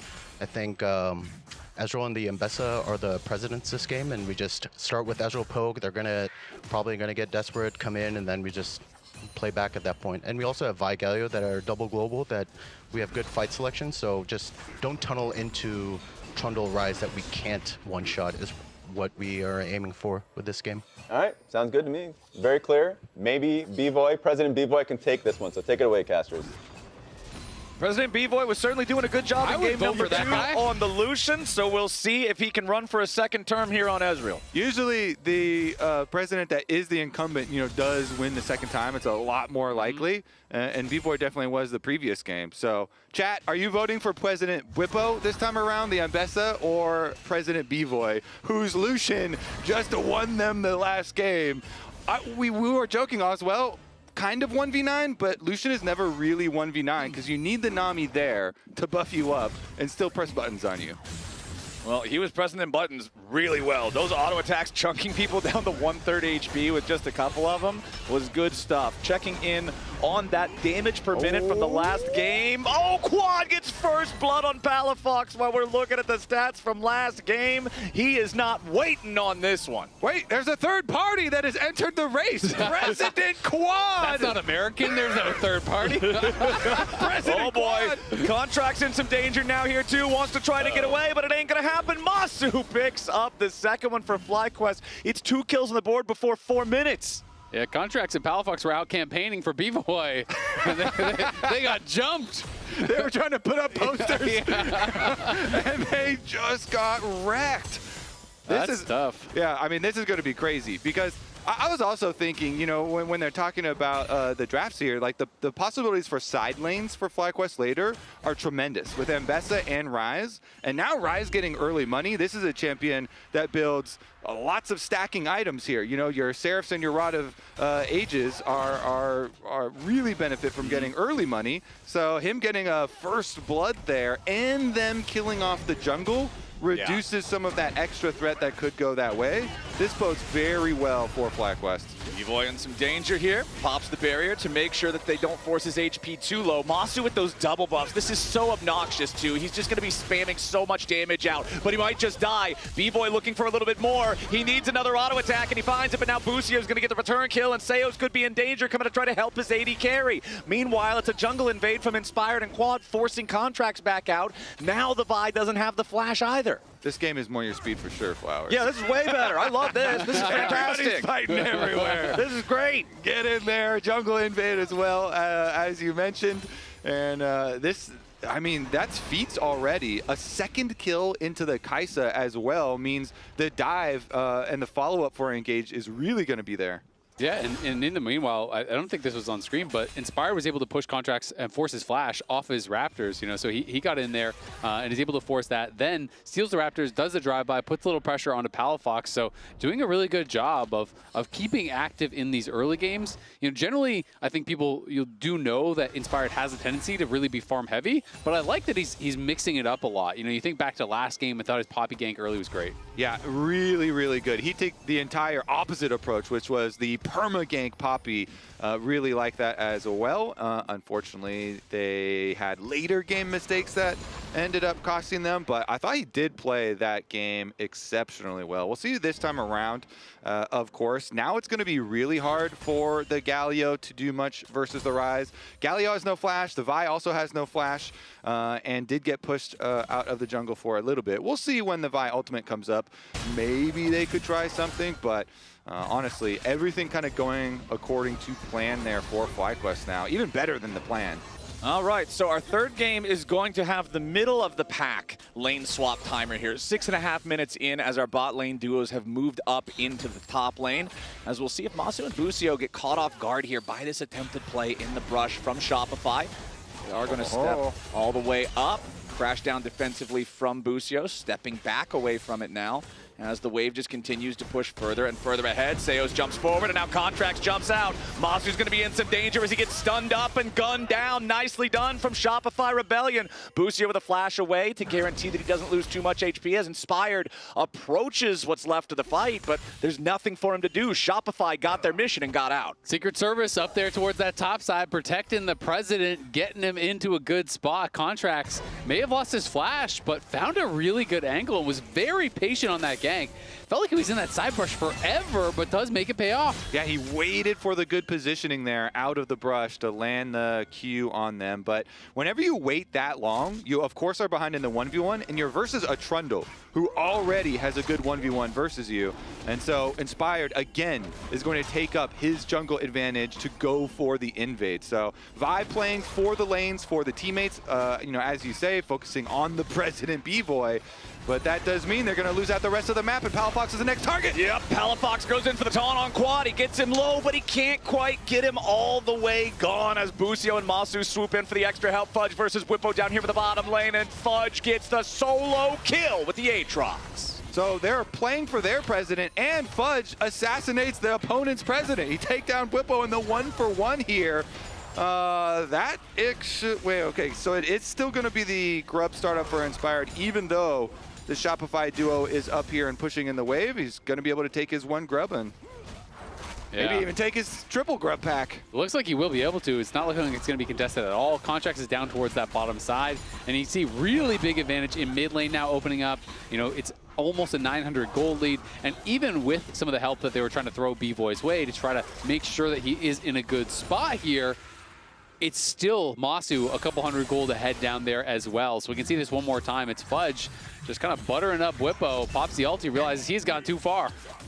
Oh no, he's got butter all over him. He's all buttered up. Butter him up, throw him on the grill. He hit him with the infernal chain there to cook him up afterwards. Honestly though, people always talk about how well Fudge has been doing recently, and it really did turn around when they played against FlyQuest, and he did really well versus Whippo, even though they ended up losing that series. But you know, since then, he started doing really well and has kind of ascended here. Yeah, and I mean, you can see, so the stats on the right are when Whippo is playing against Fudge. The stats on the left are Whippo versus everyone else. So obviously, you know, is not nearly as dominant against Fudge as he is against the rest of the pack. And Fudge, you know, I was even talking to him in the interview prior. He was saying he doesn't feel like he's underestimated anymore. It feels like he is getting that respect, so that's not really something that's on his mind right now. And it's more just about believing in their team and the fact that he felt, hey, we don't actually have to do anything weird against FlyQuest. We just need to play our game well, and we can probably just beat them straight up. Yeah, Cloud9 were talking about it, and they were saying they used to kind of view Shopify as like, oh, okay, well, you have to focus on B-Boy because, you know, he has possibilities to carry as they go for a tower dive. Oh, yeah, Quad's going in for the Realm Warp here, but Palafox with a Justice Punch. Oh, they're both down to 150 HP. Quad leveling up, though, getting the extra little bit of healing from that one. Going to walk through the Tri-Brush here. Palafox does have a control ward in Pixel. He's just going to wait on top of that one for a moment. Does spot out Quad there with the ward, but Contracts is coming in to help his mid laner. Quad, though, make sure it's a 1-for-1. Contracts with the Vi. True Shot Barrage from B-Boy also fired up there to guarantee it. but Quad still gets his man first as B-Boy's under pressure back over here in the mid lane. Masu swooping in there with a killer instinct. Boostio pops the heal for tempo, but he missed Shattering Strike. Boostio still manages to get away, but that was dicey. He wanted to give the kill to his AD carry, that's why. Okay, well now they both got to worry about getting away because Fudge has arrived with wings spread wide and he'll take Masu out. Another TP. Fudge getting a second kill for this game as now Boostio still has to try to escape. Instead, just going to go for the execution here into the tier 2 turret, and will succeed in getting that. Yeah, this is 11 kills in 10 minutes. This is League of Legends. Yeah, this is getting pretty spicy, and it does buy some time, off screen for Bwipo. He's going to get 2 plates, so that is pretty nice for him. That eliminates a lot of that gold advantage that Fudge had been building up because he TP'd in towards mid. All the way back to that top lane play, though, Palafox had him kind of cornered there, as we're going to see another fight. Yeah, they want to go in after Quad, but the Rise already has his Roa fully completed. He's pretty tanky. It's very hard to kill him, and Inspired's on the way up here now as well. Rune Prison onto Seos. Inspired shouldn't be able to get a pillar that actually threatens lethal damage here, as Seos and Palafox are all the way back to the turret.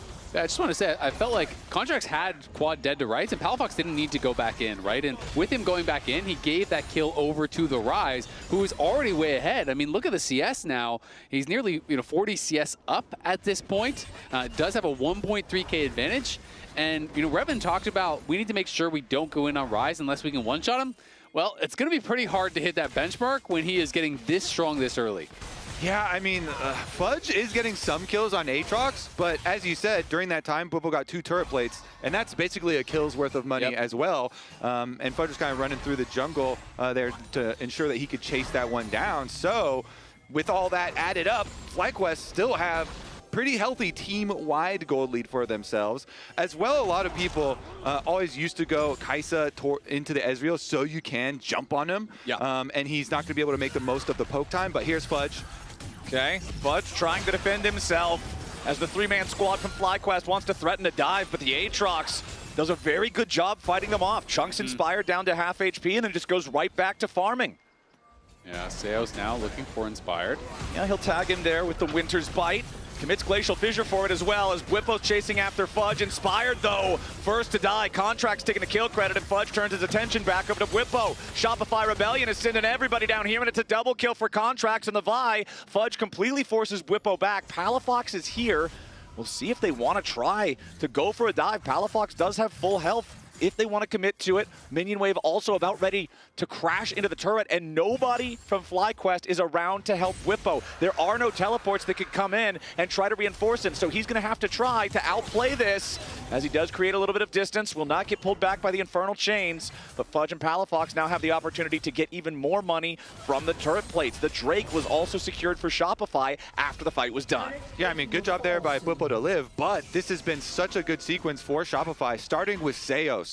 The Braum, just hitting that Q onto Inspired ensures that they can go for this trap. He hits the first Q, so he's slowed, and he just forces it, trying to stack up his passive, full ult. They get the trap onto the Trundle. They kill him in addition to both Contracts and Inspired flashing to make sure they can get it. And Shopify on the objective board as well now with the Mountain Dragon. It is really nice, but at the same time, we look back at these towers again. This 3 Grubs Rise is just working on that tower the whole time. It was not a quick dive that they were looking for. And Palafox was behind that tower for quite a long time. And in the meanwhile, Quad was hitting top. And Bwipo even stays around bot, works down on that tower. So it's 2 outer towers that are very, very low at this point.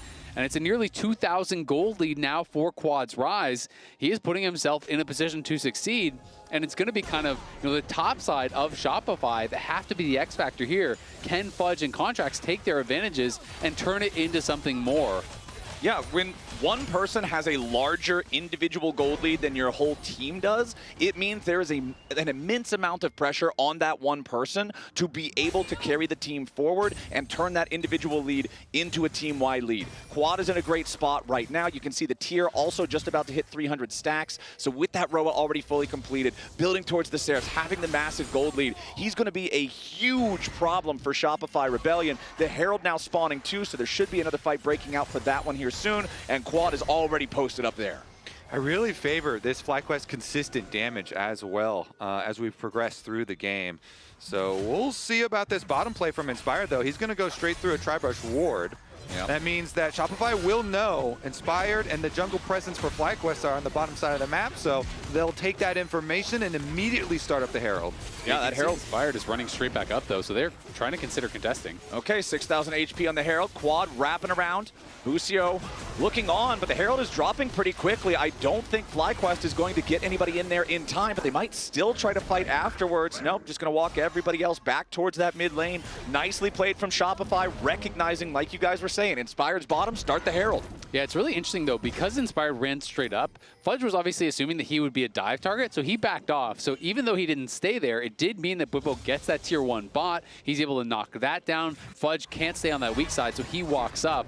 And so at the end of the day, yes, you did get the Herald, but you did give a tower, and the gold lead grows for FlyQuest, plus they get feats off of that first tower. Contract's looking for his next target here. Quad, of course, has Flash. So anytime you're looking at targets that do have Flash and you are playing by, you do not want to ult in willy-nilly. Not when they're near the friendly neighborhood turret. That can result in some pretty dire straits as Bwipo continues pushing up down here in the bottom lane, wants to keep this wave pushing forward, wants to try to crash it if he can.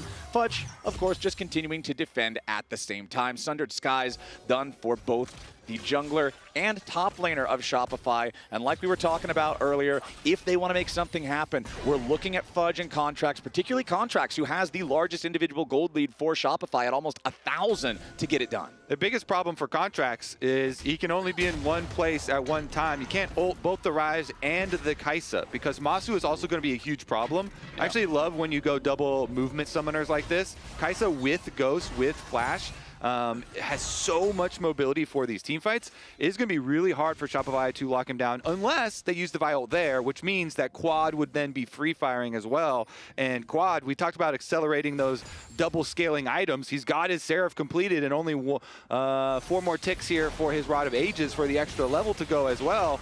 So they are feeling pretty good about their 2 carries. Yeah, I mean, if you're going to send the Vial on Masu, you have to be damn sure you're going to one-shot him because that is 4 melee champions that are going to be stacking up with a Ryze that's not being targeted. And that is a Spellflux dream, right? Like, that is the amount of AoE that can come out. And we also know Kai'Sa can go in towards AP, can go in towards Seekers later in the game if you're really worried about that Vi, and you can even have potentially double Seekers. He is going obviously AD right now, but I still wouldn't be shocked if he thinks that the dive is a problem because I just think Zonies is so effective against the Vi Galio combo. Man, look at the itemization comparison in mid lane. You've got fully completed and feats-empowered boots, plus 2 stacking items that scale incredibly powerfully, versus Hollow Radiance and then just some starter garbage, right? You've got brown boots, you've got Dorans, you've got Dark Seal. It's not a very close comparison. Tome. It's going to amplify some things. It's not even end game garbage. Okay, no, man, this is like level 1 garbage. You can buy all of this garbage. Breaking open the pots on the side of the road when your character is level 1. You got to do what you got to do, you know? You can't start the game at level 100. All right, well, they're starting the game mid lane priority, and pretty much every team likes this. Mid lane priority into move towards the dragon. Okay, there's your engage coming out from Contracts. He wants to commit onto Bwipo, but Bwipo is just fine. Shopify still seeing if there's an angle to fight here as Busio's down to half HP. Fudge goes forward with the Q, does find a little bit of CC here, but Palafox cannot continue marching forward. Now that FlyQuest has brought all the troops, Shopify might be in some serious danger. Palafox come crashing down, but it will not matter. FlyQuest pushing forward. Bwipo leading the charge. B-Boy on the run as Contracts isn't going to get anywhere. It's a 4,000 gold lead for FlyQuest, and they teach Shopify that the hard way. That's what it looks like when both the Ryze and the Kai'Sa are free firing. Masu is looking really good there. I like the reposition. He pops his Ghost as well, keeps his DPS up, and right behind all the focus that had been onto Bwipo, Shopify are unable to get Bwipo, and they are unable to get much afterwards either. That is easy dragon pickup here for FlyQuest, and still keeping the pressure on the tower, and Seos is just dead through the Unbreakable. Yep, that's what happens when this hyper-accelerated Ryze just locks you up with the Rune Prison. Plus, the Kai'Sa had just completed Rageblade before that fight, so Masu was so ready for this. I mean, he absolutely was, and they decided they're going to full send it here onto Bwipo, but even though Contracts gets in, there's not really much follow-up damage, right? It's just him hitting him. It's not as though B-Boy is in position. Busio is marking B-Boy on the side, keeping him out of the fight, which I thought was really, really nice. And then you have no Vi ultimate for either of these big carries that were like, what are you going to do? You can only ult 1. You can only ult 0 now because it was onto Bwipo, and Bwipo's actually healing up through this fight on the Mbessa. with the leech. So really nice turnaround there by FlyQuest. And then I like the end of this fight here from Whippo, just flashing in onto B-Boy, putting the pressure on him. Really the only way Shopify can win this fight is if he's free. I'm scared, but nice play. Oh, wow, don't need to be scared. Me and Alan were absolute chuds. Absolute chads. Nothing to be afraid of. FlyQuest 5,000 gold ahead now. Yeah, Whippo is very confident in taking that pressure. You know, he was able to deal with the focus from Shopify quite well. Yep, and I mean, you look at where the gold is isolated. We talked a lot about Quad, but it is 5K lead for just Quad and Masu, right? That is insane, and they couldn't even get the charge off there. I looked away, but I'm assuming Trundle just pillared it because you can actually block the charge with that. So not even able to get the crash in. And now you are really in dire straits here. There's not much of an advantage to speak of at all for Shopify anywhere on the map. And when you have a team that you're losing to in side lanes that has 3 grubs, that has this big gold advantage, problem solving gets so hard because Seekers is even in now for Quad.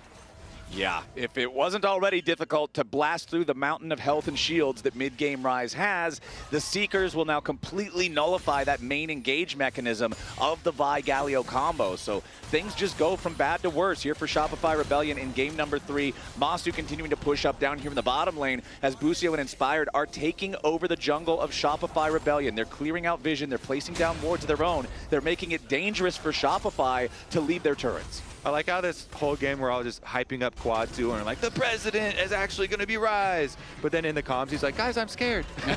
Yeah, that's why he's the president. The Secret Service has to keep him safe, you know? Yeah. And they had a good frontline Secret Service that was definitely doing The agents their are diving in. Get down, Mr. President. All right, well, Otacon, does Otacon vote? Because Otacon votes on which team wins or loses very frequently in these games. Oftentimes, the Otacon is the deciding vote. Yeah, it's a neutral party here, you know? Otacon doesn't care. Well, Shopify have shown contracts up in the top side, so FlyQuest are immediately going to go for that Otacon themselves. Whippo staying alive here in a 1v3-4 now. Teleport comes in from Quad to reinforce him. And Whippo buys enough time for Quad to arrive, but now the president might be in a little bit of danger. No, he's got him taken care of. It's a 2v3, and he likes those odds. He's so damn tanky with the shields. FlyQuest will claim the Otacon on the bottom side of the map and win a 2v3 on the top side, too. We can call the election now, and I think it's going to fight. Oh! Clean! That reaction! That's my president right there. I was about to submit the vote, and then I'm like, okay, I drop it. Now you'll do it twice. You'll commit election fraud. Whoa. I don't know who's listening right now. Sorry. But he's an honest voter. Don't know how you do things in Canada, buddy.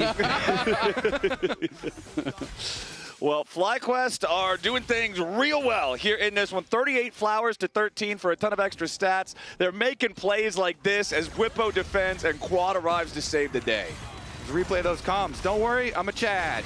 He's able to kite these 3 bruisers, uses his shield as well, and then they go for the turn. This is the most exciting part. Quad gets in. He has the confidence with his Seraph Steel available. And as you say, you know, the spell flux there kind of annihilating all 3. Then Whippo comes back in for the turn. The Seraph shield comes out. That is enough to keep him alive. And Busio is also there. And the fact that they did Otacon in the meantime, are pushing both mid. You can see Trundle's pushing mid, Kai'Sa's pushing bot, and look at this reaction time. That is crazy. Yeah. He is not caught shopping. And look at the mini. I was trying to look at the mini map. I think it was Fog of War the whole time. We're back to live. Hold on. There's some violence occurring down here as Busio, Whippo, and Inspired holding out against a 4-man attempt here from Shopify. But as Masu also makes his way in, Whippo decides to dive in with a public execution. Magnet Storm for the immediate follow-up, and everybody on Shopify is about to die. Triple kill to Masu, and Contracts and Palafox are running the wrong damn way. Masu wants to fly in with a killer instinct to find the kill into Contracts first, but Palafox will die instead. Only Contracts left still running away as Busio and Inspired give full chase, and Quad is in the enemy base the whole time, just pushing down mid. I mean, Quad was running up to that fight, saw they were stomping it so hard they don't need him. He realm warps back to mid lane to push in there, and they have the TP down towards bot from Whippo. FlyQuest are taking everything. It's going to be an over 13,000 gold lead here at 25 minutes. Yeah, this third game is not even close, man. 5,000 individual gold lead for Quad. 4,500 individual gold lead for Masu. Normally at 25 minutes into a game of League of Legends, if your whole team has a 4,500 gold lead, you're feeling really good. Let alone just one guy. Inspired and Masu can two-man this very easy 20 seconds after the Baron spawns. Take from them everything. They pushed all 3 lanes. They will grab their Baron and then head to the Dragon afterwards. Nice stuff here for FlyQuest. All that's left is the victory march. It's tough to get subbed in for Gatghost when Bwipo comes back in and the game looks like this, man. And this is after getting solo killed. Yeah. At the beginning. Yeah, it's tough. The Bwipo factor in full effect, but obviously Quad having an incredible game. I think Quad has had a great series. There was a lot of talk about how, Quad has not been playing to his standard so far this split.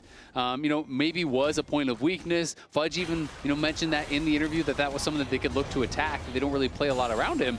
Quad is showing they don't really need to play around me because he is handling business on his own. Yeah, Masu as well. I really feel like Kaisa in here can do so much.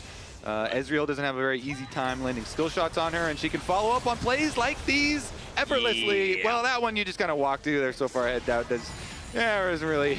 Yeah, there's Palafox walked into the brush. FlyQuest was waiting in the brush. Palafox dies. That's kind of just the calculus when you're 15,000 gold behind. And FlyQuest can now just march down mid lane. Palafox is dead for the next 30 seconds. Inspired throws out a pillar there as the wave collides with the tier 3 turret. Seos has to try to get away to some safety as he and B-Boy scramble to defend, but the bottom lane inhibitor turret is going to fall. The inhibitor will go with it shortly thereafter. And FlyQuest just want to end this third game right here, move on to match point. Contracts is wrapping around, but it won't even matter. It's still a 4v5 for Shopify, and they're so far behind. Masu under no serious threat whatsoever as Fudge tries to fight back against Inspire, does get some decent healing, forces the flash, but that's all he'll get before he dies. Palafox finally respawning, but only in time to watch the base and the rest of his team all fall. Busio on the steps of the fountain finds a crash down, dies in the process.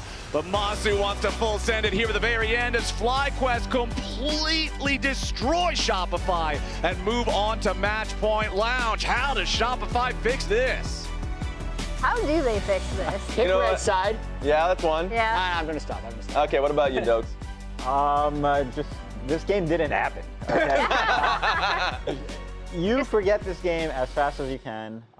Just go next fast, because you were just outclassed individually, and then it just snowballed. That was a 5.5k gold lead I saw at like 25 minutes. Yeah. Which is absolutely just between insane. the mid laners. Just mid the lanes. rise. Yeah, and then Masu was not far off. He was 4.7k at one point, so it was just a beatdown. And this is the way the game was going to go from draft. Like, if one team gets ahead, they're going to stay ahead, and FlyQuest just ran with it.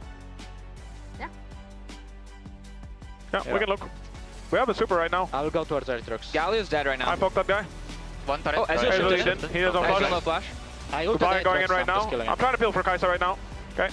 Galio spawns on 5. Okay, I'm looking on these guys. Trundle is 1v2ing them. Kill him. No excellent flash. Ezreal, no flash. You can go in. I can't, I'm unmounted. I can ult him to us. That works. Well played, I team. passed away doing so. I respect that. Well I respect that, Masu. Well played.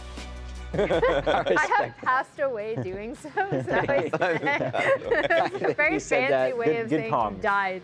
Yeah, we're going to look at the highlights from the entire series to kind of catch us up before Game 4. So it did start with a very slow game. There were no kills before 16 minutes, and then FlyQuest had a series of good team fights as well as kind of starving Shopify out of this Game 1. Yeah, we were going through the game being like, is there going to be a team fight to really pick out? A lot of it was just Shopify getting picked off after the 15, 16 minutes of no kills.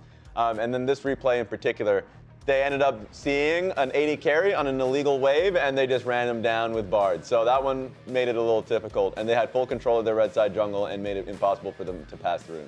I thought the extended Baron sequence in Game 1 was really impressive. They just consistently were able to start it without taking much damage and then never had a threat of steal, and were just kind of getting 1 or 2 kills at a time to take what had been like a 3,000 gold lead into kind of a game that was out of the control of Shopify.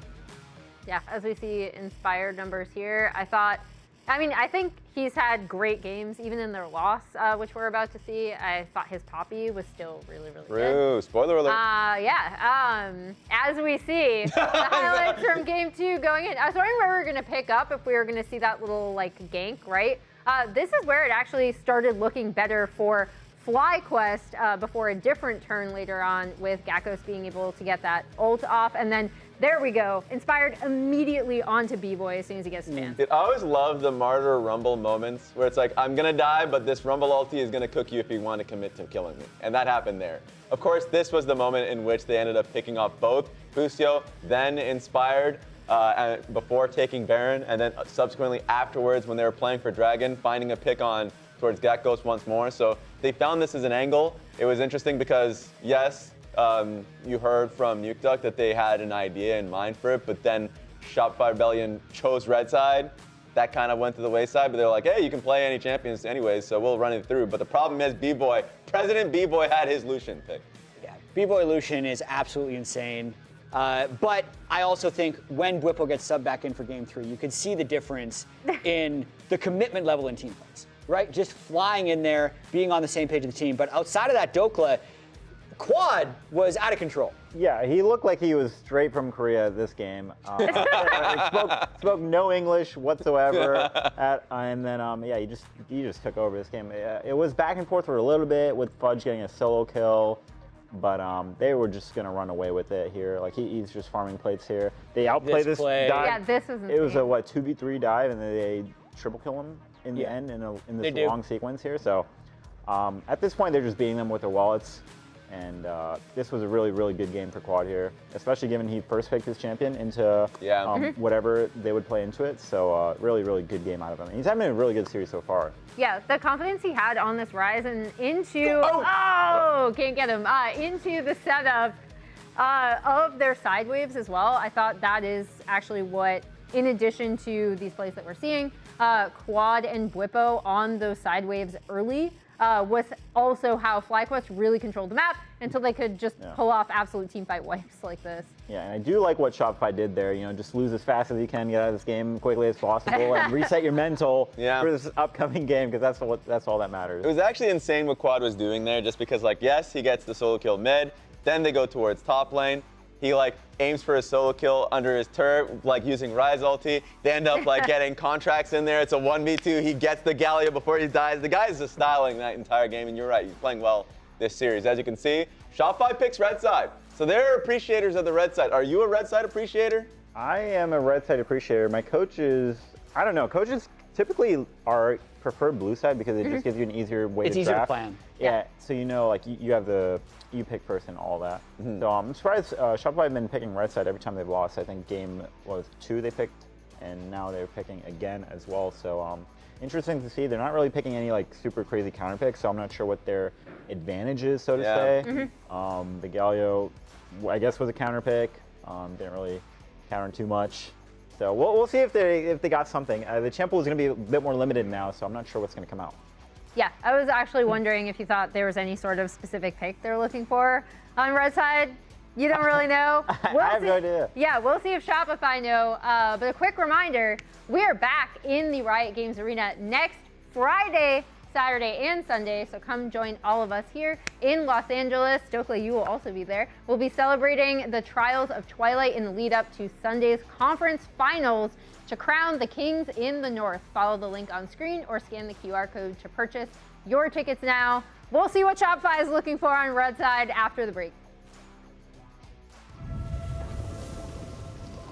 The blossoms fall and the black rose rises. Do you feel like the heroes of this story? Coming to save the day? You're pawns in a game that's already been decided. You will fight, as good soldiers do. I will seal you away once more. Your age has passed, Darkin. Stay buried.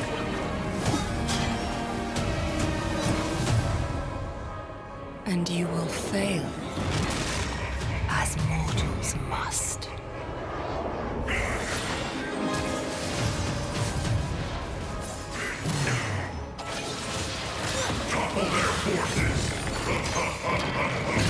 Your course was doomed the moment you left Demacia.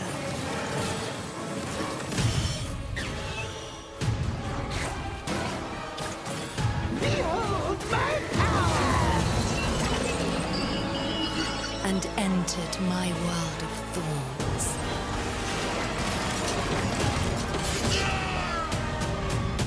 Make your final stand.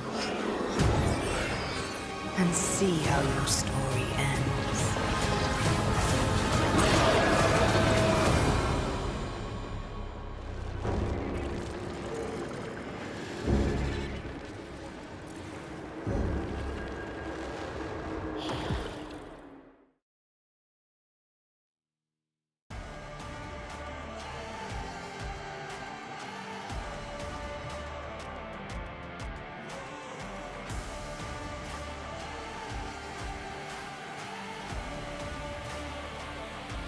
Buffer.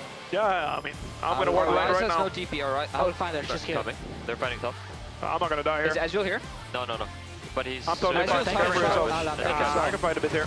I'm fine. We're winning. I can go whenever, okay? I can go whenever. I'm looking at Ezreal. Look at Ezreal. I got Ezreal. I ulted Aatrox. We killed them all.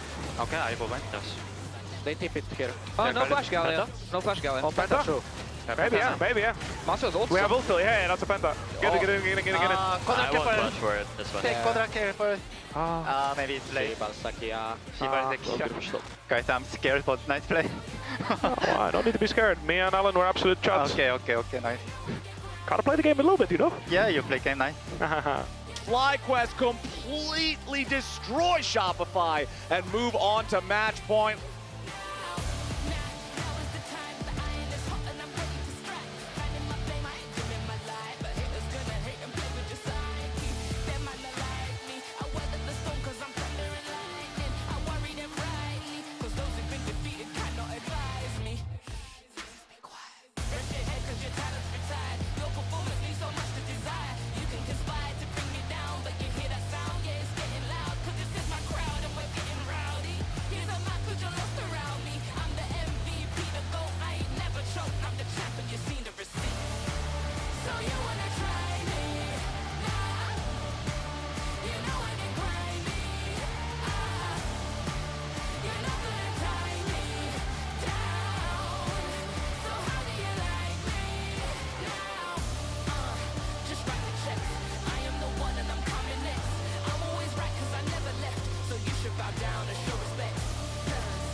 Welcome back to the LTA. It's FlyQuest versus Shopify, and FlyQuest have moved on to match point with a 2-1 score after a, well, let's just go ahead and say very dominant game number 3.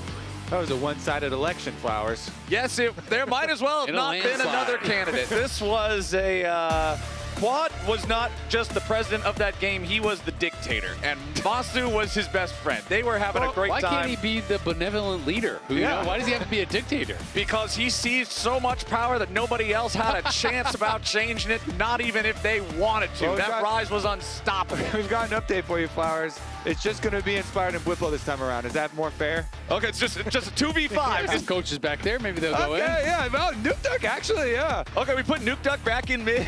So I have heard a lot 50 support. I've heard stories from a lot of the players that Nuke Duck and Mythy will, like, not super frequently, but sometimes just play scrims for FlyQuest members, and they still do really well. You know, they're not like the top team in the LTA then, but they're still like 4th or something, you know? And so, yeah, their coaches also got hands. Yeah. I always see them playing Arena prior to the day. Yeah, practicing. There's a bunch of PCs that they can warm up on, you know, that are over by our green room. And today I walked over and was chatting with Masu and Busio. And I was like, oh, you guys gonna slam this game? I was like, Masu's kind of like, oh, I don't know. It depends how. You know, I'm like, what? You're not coming? He's like, well, they're being super tryhard. I look over and it's their coaches they're playing against. They're being super tryhard. We are just waiting some of the players are still heading back from their between game breaks. So once we got everybody back with butts in seats, we'll be able to get into this game number 4 here. And for Shopify, they got to bounce back, man. That last game was rough. There was 2 kills for FlyQuest before 4 minutes. Solo kill in the mid lane, Quad taking out Palafox, and then Contracts getting collapsed on the bot side river just, 15 seconds after? Yeah. It snowballed so early for FlyQuest. And I mean, when you get solo killed early by a scaling champion like the Rise, it gets really, really tough. I mean, Galio, your only trade pattern is these short bursty trades. Like if you can't threaten, that 100 to 0 that Coach Revan was talking about, he's saying we have to be really good on our engages. We got to be able to 100 to 0. Well, he had a super fast Roa, a super fast Archangels, a super fast Seekers, and they got all 3 grubs. He's side laning non-stop and just was pretty much unstoppable. And he had a super fast arm guard activation when the Ezreal ult was coming at his head. Got there. quick hands. Have you ever seen Quad do his warm-ups prior to the game? He does he do the Lucian combo on so yesterday I saw it was 5 out of 5 players on Team Liquid were doing that warm-up. Yeah, Quad and Quid are mega fast. So what they'll do is they'll buy, like Flicker Blade and like all of the attack speed items and stuff on Lucian, and they're basically seeing like how smoothly and how quickly they can do the Lucian combos on target enemies. Right. And it is really fun to watch some of the guys warm up and how quick they are. Blabber does some pretty fun warm-ups I've seen him do too with just like a lot of the Lee Sin insect combos, where you're queuing and then you're flashing out of it and ward hopping mid-flash and getting kicks, and it's definitely a lot of fun seeing them play. All right, well, we've got the bans already completed here for the first half of Game 4. Yone, Gwen, and Karma banned out by FlyQuest. Shopify Rebellion still here on the red side. Nico, Azir, Pantheon banned away by them, and FlyQuest are going to go with a big old meatball to start the draft. Sion locked in for Whippo. Whippo is pretty outspoken, big fan of the Sion, but just throwing that down blind here versus Fudge. Yeah, I guess the question is, what would Fudge actually bring out that could punish it? Because, to me, I think of pro play, I think of Gwen as a good answer to it. You can go, honestly, I would love Cho'Gath, because he's been playing Cho'Gath, and I actually think that's a super good matchup for the Cho'Gath. Not going to go for it, though. Yeah, the Trundle is already out because of Fearless, and the Gwen banned away, so they did feel pretty confident there, but we'll see how Fudge's Gnar ends up being this time around. I really would have loved Cho'Gath though, man. Like it's so easy to cancel his Qs with your Q and your W. It's really hard for Sion to play in that matchup. You can kind of just fist fight him and beat him down. Quick update, Inspired's PC has crashed, so I think we are going to have to hop back out of the draft here for a moment and then restart this. But also drinking coffee. Up until this point, all these picks should still be legitimate. These should still be locked in, but just in case we see everything disappear for a moment, it would be that. Okay, so if you're starting with the blind pick sign for FlyQuest, I'm envisioning a kind of a similar to like Game 1 draft, where they are really strong front line, really 2 powerful scaling carries, and they can front to back and always have like engage options. If you have some other engage on your team plus a Sion, it makes it really easy to set those up. Absolutely, and Bufo always loves to play the Titanic Rush version of that Sion. Sometimes he is going like full kind of like bruisery damage with Sterix, and it is fun to watch that variant. It is really, really powerful, especially if you can get a good ult in on someone, some sort of backliner. Sometimes you can just straight up 100 to 0 people. Sterix is such a Whippo item to me, because I remember even watching your video with him teaching you Neck, and he's like, yeah, I just love going Sterix second, because Sterix is the I'm going to play a little crazy type of item, and I feel like that just matches with his style so well. Yeah, he loves team fighting with that thing, because he feels like he can always bait someone as soon as you get it.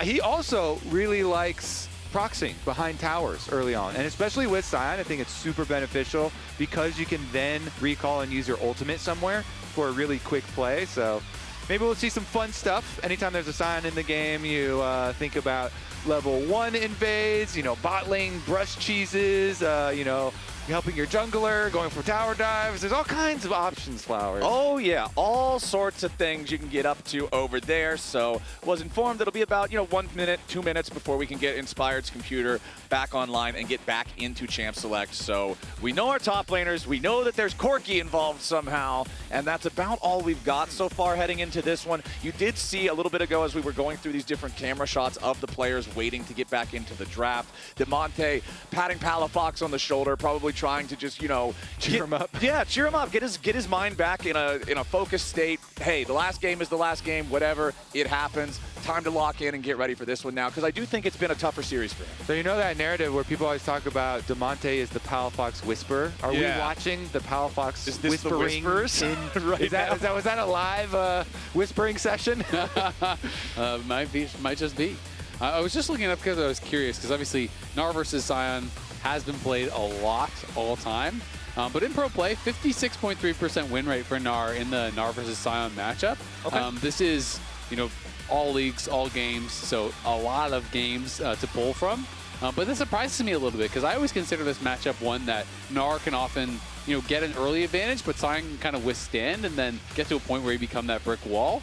But it does show the advantage of having that prio and often playing through side lanes, being able to have the ability to kind of have that first move, which are things that you would expect the Gnar to get.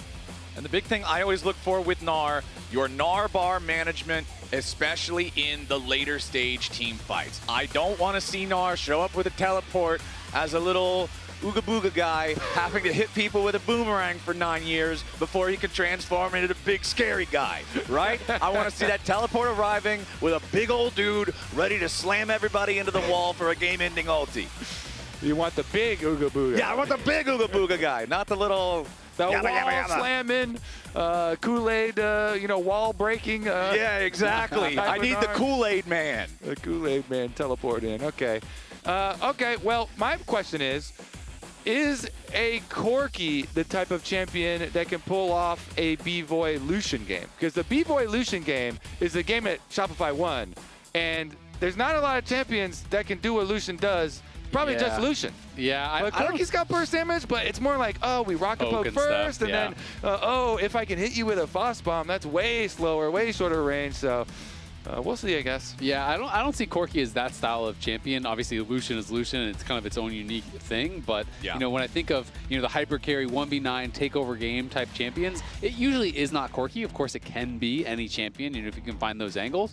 But one thing Corki does do really well is play that 2v2. You can play aggressive lanes. You can look to try to dominate.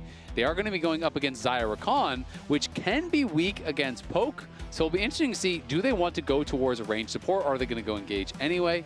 If they lock in the Leona, I do think it becomes obviously a lot harder to kind of play for that range, but they want that primary engage, and Seos is going to go for it. A lot of supports used to actually talk about liking Rakan's side as soon as you get tenacity, and then you feel actually pretty good versus the Leona, being able to move around so quickly and set up engages on your terms as well, so we'll see. Yeah, exactly. I mean, pre-tenacity, the idea is always you can lock them down and burst them down, right? But can be hard, I think, sometimes playing against these matchups, if you're not going to be able to outrange. Jungle and mid remains to be chosen still for both of these teams. And I think if you're Shopify Rebellion, you got to be wanting to save 5th pick for mid. You got to give Palafox comfort. You got to give him the best possible chance to perform in this game to try to bounce back from some of the weaker performances earlier on today. They are going to go ahead, ban out that Cassiopeia. They don't want to be dealing with that, which tells me they're probably going to want to be picking some choices that are go forward, go in, everybody dive, because Cassiopeia is really good against that. Well, I mean, almost everything that Palafox has played is off the table, right? We're getting deeper into Fearless here, and Annie, Ori, Victor, Talia, Yone, Cassio, all off the table. The only thing he's played this whole split that is up and available is LeBlanc, right? And that was a very situational pick. He did it into the Ziggs. So I'm curious to see where he is going to take us. Will it be towards, some of the melee champs that we have seen a lot more of, things like the Sylas and the Akali and that sort of style, or is he going to go a little bit outside of that and go towards some of the less typical, kind of mages, things like Syndra and so on? There are options, but just nothing that we've seen from him so far this split. Yeah, I mean, similar for Quad too, because he hasn't played, he's played very similar champions and not quite as many. The Syndra is one of them. Stuff like the Hui and stuff as well, get a little deeper down, like the tier 2 of the control mages. And I'm still kind of thinking that for FlyQuest, for Quad, because Quad always does seem like really comfortable when he is on some sort of you know, late game carry, control, mage style champion. But there's the Hui, might not be an option for him if it gets taken away this early. So there you go. And that's kind of the thinking, just get down to the similar things, but just the tier 2 version of it. Yeah, absolutely. I mean, when you're looking at pro play, the other picks that are kind of still up and available and have some play would be the Ahri, the Akali, and then you're into, you know, Syndra and things that are really becoming a lot less common as you're kind of going down that list. So we'll have to see where he wants to go. They obviously do need some sort of consistent magic damage coming from the mid lane. I do think Syndra fits the bill. If you want to go long range, there are other options, things like Mel, but definitely not very common. And so it is going to be Syndra. And then the question is, do you have a strong jungle pairing to go with it? I always like Viego Syndra. When you think about like Annie Viego, that's a really strong combo. I've always felt like Syndra pairs really well with Viego also because it's so much about the upfront burst and getting that first reset. That can really be quite synergistic. But there are still a lot of AD jungle options. You don't have to go that route. Things like Jarvan are up and available. Dokla was saying he was playing it in scrims. So he's been spamming solo queue too. So I actually was trying to copy his runes and stuff because, you know, looking at other junglers. But Inspired's been playing a ton of Tryndamere, and he really, really likes carrying with it in solo queue in addition to scrims. So we are going to get to see it here on the Rift. I'm actually so excited because I wasn't on that cast where they banned it out, and I was so sad. So now we actually get to see him pilot it. Let's see. Inspired jungle Tryndamere. Will this game be the game that now floods all of your solo queues with a bunch of jungle Tryndameres? It might. I mean, this is really spicy. I'm looking through the jungle picks. I don't see a single Tryndamere in pro play, you know, this split globally. So I'm not seeing anything. Maybe I'm missing it, but it's looking like no one has played it yet globally in the jungle. So this is going to be a first. You know, it is one of those power farming junglers. I'm excited to see how he plays it. You sound like you've kind of done a little bit of studying on this pick for your own solo queue. I haven't actually tried to play it because even my flex queue team was like, how about later? How about later? So I went to go look at him, and then they're like, how about, you know, play with Volley Bear. How about that? I'm excited to see it. I mean, I haven't seen it in a while. I have in the past seen people play it, but they've always just seen them play that like hard farming style where they're just power farming and then looking to do like stuff more like split push, which does not feel like pro at all. Right. So I'm really curious to see how he actually wants to play it out. Yeah, I mean, and it is a lot of farming. So I want to see how he like steals away camps, because you can also go very aggressive. He's playing versus Skarner over here, so his tempo too. His 1v1 is very, very good. So how efficient can you be with your pathing, and how many camps can you steal away? All right, that's the question here. We'll see if the best jungler in the Western Hemisphere can make a strong first impression here with that jungle Tryndamere. If there's anybody that I trust to do it, it's got to be Inspired, man. Yeah, and Contracts, he's respecting it. He puts in the chat, that's respect, when he locked it in. And Inspired immediately goes, try it. It's fun. Yeah, I mean, Inspired really loves this pick. Like, he has played a ton of it in solo queue. And yeah, as you're saying, Fudge says also in scrims. So let's watch the magic unfold. This is going to be a fun one. It's definitely getting into the wacky stages. So many of the meta champions getting banned out. And of course, we are in game 4 here of Fearless. And this is one of the places that I always really favor FlyQuest because I do feel like they have such a deep bag of tricks to pull from. There are a lot of players that can play kind of every different style and have the confidence to bring out picks like this. I mean, we've seen Inspired do it on the biggest possible stage, playing against Gen G, bringing out Nunu, and winning games like that. So I think it's always something where I've given them the edge. Well, we'll have to see how it rates on the late Fearless scale of Nunu to Zillion, because you definitely want it on the Nunu side. Ah, man. So I'm sorry I had to bring you back there. Our stats team just hit me up. So this is, as far as they can see, the third ever Tryndamere jungle in pro play. In the history of the world! In the history of the world. When were the last three? I want to know who the 3 are then. Yeah. Or who the 2 are, the other 2. I think they were trying to tell me, but you guys were talking at the same time. I couldn't hear that part. Oh, okay. Whoops. We accidentally yapped too much. Shopify Rebellion, they're going in nice and early here. They want to use those summoner spells aggressively, but now they got to be careful because Masu is firing right on back. So both of them were played in Latin America, one in 2013 and one in 2020. I'm not sure the player, but it'd be funny if it was the same player 7 years apart. He's like, I'm bringing it back. I'm doing it again. Waiting. This is the time. I mean, and that's actually such a cool story for Inspired. If he makes this work, like this could become an iconic thing for him, you know, whoever the other player is. It was Hoagie and Hacker V2. were the two. Oh, Hacker V2. Yeah. He plays a lot on NA solo queue, actually. There you go. Those are your two players. So, yeah, you're right. I mean, this is someone who can make a name for himself on the pick. We'll see how it performs. These are one of these picks where it's going to be so results-based. If he wins, everyone's like, it's the greatest pick ever, he's a genius. And if it loses, everyone is going to be roasting the pick. So we'll see how he performs, but so far, so I'll good. roast his teammates, don't worry. It's, Okay. it's not the jungler's fault, buddy. Never the jungle's fault. Well, hey, guys, Creamy Bigums said that that's Tryndamere Jungle I cannot Giga believe you just read that name. I believe it. Wait. That's crazy. You know what you're talking to. As soon as he saw that name, his eyes lit up, and he's like, You should have seen the smile on his face when he's saying it, too. That's some criminal behavior. Hey, man, you guys, we had our conversations before the games earlier today. I'm just pointing out what the fans are saying about the Tryndamere. Man of the people. It was one of those things where he saw the name come up on screen. As soon as he saw it, he stopped listening to anything you were saying. Oh, yeah, he was checked out. He stopped listening to anything you're saying. He's like, I'll just wait for my turn. Creamy Bigums is talking. We got to lock in. Everybody listen up. We got some important information in the chat When right Creamy now. speaks, Clayton listens. All right, Contracts is going down bottom here, looking for maybe some early action. Will need to wait off the cooldown on his Ishtal impact, I would have to think. So sits in this bush here for about 10 seconds as Masu and Busio keep pushing up. That ward is not going to spy Contracts because he used the early E to tunnel through the Dragon Wall. So now Seos is going to step forward, B-Boy right behind him as Contracts shows. Grand Entrance catches Busio as Masu gets slammed back into the wall. That's double summoner spells for the FlyQuest 80 carry spent. Okay, patience there from Contracts, sitting in that tri-bush for quite a long time. They end up going for it, and they are rewarded with double summoner spells. But here comes the Tryndamere just to make sure there's no second play.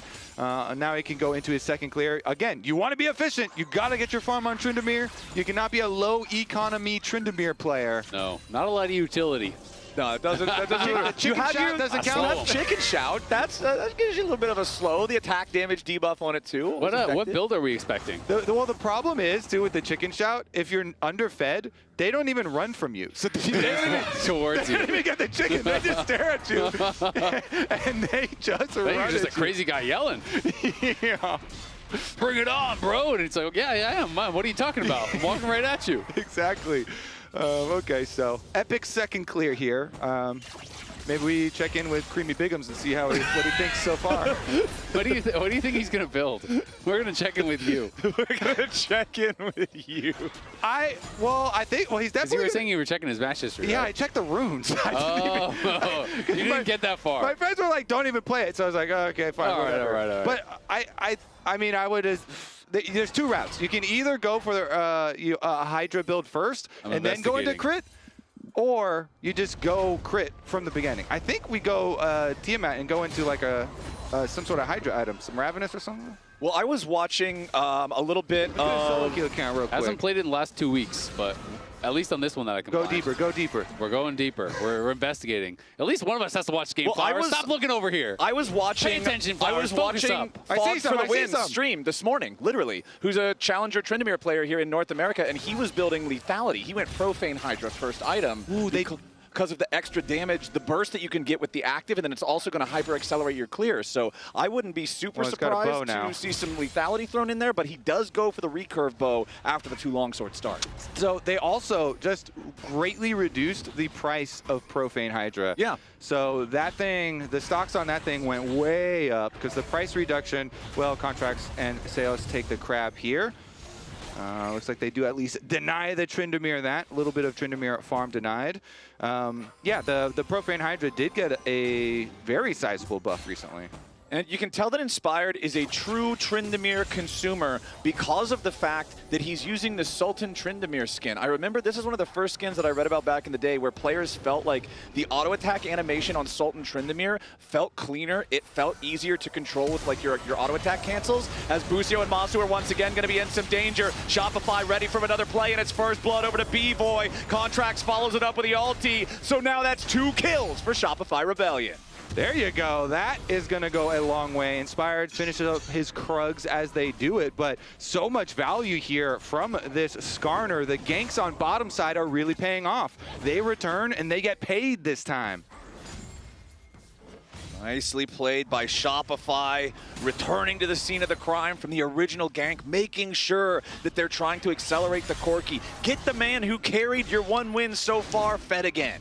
I will say, too, Quad on the Syndra is doing really well. It hasn't been on screen a whole lot, but he's doing really well in the mid lane 1v1 yet again. So he's going Kraken mostly, it looks like. Kraken and just like crit. It's looking like IE. Yeah, the Flicker Blade second. That was it. Okay, so Kraken into Flicker Blade. Has a few different builds, though. Yeah. He's got some Yuntal into Flicker Blades, too, so we'll see. He's experimenting. He's branching out.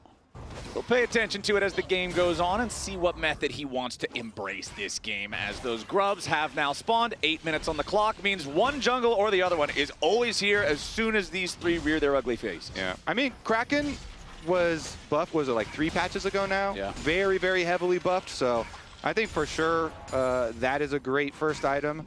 And then the Flicker Blade second sounds really interesting for Tryndamere. It's just the constant, you turn into a Beyblade, right? Yeah. It's just constantly spinning, spin in, hit, and lots of chickens, too. yeah, exactly. There's just Lots of chicken shouts. Chickens everywhere. As now Bwipo next to Inspired here as they move back into the Grub Pit. They did want to back off after securing that first one just because they didn't know how much Shopify was going to send. But now that they see the opportunity, they can easily kill off all three of these. Couple more bonks on the head with that gigantic 200-pound sword, and the Grubs are all cleaned up. I feel like having 3 Grubs on a team with Tryndamere and Sion feels pretty good. But Tryndamere is going to be playing into a lot of CC. So we've been so focused on this jungle Tryndamere, but you have to play into Skarner. So you're going to have to worry about all the CC Skarner has, as well as the Leona. And the Hui Fear. And he just follows it up there with Hui combination. So there's a lot of stuff that can make it hard to play the melee carry in this game. So maybe it'll be a good test. Yeah, I mean, it absolutely will. It's going to be so interesting. You know, it really makes me think back to almost like the Feral Flare days where we even saw in pro play some people would split push. And I do wonder, I mean, maybe I'm cooking way too hard and he's just going to play standard and group and fight. But like, if you were playing in a game where you wanted to split push in pro play, playing with a Sion would make sense, right? Sion farms to a certain point, and then maybe Sion just kind of starts grouping, and you go to the side lane and start picking up more farm. I don't know if we're going to see anything like that, but could be his idea of how to potentially dodge some of that CC is just don't show up for the 5v5s that much. Look for side lane plays, look to constantly invade, look for smaller scale skirmishes where maybe it's not as big of an issue, because I tend to agree it looks really hard to get a lot of value in the 5v5. So far, if this was a solo queue game, everybody would be flaming the jungle Tryndamere, because Skarner has accomplished more. And he has the same farm. And he's got his Heartsteel fully completed. So Contract's off to a great start here, 10 minutes into this one, as we'll see Bwipo claim the first turret plate down here in bottom lane. And considering he has that control over this part of the map, it means it's easy to walk on over, help Inspired to take this first Drake. They're not doing it exceptionally quickly, but with the push they had in bottom, the push they have in mid right now as Masu and Busio, or not Masu and Busio, excuse me, it's Quad and Busio taking care of that one right now as Masu is set up to be the lone man top side. And Shopify might have something to say about that. Seos and Contracts both coming up here alongside B-Voy. Masu could be in some danger as Busio takes a blast cone over the wall. He will see Contracts there. Quad now also ready to move over, but again, this Skarner is a big old wall of health right now. Yeah, going to be very hard to fight through him. Seos still has not been spotted in this location. Contract's going to look. Yeah, there we go. That's the slam they need. Busio takes a ton of damage, but he's not dead yet. B-Boy wasn't there in time, but now a very nice grab on Masu. Forces out the Featherstorm as well as he flashes back away for the 3-man route.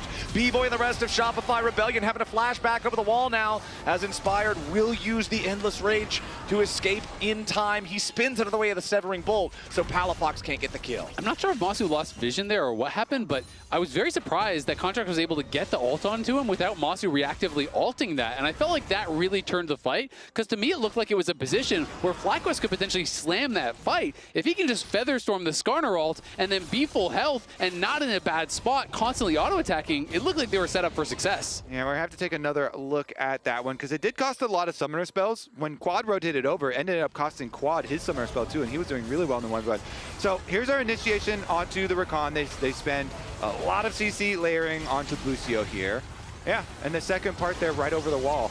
Yeah, maybe. I don't know if he lost vision in the bush or just didn't see it coming out, but either way, wasn't able to react. And at the end of the day, then he has to flash out with the ulti. And in this time, when you have Inspired in there, that's kind of tanking it up. Masu's not able to hit. Busio wasn't able to go back in. And it even means Quad has to flash out. So definitely a good play, I feel like, for Shopify. Yeah, I'm pretty sure he had vision because his teammates were right there. So yeah, I thought so too. Just maybe the edge of it, he thought, oh, it probably won't have the range or something.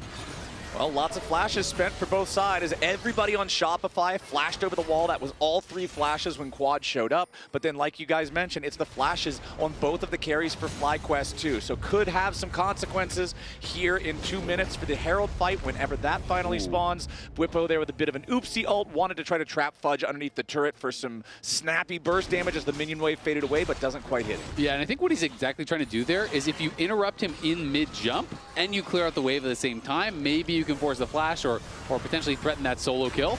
And Quad now wants to step out of the way of the Impale, but he can't quite clear it, which means Busio has to ult defensively, trying to save his mid laner. Now Palafox is dead as Inspired arrives to the fight, and Seos might just be the next one to go.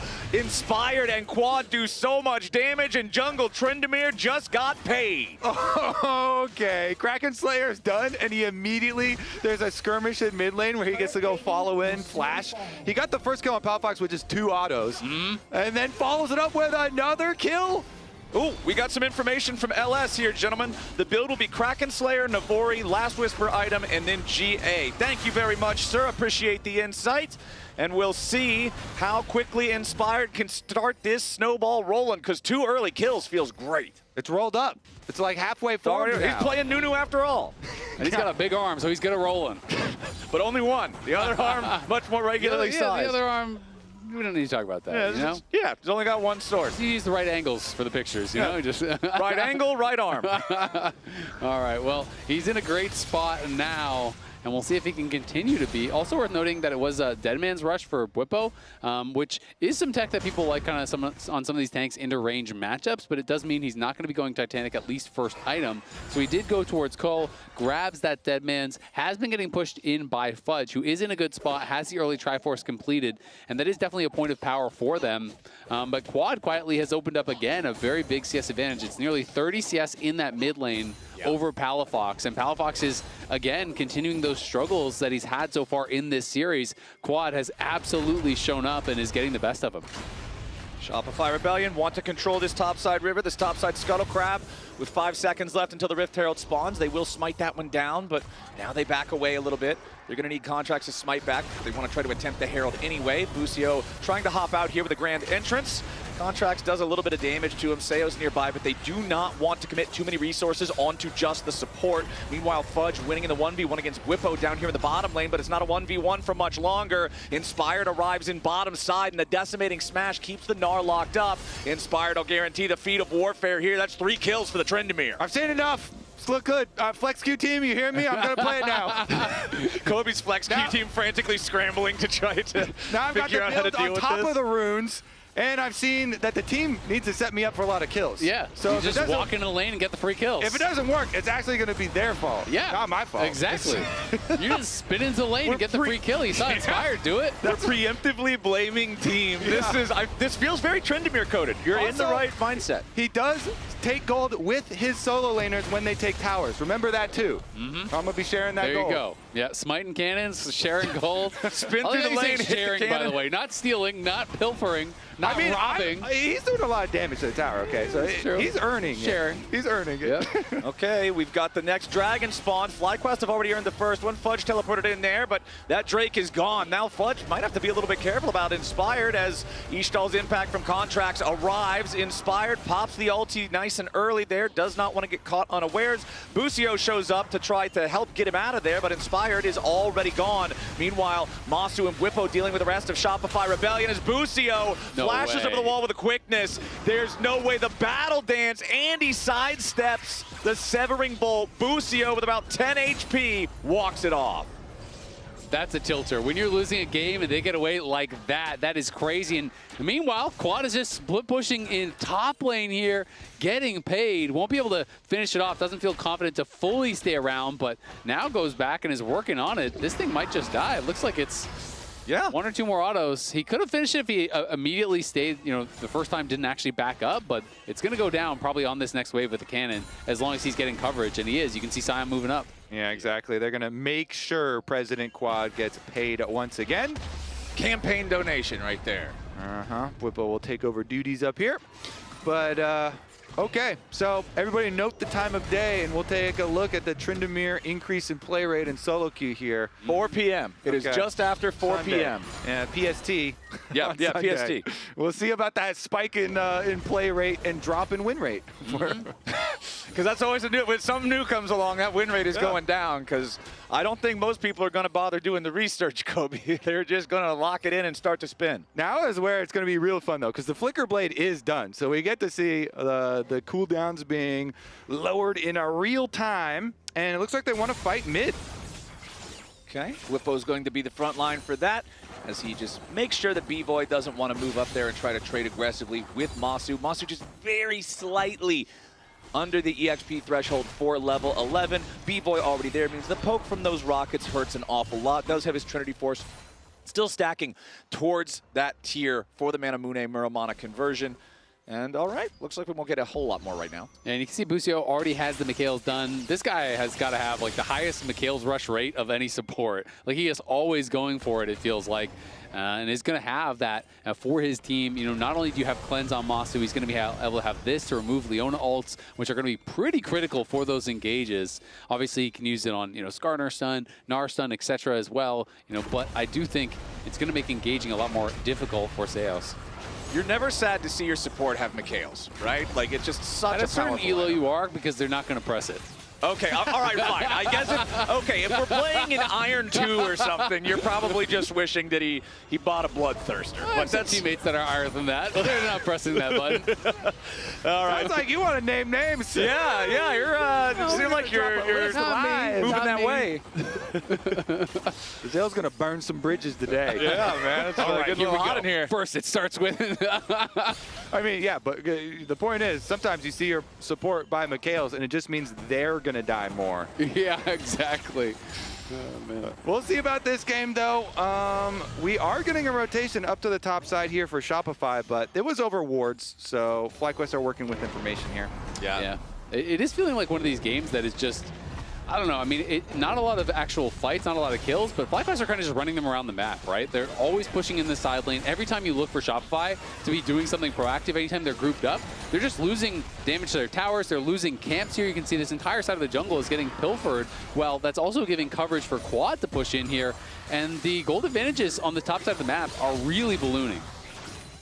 Okay, Otacon is spawned up here in the top lane. Whippo just stalwartly defending this half HP turret. Does not want to give Shopify the opportunity to claim any of these. Try to work on building that gold lead back towards something playable as Whippo, nice unstoppable for the interrupt there on contracts. Also guarantees that he can then flash under the Impale and know that he's safe. Well played from Whippo. Yeah, I mean, that was just about perfect in the defense. There's 4 members on top side from Shopify. He ults the Ishtal's impact, interrupts that, flashes out from that ulti. And again, that means tower's going down in mid lane. Palafox is going to get pushed back. They're trying to get something to happen on the other side of the map because they know they're bleeding out resources everywhere else.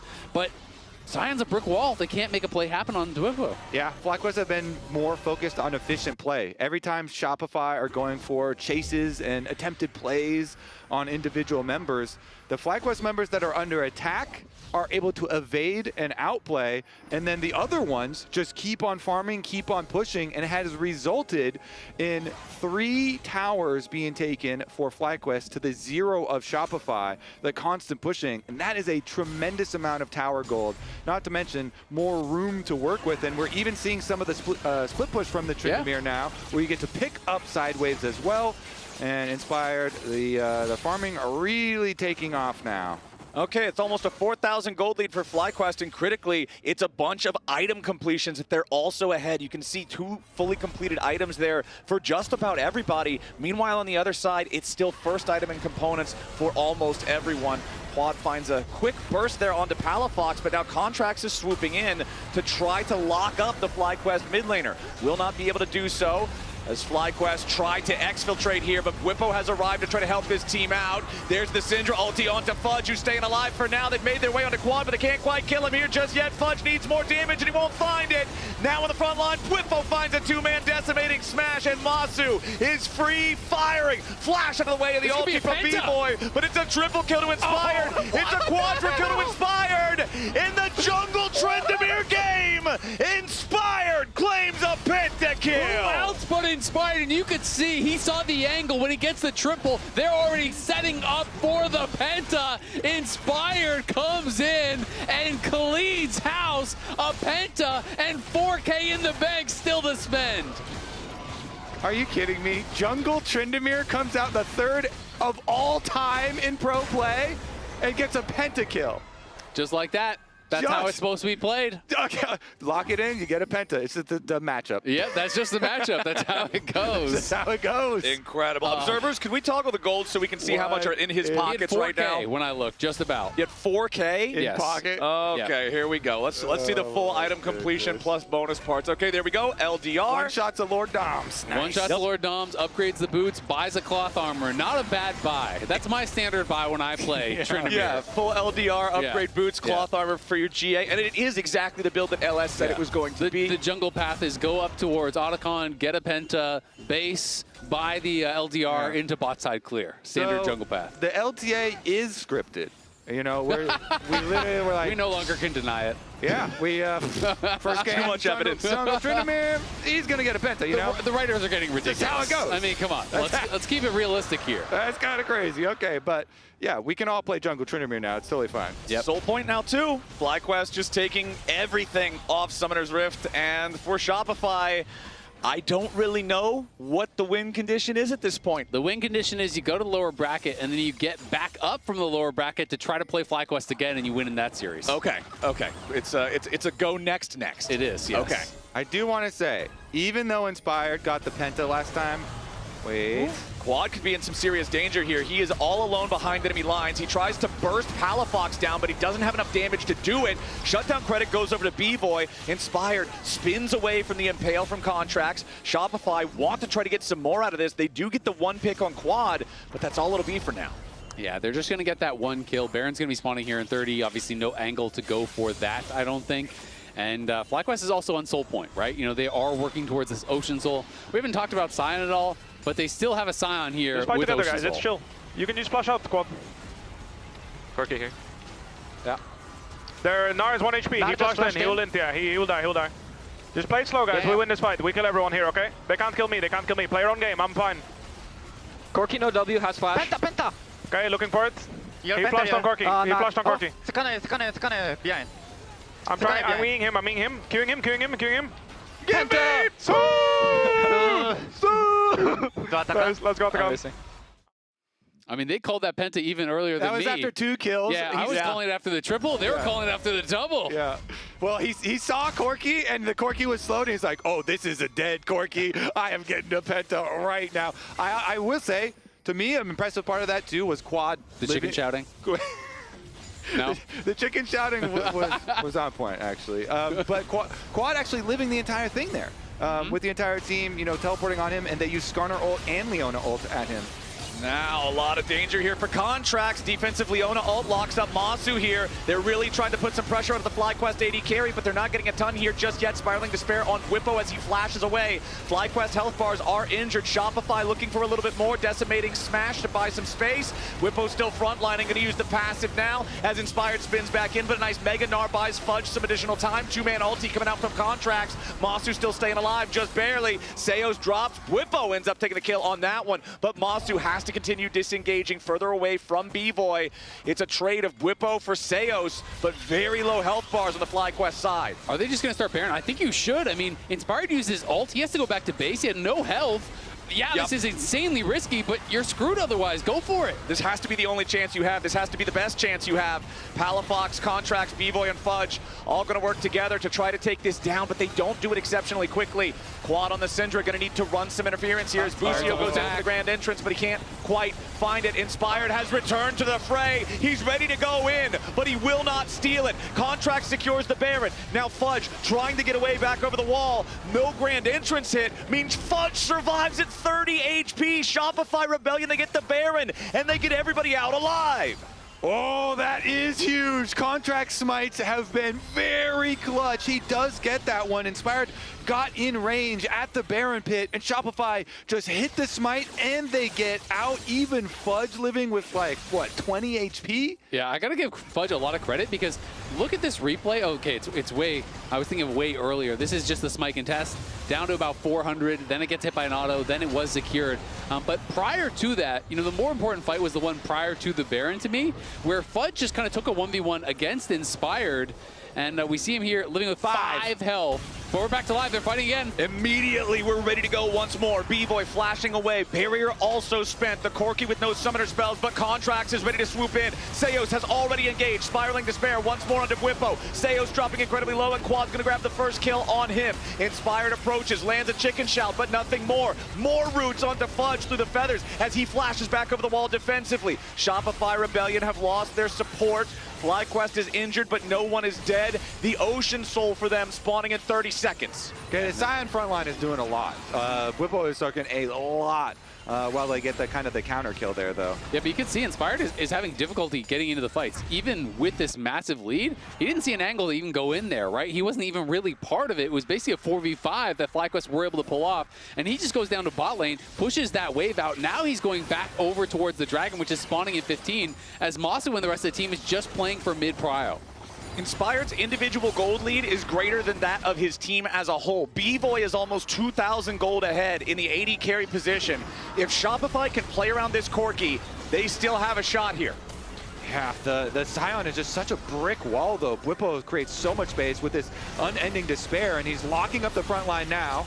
Okay, Contracts takes a little bit of damage. Not really too worried about it just yet. Fudge has a charged Narbar.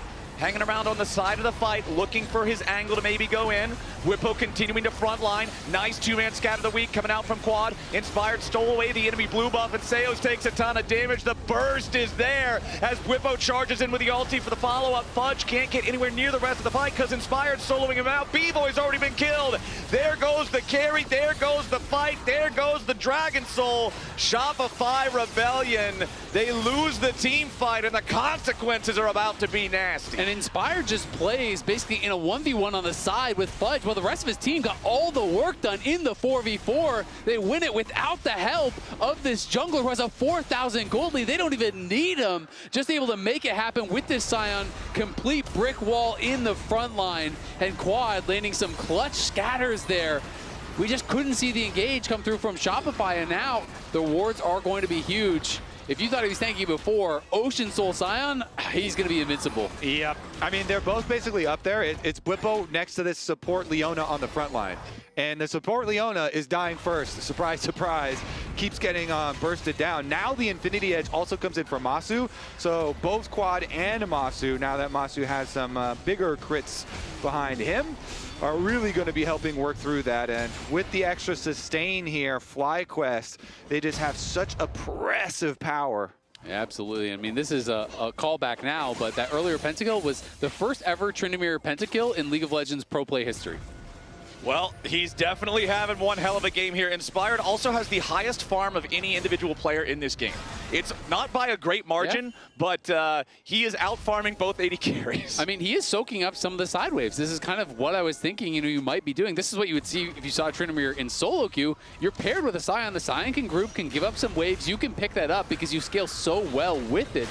And he hasn't bought in a while. He's sitting on over 2,000 gold again. So next time he goes back to base, it's going to be another completed item. Full items only. This is real Tryndamere gaming here, brother, and I think he might just have enough to purchase that Guardian Angel. If you thought he's a pain to kill kill before. Now it's even worse. Inspired is in such a great position. There's very few angles for Shopify to take to be able to kill this guy now with how he's been playing the fights, with how he's been waiting and picking his moments. That decision making coming in clutch here, 8-0-0 on the Tryndamere. His individual gold lead is equal to the team's gold lead now, as this is just the Tryndamere show, man. Alrighty, well, Quad's also about to get a death cap, so the pain is going to continue either way. FlyQuest, full control of the entire rift, so they can continue to take away jungle resources while they push up. 4-1 split push for them. They've got the sign in mid lane, so you're close enough to come over with an ultimate since he doesn't have teleport. So very easy here for FlyQuest to just brute force down this secondary tower first. And it's hard to even craft a scenario in your head where the Scion dies, right? It's basically like face checking 5 people and then taking quite a while after that at this point. So it's not like you're worried about your one split pusher getting jumped on either. He's just pretty much invincible at this point. Yep, 227 armor, 169 MR, 4,886 health, 1,423 of that being from Soul Furnace bonus. An Ocean Soul and a Partridge in a Pear Tree. Yeah, there's just not a whole lot you can do about it. Also, the unending despair for the additional healing, the Jack Show for the additional multiplication of those resistances. This guy is impossible to deal with. We do have the Baron spawning again now. Elder will be alive here in 3 minutes if the game gets to that point. But if FlyQuest take one more team fight decidedly, they can probably just run it down mid. Contracts tunneling forward with Ishtal's impact, but a good scatter of the week comes in from Quad. Now Contracts is in some danger. Masu threw out that ulti the wrong direction, I would have to say, as Contracts continues running away. Inspired spinning in from the side. Fudge is in Mininar. He is incredibly vulnerable. FlyQuest just continuing to push forward. Inspired wants the kill onto Seos, immediately popping the ulti. There's your chicken shout. Everybody's on the run from this Tryndamere. Seos should be the next one to die. Fudge's Meganar will not do enough, and B-Boy and Contracts are the only 2 left standing. FlyQuest started that out 4v5 with the Tryndamere split pushing topside, and they make the fight last really long because they have Ocean Soul, because Inspired comes down, and they're just going to be able to walk in now. There it goes, tier 3 turret gone, inhibitors about to follow. Still 20 seconds on Seos and even longer on Palafox or Fudge. FlyQuest are going to continue their victory push now as Contracts is not tanky enough on this Skarner to survive all the DPS on FlyQuest's side. Inspired spins out of the turret range. He won't even lose the Guardian Angel. Whippo continues the final push to the enemy fountain. They'll take out B-Boy, they'll take out Shopify, and they'll take this series 3-1. And what a final game. I mean, what more could you ask for? Slamming down the Tryndamere, 10-0-1, a pentakill, and a damn impressive series here from Inspired and the rest of FlyQuest. That's really crazy, man. Good stuff from this Tryndamere. Beware your solo queue games tonight. I was going to say, if Kobe's on your team, it's getting locked in. This Tryndamere certainly impressed. 3rd one in pro play, tier 1 of all time. First one, I believe you said the last one was what, 2020, Isaac? Yep. It's been a long time, but Inspired made it look good. We're walking with him on the way to our interview right now. Loungers, take it away. All right, man. I cannot wait to ask Inspired some Tryndamere-based questions. I do as he arrives here. Well, welcome. Tryndamere. Hello. I am not looking forward to seeing Jungle Tryndamere in my solo queue games now. Thank you so much for that. Yeah. But congratulations. What led to, because you've been practicing this in solo queue, so what was it about this specific draft that kind of led to bringing out the Trynd jungle? I mean, we needed someone to be able to pressure Nar so that he can't really side lane, and we needed an AD champ. So, like, I don't know, there was not much left because of Fearless. I didn't really feel like playing Jarvan. I mean, I could play it probably in that game, but it just didn't feel that good. Yeah, Trynd seemed like a good choice. Why did you start practicing it? Because it's not like something other people Alex play told a me lot that of. it could be good, and then I was like trying it, and it actually felt pretty good. And you are just really fast around the map, so you just gather resources faster than enemy jungler, but you're kind of useless in fights in the early game and like mid game.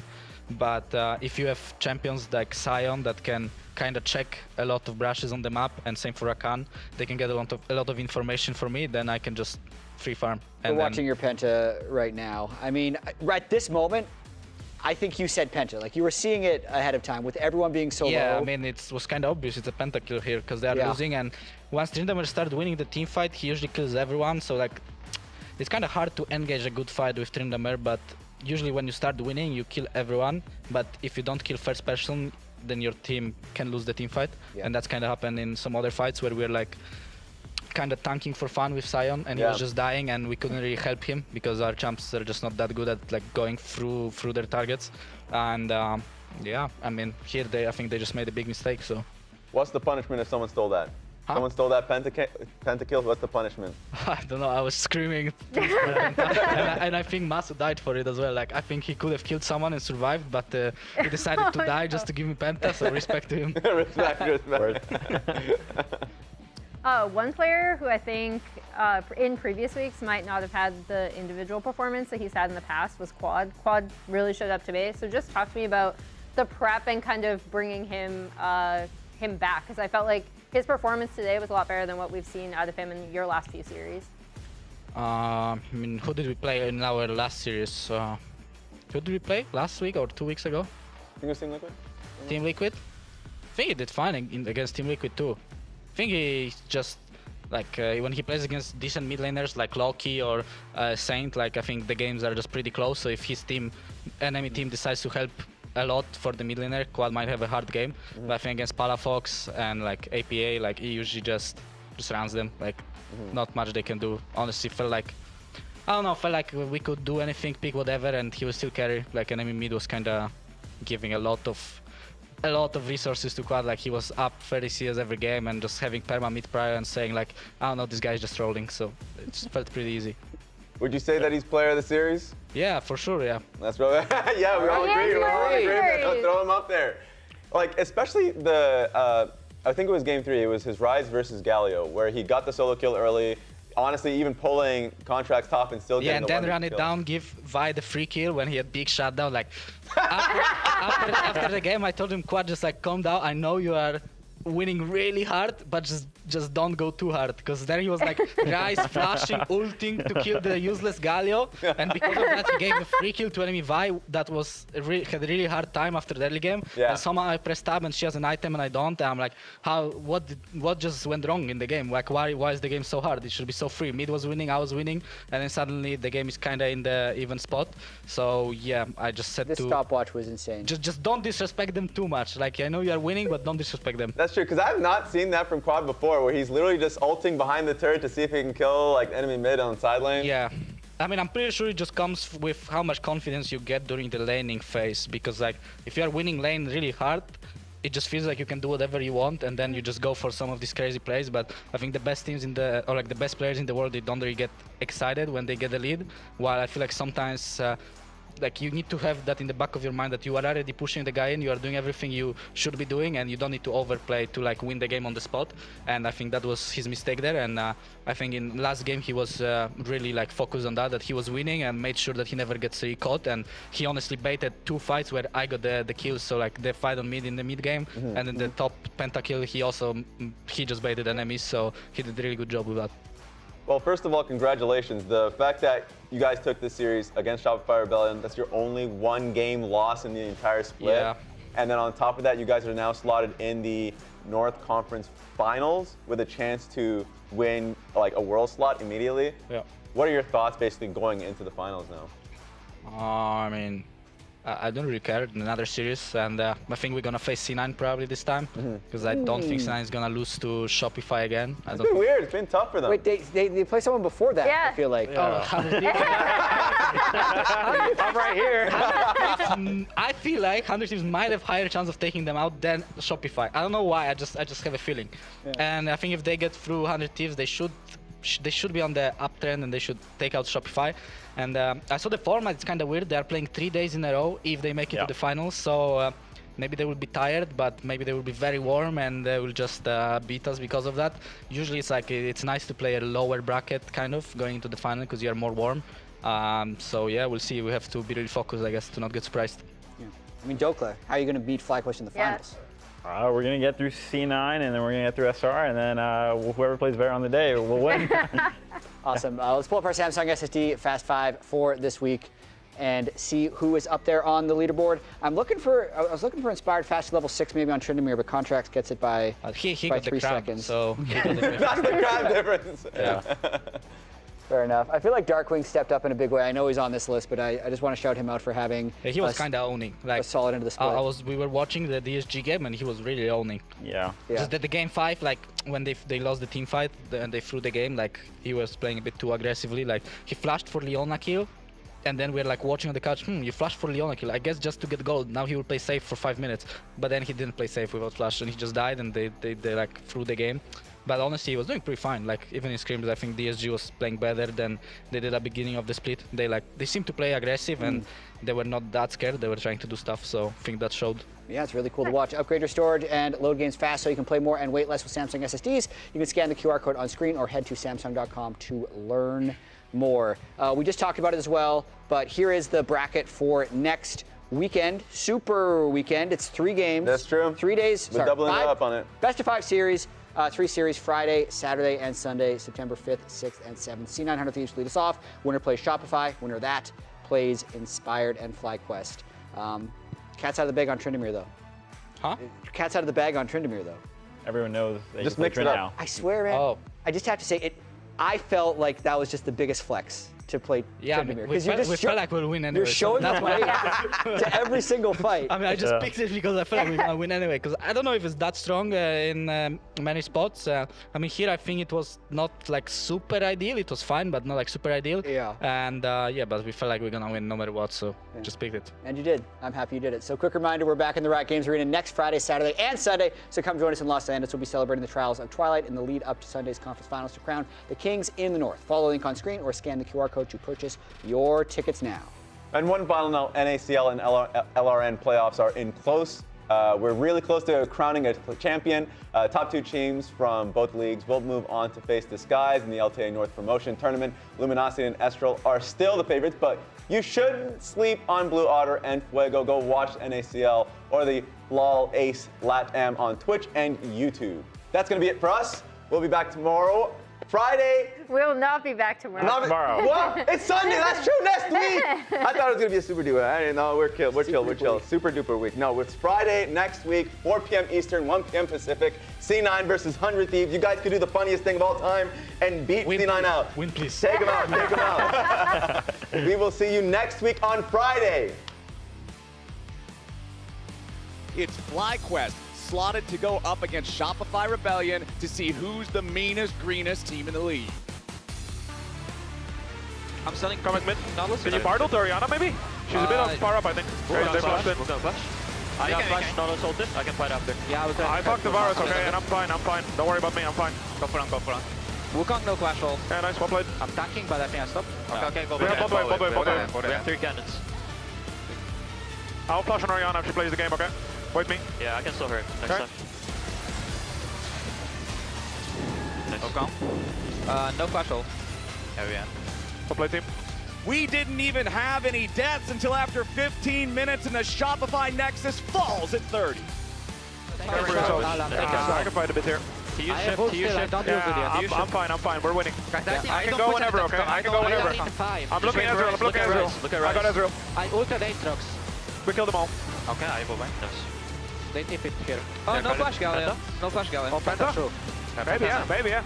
Monster's ult. We have ult, yeah, that's a Penta. Get it. I won't flash for it, this one. Take Kodra carry first. Maybe it's late. Guys, I'm scared, but nice play.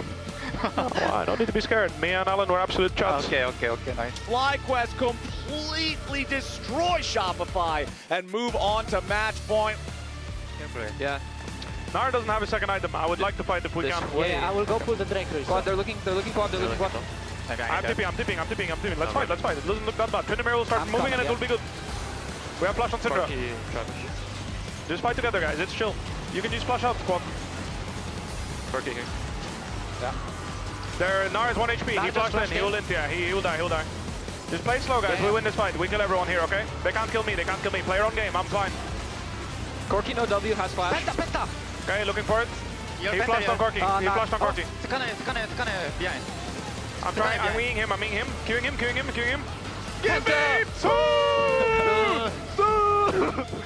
Let's go.